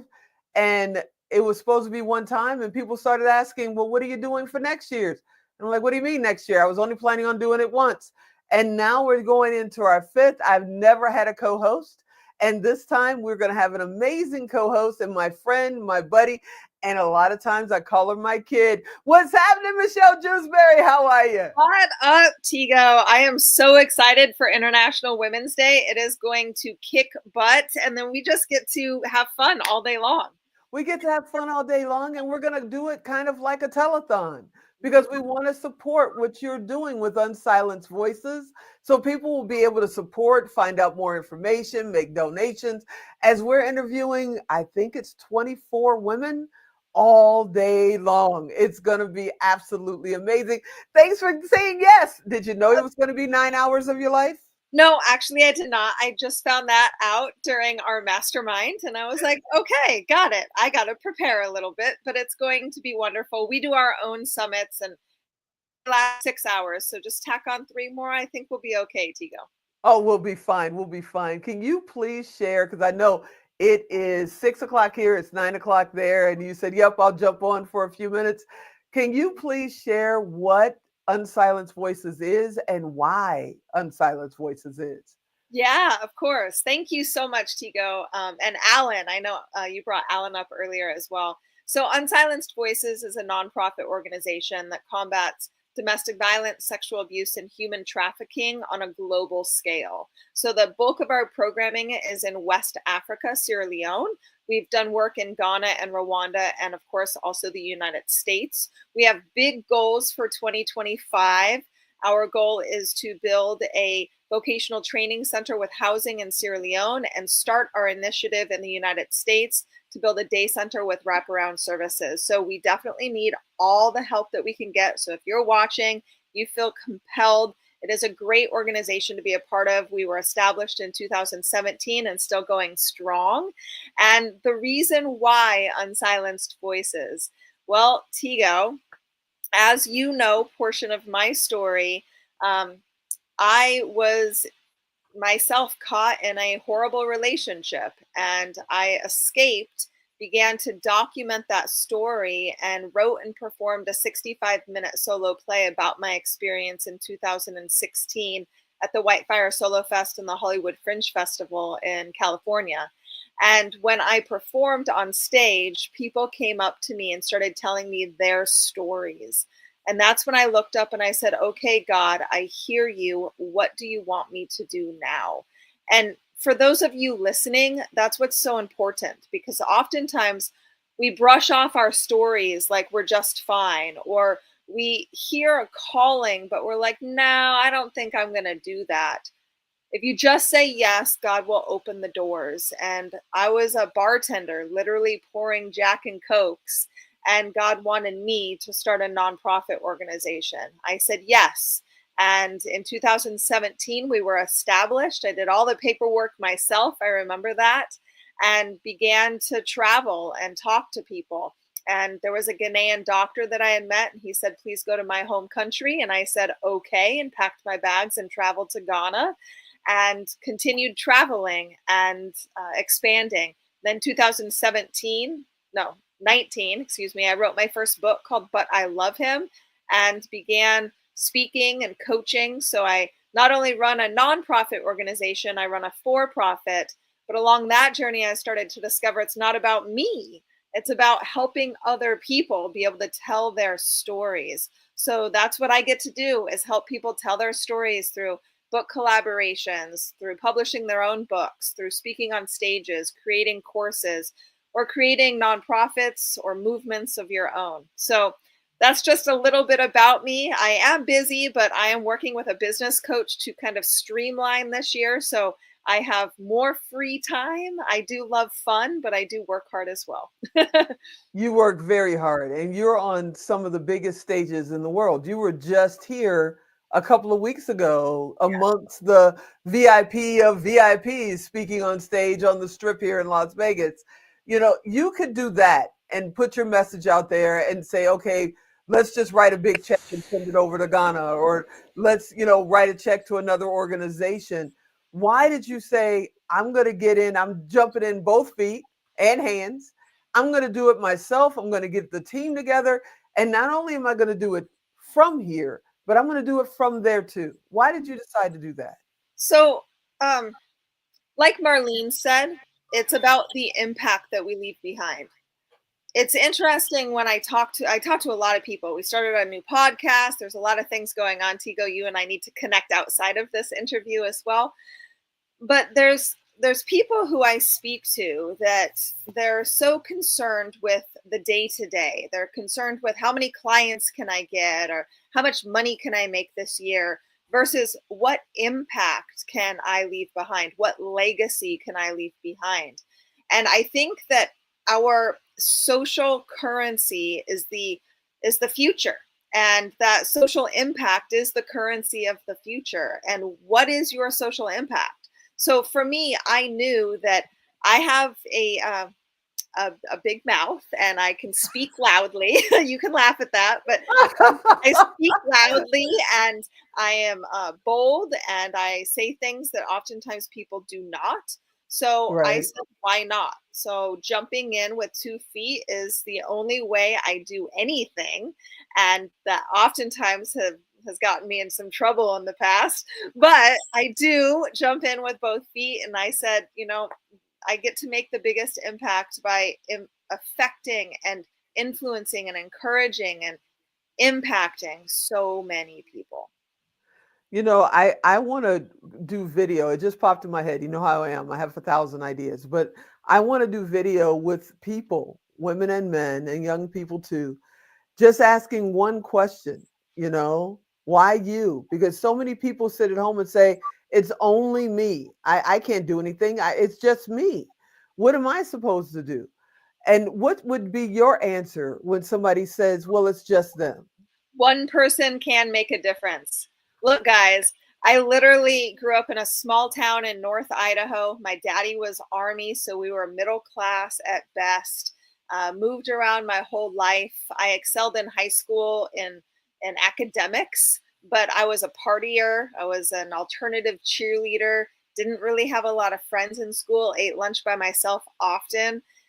And I just kept going. You know, every dream or vision that I've ever wanted, I went after, like moving to Hollywood, California to pursue an acting career, and then ended up meeting this guy. And I fell back on acting and fell back on bartending and got myself in even more trouble. But that's a whole other conversation. But little old me from North Idaho, who didn't graduate college. I went to 1 year of college because I hated school. I now get to run a 6 going on 7-figure nonprofit and a 6 going on 7-figure business. And if I can do it, you can do it too. Absolutely. You know, the one thing, people may look at you and when you come to an event, you are polished, you know, you are very good at what you do, especially when you're about to take that stage, you know. Now, when you get off the stage, we get silly and have a good time. But when you got to go up there, it's like you get that look on your face. Tigo, I'm going on stage next. Give me a minute. You know, and people may look at you and say, you know, she's never had a bad day in her life. Yeah, she was an Army brat. Who cares? Blah, blah, blah. But you have dealt with many tragedies recently. You live in Florida along with Fabulous Camille. You guys went through not 1, but 2 hurricanes. Mm-hmm. And still you're both out there doing what you do, affecting the community, traveling. And I believe you did a little couch surfing in between all that because you got displaced. I'm still couch surfing, Tigo. Wow. So if I took off the screen, then you would see boxes behind me. I am staying with a friend of mine. She is gracious enough to give me a couple of rooms in her house. So one room I sleep in, the other room all of my stuff is in, boxed up. So it's very interesting. And I've never gone through a hurricane before. We had 6.5 feet of storm surge. I was on the bottom floor in Davis Islands in Tampa. So we got it really bad with Helene. And I was devastated, threw away lots and lots of things. I kept all my clothes, but threw away shoes, furniture, business stuff, books, memorabilia from my mom and dad. My mom passed in 2019 and my daddy passed in 2015. And I was very close to both of them. So lost some things with that. So we all go through adversity. That's what Tigo is trying to say. All of us go through adversity. I go through bad days. I go through imposter syndrome all the time. It's one of the biggest battles that I have. At first, it was am I good enough to generate an income? And now I feel better there. But now it's like, am I good enough in general just to take that stage or be that influencer? We all go through imposter syndrome, and we just you're have preaching to to the choir, right? And, yes, it was a really awful end of 2024, but your circumstances are only dictated by how we react to them. So if I was going to stay trapped in, oh my gosh, why me? How is this happening? Then I wouldn't be able to move forward. So it's the reaction, be like, okay, this is life. This happened. Now what am I going to do in spite of or because of? And man, I fought FEMA. I fought the SBA. Things have gone through well, thank God. But I was on top of it, right? You just stay on top of the things that you're supposed to stay on top of. And my business coach is on my butt like white on rice right now, which is really good. But we really need to streamline because Michelle likes to go every direction.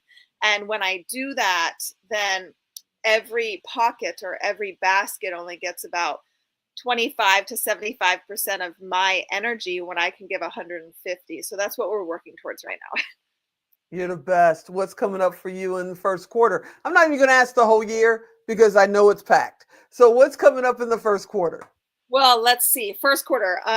In a week and a half, I'm speaking at PodFest, which is in Orlando, and I'm hosting a panel about telling your story. So that's going to happen January 16th, 17th, and 18th. I may be going to the Lee Steinberg Super Bowl party in New Orleans. I have not decided yet because I was invited to Dubai the end of February to be a part of a mastermind with Joseph Ortega.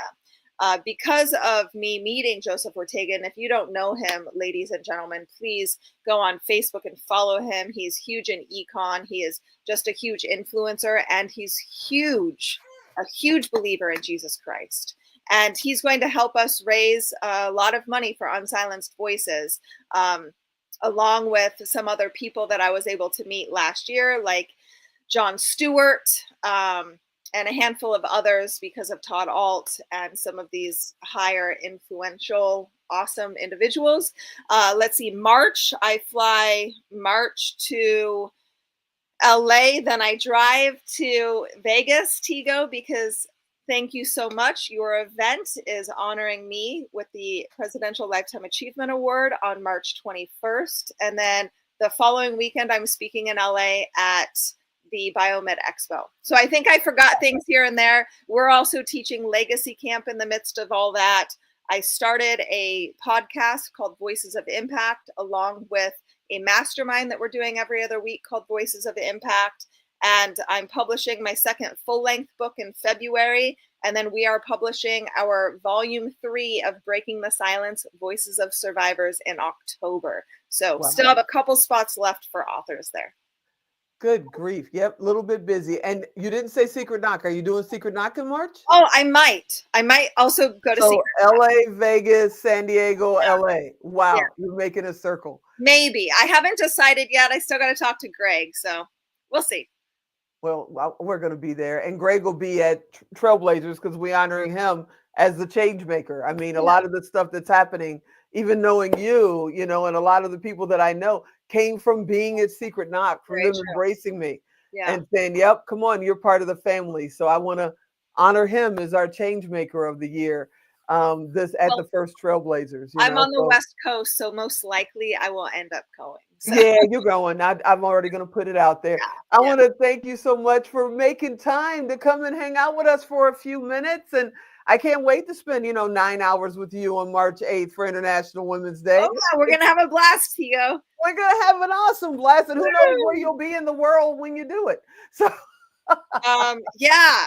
I think I'll be in Florida. So You're the best. Thank you so much. And no matter what you say, I'm still going to call you one of my kids. yeah, you always do. And she always does, guys. Every time I see Teresa, she's, hey kid, what up? I'm like, oh my gosh, I'm not that much younger than you, but yes, you are. I have shoes older than you. Let's just go there. But I love it.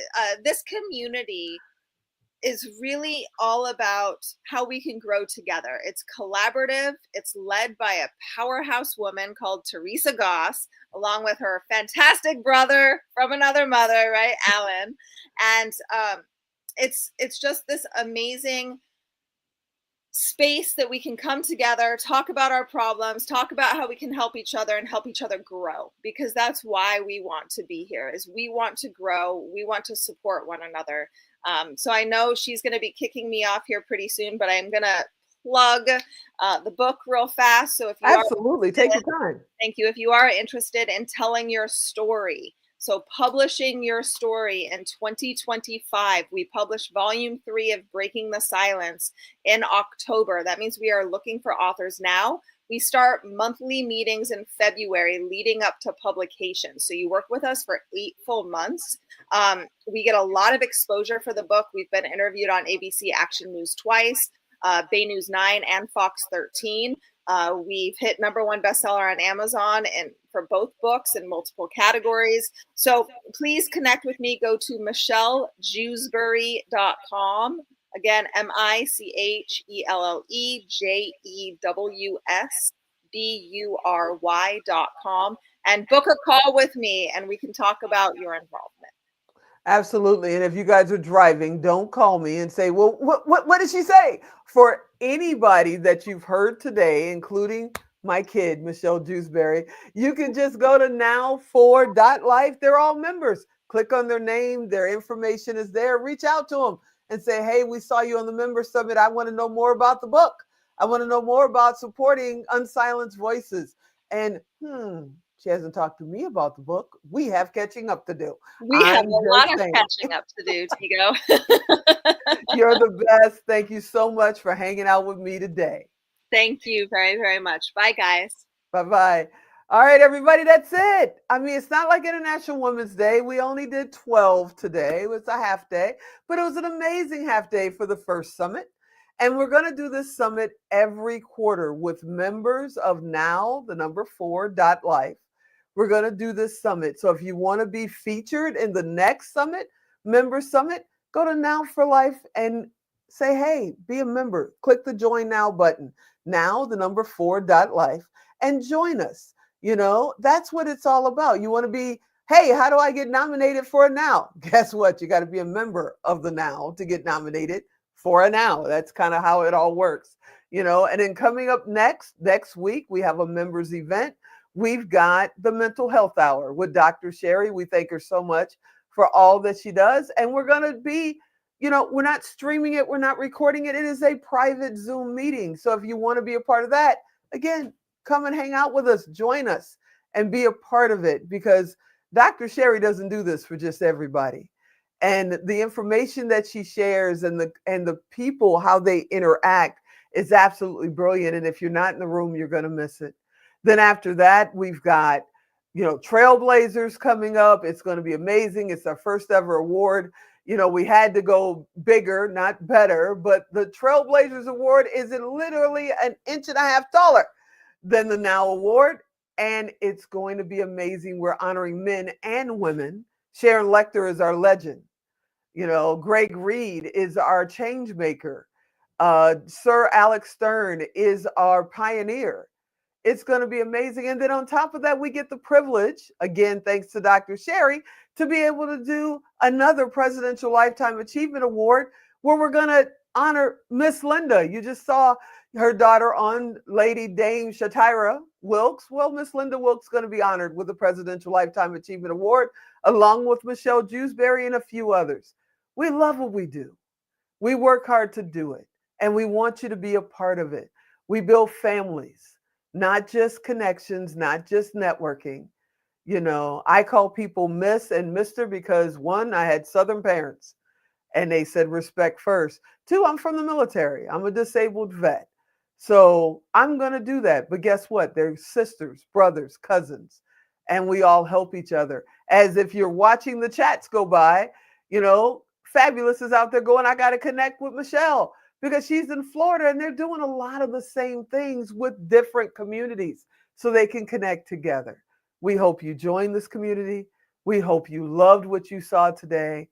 I had a blast doing it. I have to admit, it's the first time I haven't read the chats as I went along, but I'm a little rusty because we haven't done this since the 100-day challenge. So I had to stay focused on what I'm doing today. Yeah, we love your support. We love supporting our community. We hope you enjoyed it. If you're on Facebook, go look for Network of Outstanding Women. Ask to be a member. It's free every other Tuesday. So I believe the next one is Tuesday. My brother will tell me, I believe it's the 14th. Am I right, Alan? Is the next community group meeting? I believe it's the 14th because we just did it. It's every Tuesday at 4 Pacific, 7 Eastern. It's free. It's a Zoom call. You get to come and hang out with us. All you got to do is go join the free group on Facebook and get to know what this is all about. Thank you so much for hanging out with us. And as I love to say, I'm Tigo. I'll talk to you next time. Have a great night. Talk to you soon.